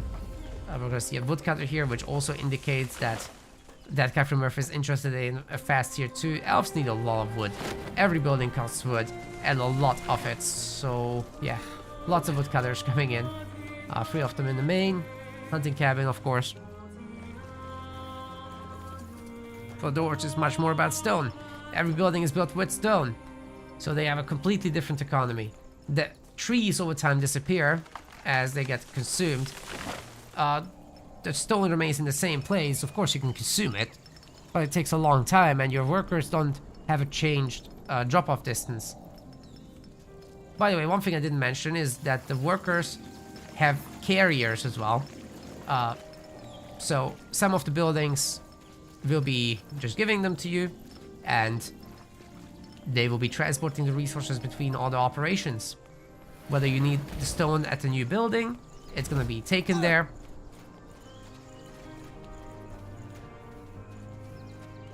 And you basically have this Congo line of units running the economy.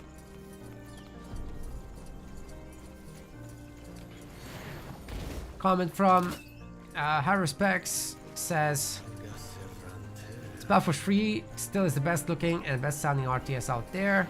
Shame it's not as popular as the Age series. Yeah, true. It's definitely up there. I just wish we had as many players as the Age games. That would be epic.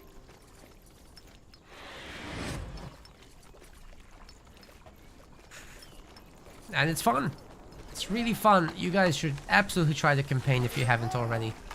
You can't go wrong with it, honestly. Alright, workers are now being picked up, so we're finally seeing some harassment play. Which the AOM players love so much, right? Certainly, workers can be cut down here too. To diminish the other guy's economy. The heroes are particularly good at it. Although they'll be sacrificing their ability to grab flags as well as creeps, which will slow down the leveling, but it hurts the economy, so it's a balancing act. Good snipe there. Totem gets taken out. Did this Hierophant actually buy totems from the shop? Or just potions? Just potions. Spent all her money on it.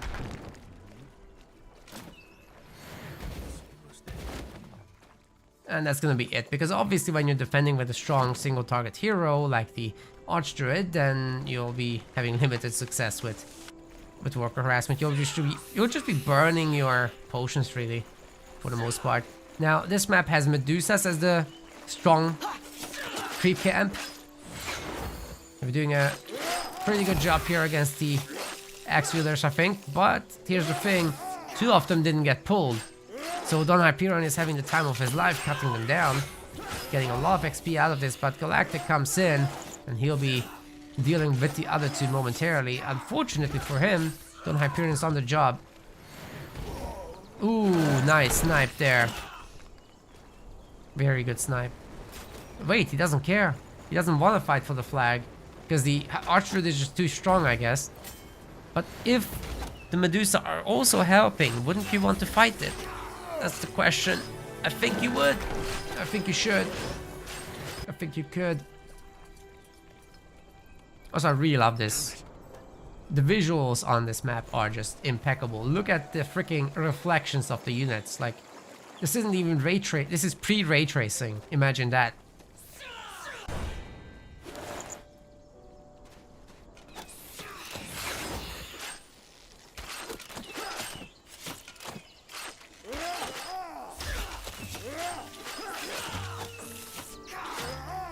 Medusas are giving these axe wielders the business, but they're also getting shot at pretty hard. I'm pretty sure they'll be taken down before the elves can come in and do too much damage, but the slow area around them blocks the Hierophant from picking up the 1 potion there. Still, there's plenty work to do here, and I think the Archdruid might actually fall. Holy crap, the regeneration is so good on the potion, my goodness.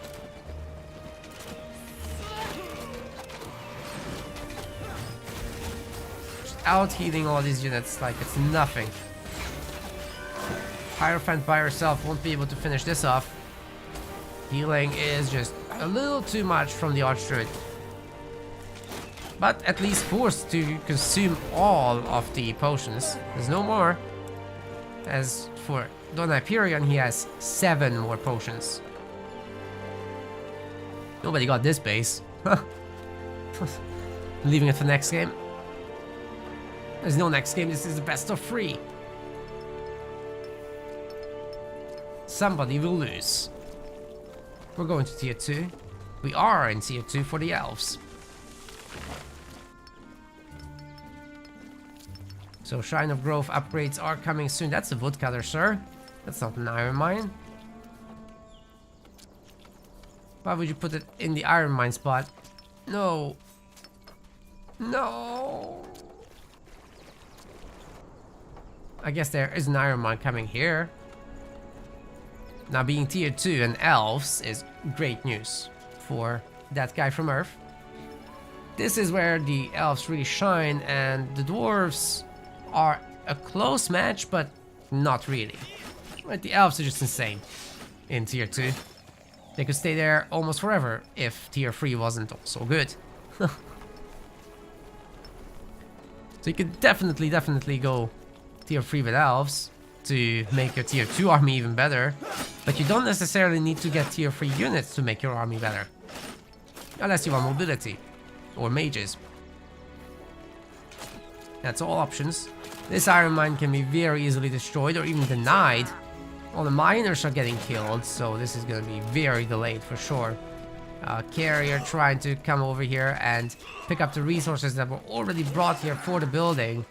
So definitely Don Hyperion is doing a lot of work here, denying overall economy to that guy from Earth. But here comes the defenders, and there will be iron. However, the sentry's already gotten to work here in the near the iron mine. Wait, he's not shooting. What is going on? You're in range. Why aren't you shooting? Oh no.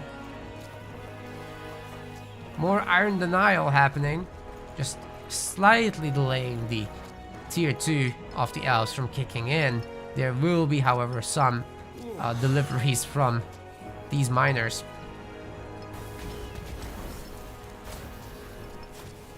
Right, the workers are getting back to making iron mines now. There's a lot of wood that has been stockpiled. Needs to be spent. And iron mines are the perfect way. They are so expensive, but so worth it. Right, what I'm not seeing right now from that guy from Earth is actually a lot of groves. It's just the one. You'll need more of that. That's for sure. Panzer workers getting taken down.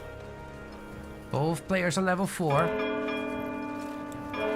Don Hyperion is much closer to level 5.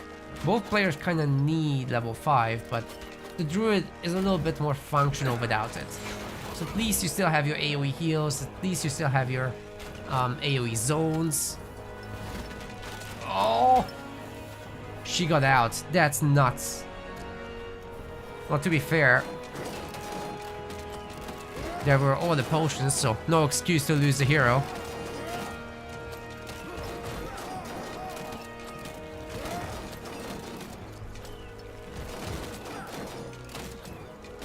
The Hierophant is joining this, but the elves are back.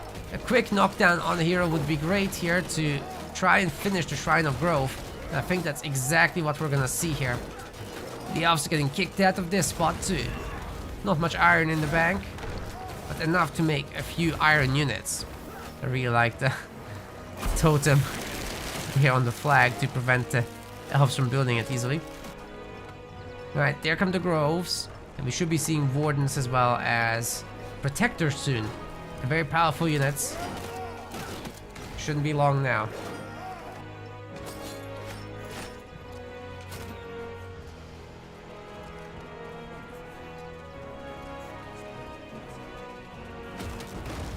Don Hyperion are controlling the majority of the iron bases. It's just a matter of denying this. If that can be done, and this is a very hard to defend location by the way, especially if you're numerically behind, I think that could go a long way to the Doors winning even, maybe. Okay, this is a hero takedown. Like, we gotta see the sentry's turn. Where are you going, Don Hyperion, man? He could have fought this. I guess he really doesn't want to fight the iron units later. So best take down the iron mines and then it's all Gucci, right? In theory. They are coming. It's a whole Congo line of them. There's the Warden, super powerful spear thrower. Very strong single target damage. That guy from Earth has teleported in to try and defend this now. And some Dwarven units will die. Which is once again a good trade for the elves. Get rid of some Guardians and kill some sentries, that's always good. Especially once the tier 2 units start coming out. But there's more dwarves where they came from. I just don't think they have enough right now to actively fight this. Maybe they should fight though. Just the Guardians. Pick them off, run.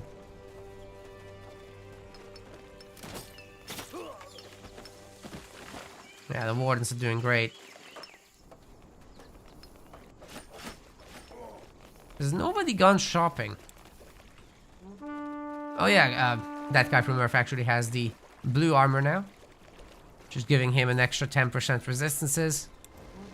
Don has nothing, just money for potions, I guess. That's probably what he's gonna do. Okay, finding the reinforcements is big. Should be a lot of good pickups here. Very nicely played. But he has to defend this. It's very important to defend this sector. Super important.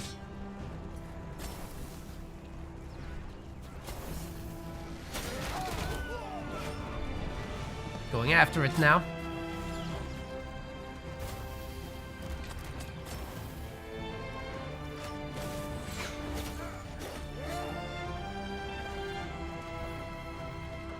And we see the addition of the fire golem finally. Now that's a nice siege weapon. Needs to be upgraded to become a siege weapon though. Let's see what other upgrades we have. So far I think nothing. But there are a lot of stone halls as well as granite halls. So that's a pretty big deal for sure. And they're gonna be making combat wounds. Still no level 5 for that guy from Earth. This is a very, very long level 4 extended fighting game. Which makes the RTS units just that much better here. So whoever has the big army has a massive advantage until level 5 is unlocked. Then the heroes can play a much larger role. Gives this map a very different dynamic. I think Don Hyperion needs to really remember that there's a base up north. If he does, he's level 5. And that guy is not. Earthman. Literally just need those zombies, yeah. That's it. Sure, this sector will be lost, but who cares? Get this for it. Get level 5, come back. Fight harder. It's gonna be great. We still haven't seen a single protector. Now, protectors are basically hoplites, okay? But they have an aura. An aura that boosts other units, called the phalanx. Well, I said they're like hoplites. Really tanky units. They can be upgraded to have AoE as well.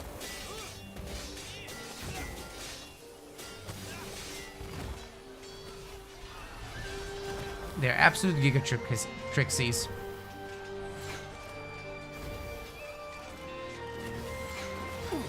Oh, that's a really nice knockdown and barrage, but the hero dies for it. Because, well, that's what happens when you get close to wardens. However, a lot of the elven units will die here. Especially with that... with the fire golem's attacks. Also cleaving between them. Wow. Oh, that didn't cleave, actually. Not the third target, anyway. Dawn's making her back at the front.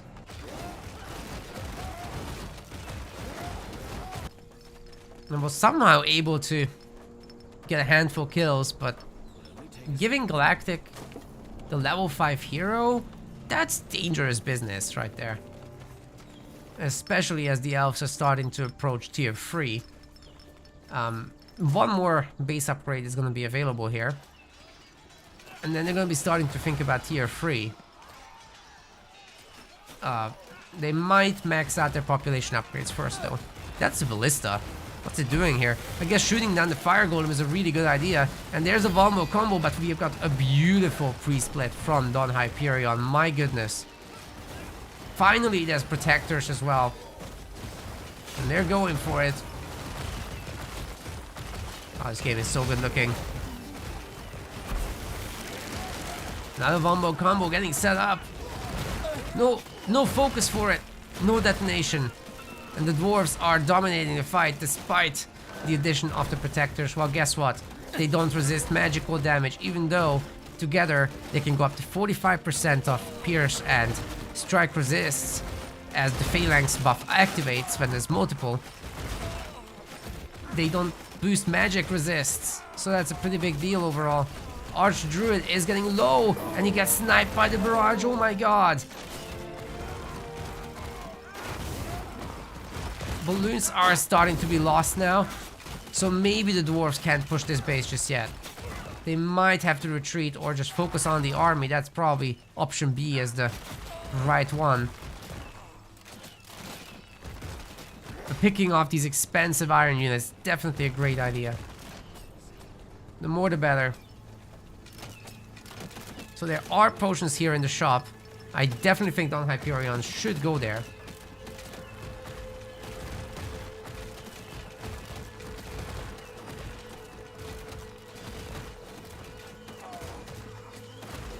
Yeah, very nice. Getting some more potions now.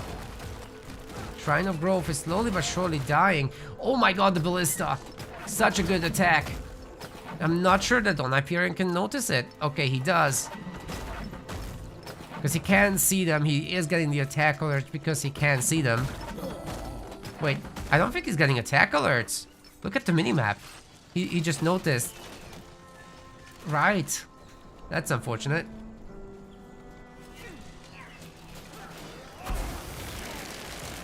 There's the Wombo combo. Everybody is eating it. My god. Oh, the Obliterate on top. Weakens everybody. And we've got the Wardens. There's no high ground bonus in this game, but the stairs do act as a very nice choke point for the Protector Phalanx to hold here. They are receiving a good amount of healing also. And we've got another fire zone right on top of the sentries. The golems can't push through them as they are deployed right now. Hero is getting sniped, however, with all the ranged firepower that there is for the dwarves, and the hero does get away. The sentries actually form a wall themselves, and Don Hyperion is going to take the game as well as the series. Oh, there were 3 more balloons there, my god.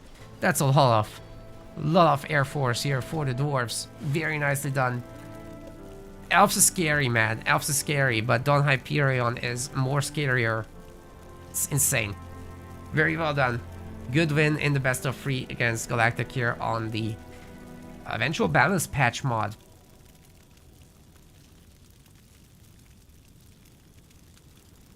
And also thanks for sending it in. Everyone else can send me in replays too for the next time. Now we've got a 2v2 cast as well as a free-for-all. I think it might be 2 free-for-alls, but I'm not sure. Do I have the time for this? Yes. I can do 2 of them, okay? I can't do all 3.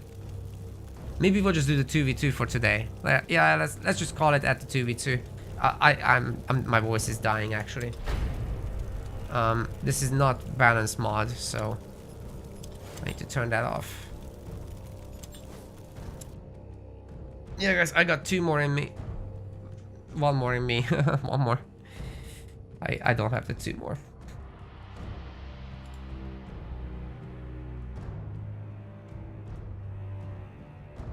Should restart this game real quick. Really good to see you guys dropping follows, by the way. I really appreciate that. Even after we switched game, a bunch of people are sticking around and we're having a good time, I think.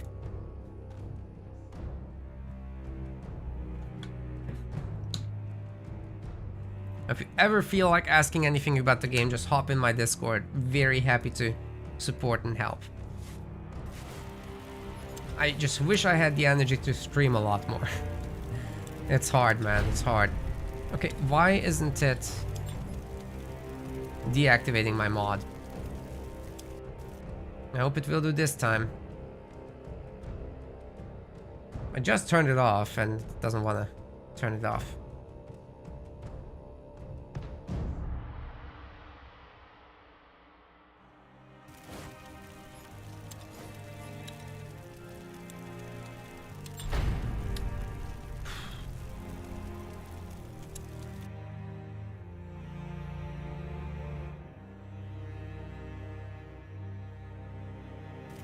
Still struggling. Turning off the mod. Okay, it finally worked. Here comes 2v2. Let's see how that looks. With all the heroes interacting, with the asymmetric factions interacting. I promise you this is sick.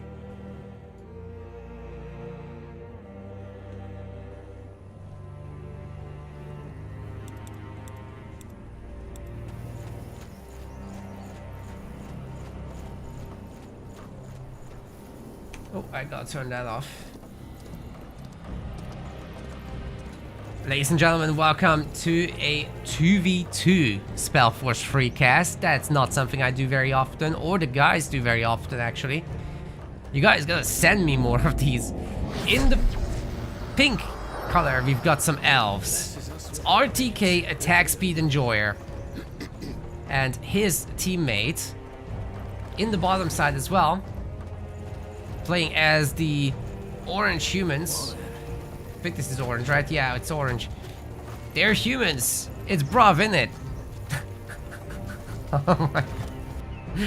In the top side, we got the Floyd playing as the dark elves, dark purple color. And on the other side, his teammate, Talha, playing as the teal trolls. Now we've got a little bit of every race in this. We don't have dwarves, we don't have orcs, but that'll be fine. That'll be fine. The map is Fortress Stoneguard. There is a really cool fortress in the middle, and the fortress contains this bad boy, a Tempest Golem, an absolute prize, because it also contains the shrine where you can build your Titan. This game has Titans. I didn't tell you guys in today's live stream yet, but it does. It's very rare to see it, and Fortress Stoneguard is probably one of the hardest maps to pull them off, because many maps actually give you 2 shrines for it, 1 per player, or well, multiple if there's more players, right? But this one only gives you the middle. It's very difficult to obtain, but what Fortress Stoneguard does is give you a lot of resources all over the place. Now, Bruv in it isn't going for quite a bit of harassment here with the workers. The humans have the Wolfguard Commander hero here, who's got all sorts of melee abilities, mostly a spin to win, mostly a single target big punch, and has this epic halberd as well. She's a Giga Trixie, and like 3 meters tall at least. The Dark Elves have the Reaper hero, who's basically a necromancer. Can summon some zombos and later can blow them up, and also can summon in some magical blood that will rot buildings. It is what it is. Now the Dark Elves are also kind of functioning like the Elves. They have a really strong tier 2 and free, especially free. But the big difference is that they gather Echo as the unique resource. So what that does is it essentially gives you an infinite economy, because every dead unit in the game will be providing you with Echo, and you can harvest that from the map with a harvester unit like a ghost. It's really cool. So you got an infinite economy for the Dark Elves, with food and Echo being the major requirement for the late game units. There are a bunch, of course, that require iron, but you just don't make those forever. You do run out of those eventually. Alright, the Ranger here is, well, what you would think of as elves, right? Very good with the bow. Good single target, a little bit of split damage as well. Got the Infantryman for the humans. The Humies are just really your standard RTS, right? So Age of Empires players will like this. Got your infantrymen, got your scouts, got your arbalists. AOM looks different. I always squeeze in a little SpellForce at the end, so we've done all of AOM today. I'm just squeezing in the extra. This is the bonus section. Flag gets taken down. But so does almost the Ranger. She doesn't have a level 2 because she never actually killed any creeps. There's quite a bunch here to go after, but the longer you don't do that for, the more opportunity the others will get to steal them. And that's a big issue if that should come to pass. Now the Humies are also neglecting their very own creeps, so that could be problematic, but there's plenty of infantrymen here, so it should be quick work. Actually, everybody is neglecting it. That's a level 1 Reaper. Very unusual, that. Absolutely crazy to see something like that. The Eye Banner will this time get upgraded, even though the Ranger and the Spectral Wolf are trying to stop it. It is happening now. Don't think the Smasher will care too much about you, Ranger. Best run. I like that the elves have this base here, though. And with the support of the base, I think this is killable. But the Smasher, of course, gets microed out. Another infantryman gets killed, it looks like. Oh, the Reaper almost died. Holy crap. 22 health. How did this happen? Maybe the Ranger can come over and pick him off. Well, that would be sick. But that's not where the Ranger is going. The Ranger is after the Smasher, and the Plaguebringer might actually get it. Don't worry about the creep. Worry about the hero. Chug the potion. Now it's too late.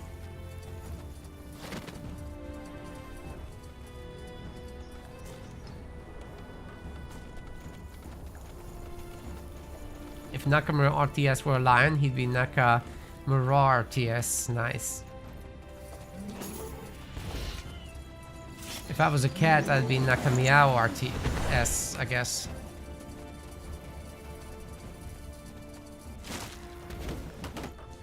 That's true. But if I was a worm, would you still follow me? Oh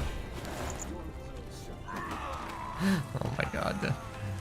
Insecure girlfriend questions. Great.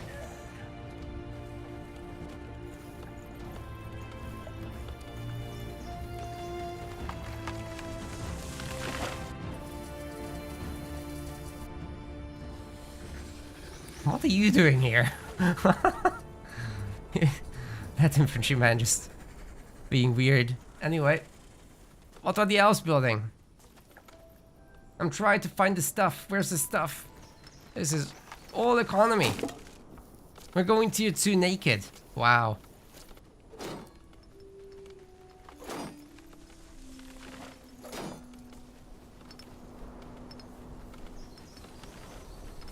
It's a good number of smashers. Talha could be quite threatening in the longer run. He's also level 3, I believe. Wolfguard Commander is level 3, working on that level 4 with the Dire Bear. There's a good number of human infantrymen around as well, so it's very, very doable to actually get this. But the weakening from the bear will be significant. Minus 15% to the resistances, so I really like the infantry split here that we're seeing. The bear does have cleave attacks, but it's too late for the Dark Elf Reaper to try to come and help. Yeah, that's gotten stolen from him. Now, looking at Bruv in it, we've got level 4, we've got a ton of potions, we've got level 3 brute force in addition to all the skills. She's got a teleport Shadow Strike, by the way, which is super powerful. And once upgraded, will also slow down enemies. Then ultimately the goal is to get to the Earth Shatter, which knocks everybody on the ground. Really good ability, that one. We got level 2 for the Ranger finally. Maybe level 3 can be achieved. Whoa. Whoa, whoa, whoa, whoa, whoa. Both players coming in to get rid of the trolls. They killed one, so that's a good start. Where are we going? You can't do that, Ranger. This is way too difficult for you. This thing has 9,000 health. She's got 1,000. No. You can't kill that. I guess we're going to raid.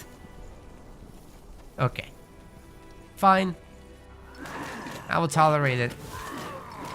Could have just walked here and defended the base. But I guess we want the sector. Okay, I see. That makes sense. Attack speed enjoyer will be getting that. But losing this base as a result, I mean, to be fair, you wouldn't be able to fight all those smashers, right? So it makes sense, really. It does make sense. Understood.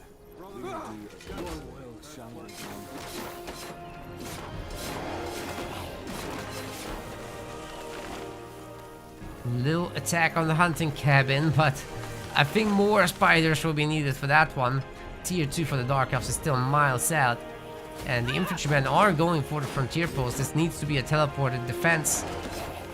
You gotta go. You gotta go now. Otherwise the trolls are coming in. I guess that's also fine. Nah, the Dark Elves are here. And they do have a little bit of backup with infiltrators. Well, the one infiltrator, that is. I'm not sure that's enough. Good corruption there, weakening all the units' armor. And we got the pretty much endless undead summons. So that should keep the units away here. Joining in though is the ranger now. And that's a tier 2 elf, by the way, behind this. Just no iron yet, as far as I can tell. Which is very problematic. The elves need some better units, or units in general. Still 0 population for attack speed. Enjoy minus 100 wood. Once that gets sorted out though, the elves will be crazy. Oh wait, there's still like hunting cabins getting made. You know, losing this base actually is a good thing here. For once. Because now, that's only minus 31. So the wood economy will sort itself out. Then we can start thinking about iron. Oh, the Dark Elves might get the Ranger snipe there. Very close, but gets away.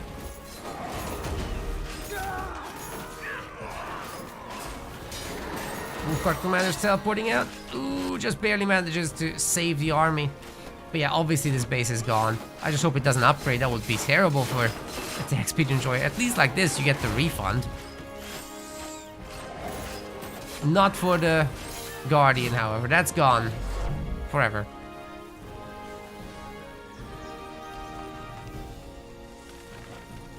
More arbalists and infantrymen.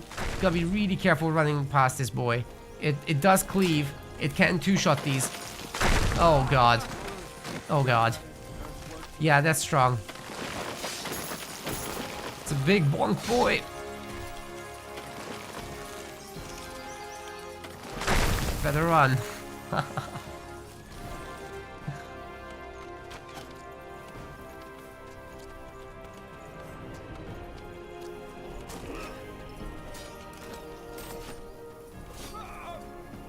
Right, some of the easy creeps remain.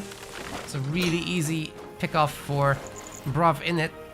And he's nearly level 5. Just one more set down here. And level 5 is achieved. That will be the first hero to that point. Plaguebringer is, I think, on the low end. Still tier 3, level 3. But there are some big creeps you could go for, like the Ice Wyvern down here. There's all the Wyverns, in fact. Including the Storm one. And that's something that our elves could be starting on to catch up. But there's Dire Bear, so very problematic. And Taha has a big army. I think he's gonna smash through this. With all the smashers and the big boys. Yeah, the elves can't defend this. Still 0 pop for attack speed enjoyer. I think he's training stuff now, right? Protectors, that's a good idea. A little too many bases, I think, for the elves. Like, if this was one less base, if this never happened, oh god. That's a lot of iron mines. I'll put the workers in. Provenant is doing okay. It's a really good human army. I like the additional catapults too. We'll be able to push a little better. And has an advantage over the Flowoid. Should be seeing a very nice Earth Shatter here from the Wolfguard Commander, that's right. And the infantrymen just aren't allowed to get on top of the army. Catapults adding in a lot of damage to the fortified outpost, but the trolls are coming in and will be able to fort this aggression. I think it's a border fortress now, so you gotta be really careful with that. Shoots very hard. So do these units though, they hit very hard. I'm not sure the Wolfguard Commander is nearly strong enough, not without her armor upgraded, not without her weapon upgraded. And in fact, these catapults are getting wrecked too. The base might help to hold. Great Earth Shatter, by the way. And the catapults are managing to mostly escape. But the weakening is so strong. Oh god. Especially together with the disease, which also blocks regeneration, by the way. So Humies will probably have to leave soon. But hey, guess what? Bruv in it is actually going for some really good trades against the trolls. I think Talha overstaying is welcome here. That's a level 2 spin to win, by the way. And the base and the catapults and the archers, they're getting a lot of work done, man. No more earth shatters. Oh, there is one more. I was gonna say the hero was gonna die, but now she's level 6. That's insane. It's crazy, dude. And the elves are coming in now with protectors, with wardens. Oh, they've turned this around, man. Team bottom. Team 2 has overtaken. Dude, that's nuts.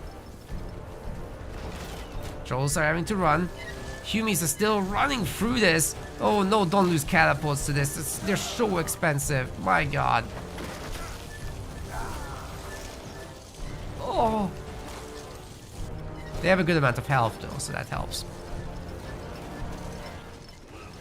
Right now, if the elves and the humies can stay together, they can get this base. They can get this creep. And get the middle control done as well. Now we finally have the harvester, so the dark elf echo mechanic can be shown off at some point. Oh my god, the plague beetle is in. Real creepy. Real good air unit. Base is toast. But where's the Humi hero? Can't build if you don't have the hero here. Rangers here at least. But is she gonna be enough? There's a lot of elf units here. But where are they going? They're attacked. They're moving. Oh man, where are they going? They could have killed this. No. I think they're gonna link up down here. Could have killed every unit.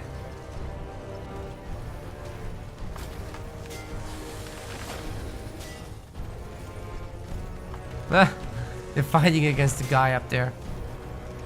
But the Tempest Golem just heals right up. There's no enemies here. Oh, that's crazy, dude. You just got dragged out too far.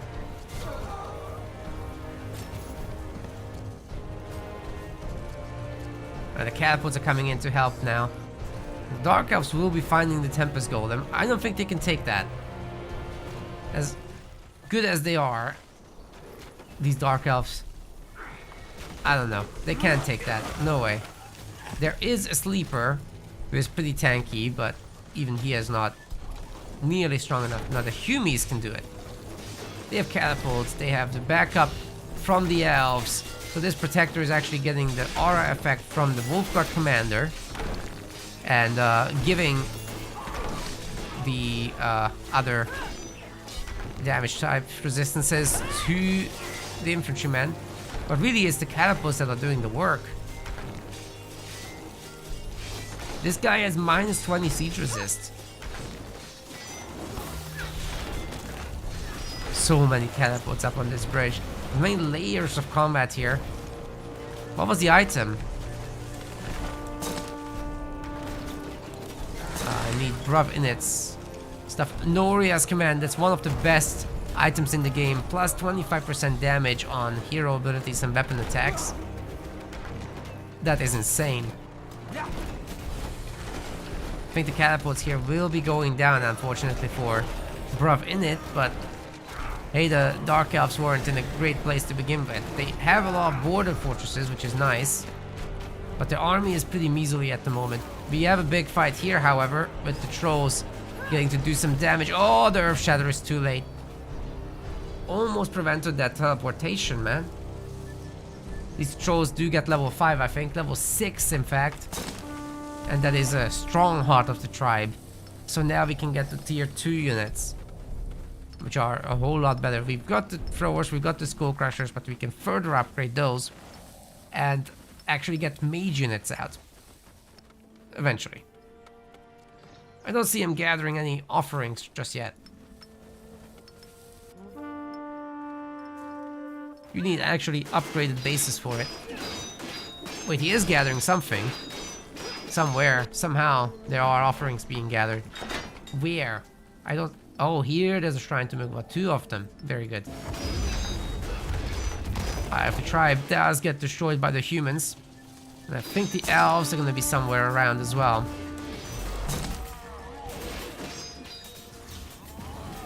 There's attack speed enjoyer. Weird path, for sure, but he's coming from the lower layer of the map.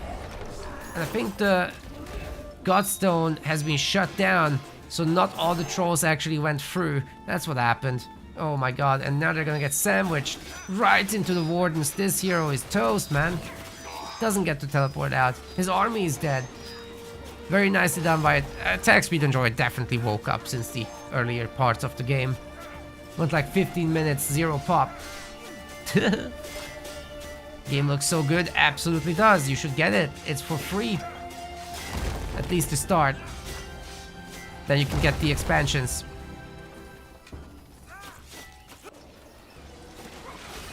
Alright, the Dark Elves now have the Basilisks.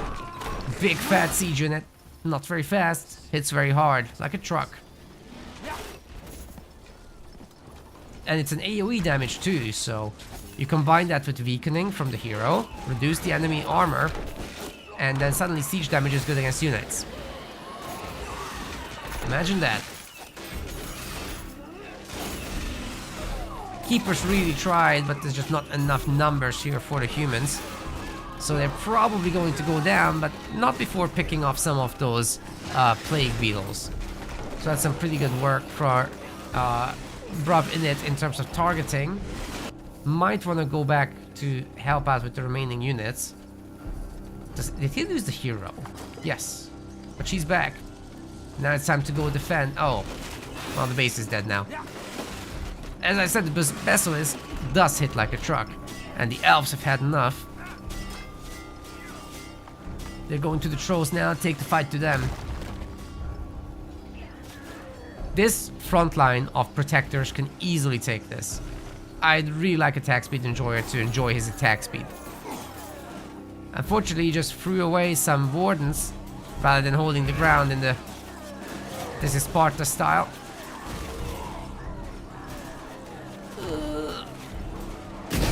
Oh, corpse explosion doing so much damage there. A lot of the protectors have gone down. But the trolls are also suffering losses. It's a good trade for the elves. Especially if you can keep kiting here. Going back to their own base is a good idea, of course. There's some really weak troll units that can be picked off. I like to split on the range units, but you gotta start fighting eventually and just keep splitting. Somehow get those protectors in front. Oh my god. Not a few deaths going through. Level 6 ranger now.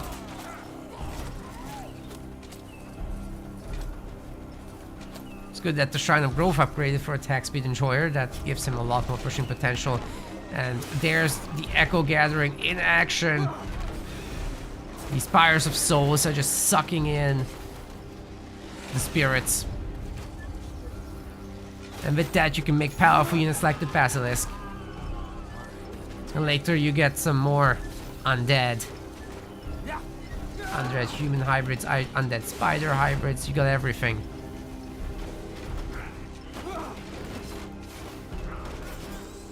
Elves to join in. Oh, but where are those catapults going, dude? This is not gonna go well, is it? I guess if the frontier post gets taken down, that's good. And the protectors are a really good front line here.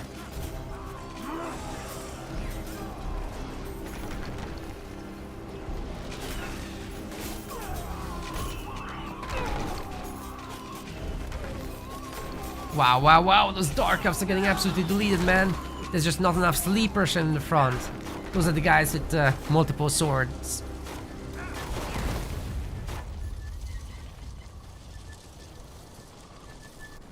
What's Talha doing? He's doing nothing, honestly. He's getting some mages now out, the Flesh Eaters. They have a very stinky aura. Makes enemies fumble their attacks some.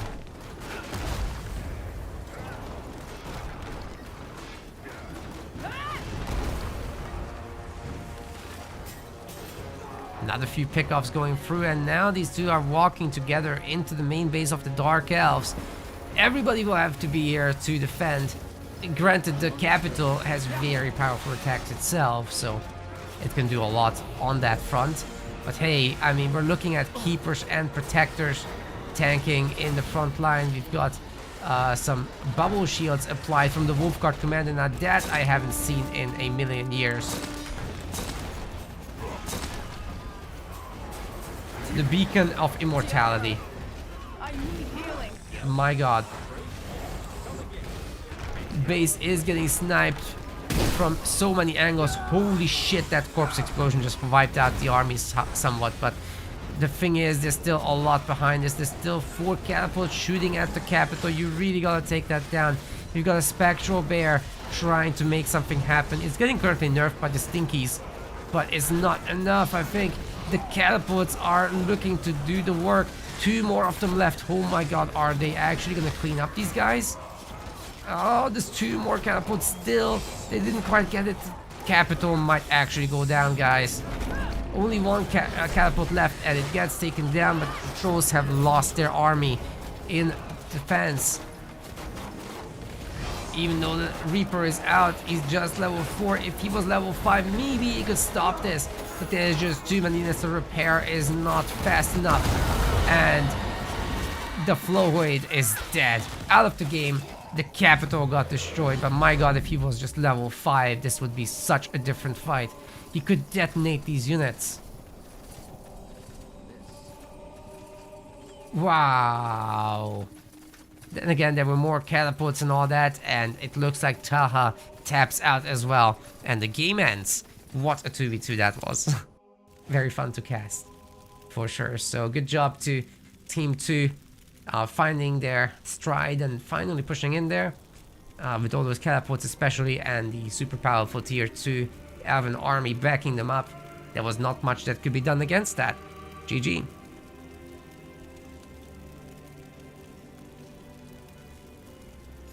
Alright gamers, this is where I'm toast. I'm definitely gonna call it now, but I really am happy that you guys joined me for this. It was super fun. I'll be sending you on a raid somewhere. Do try out SpellForce free. I will give you guys some links real quick. It's totally free. You can also buy the campaigns and you know, complete editions. There's also a package deal that you can try out. So do check that, and with that, I'll be bidding farewell. Who do we raid? There is Ulysses over on AOM.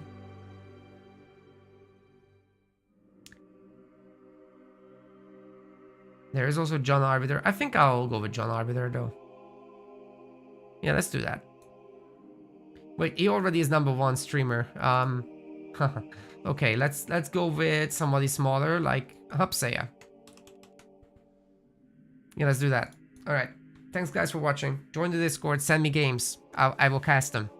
For reals. See you there.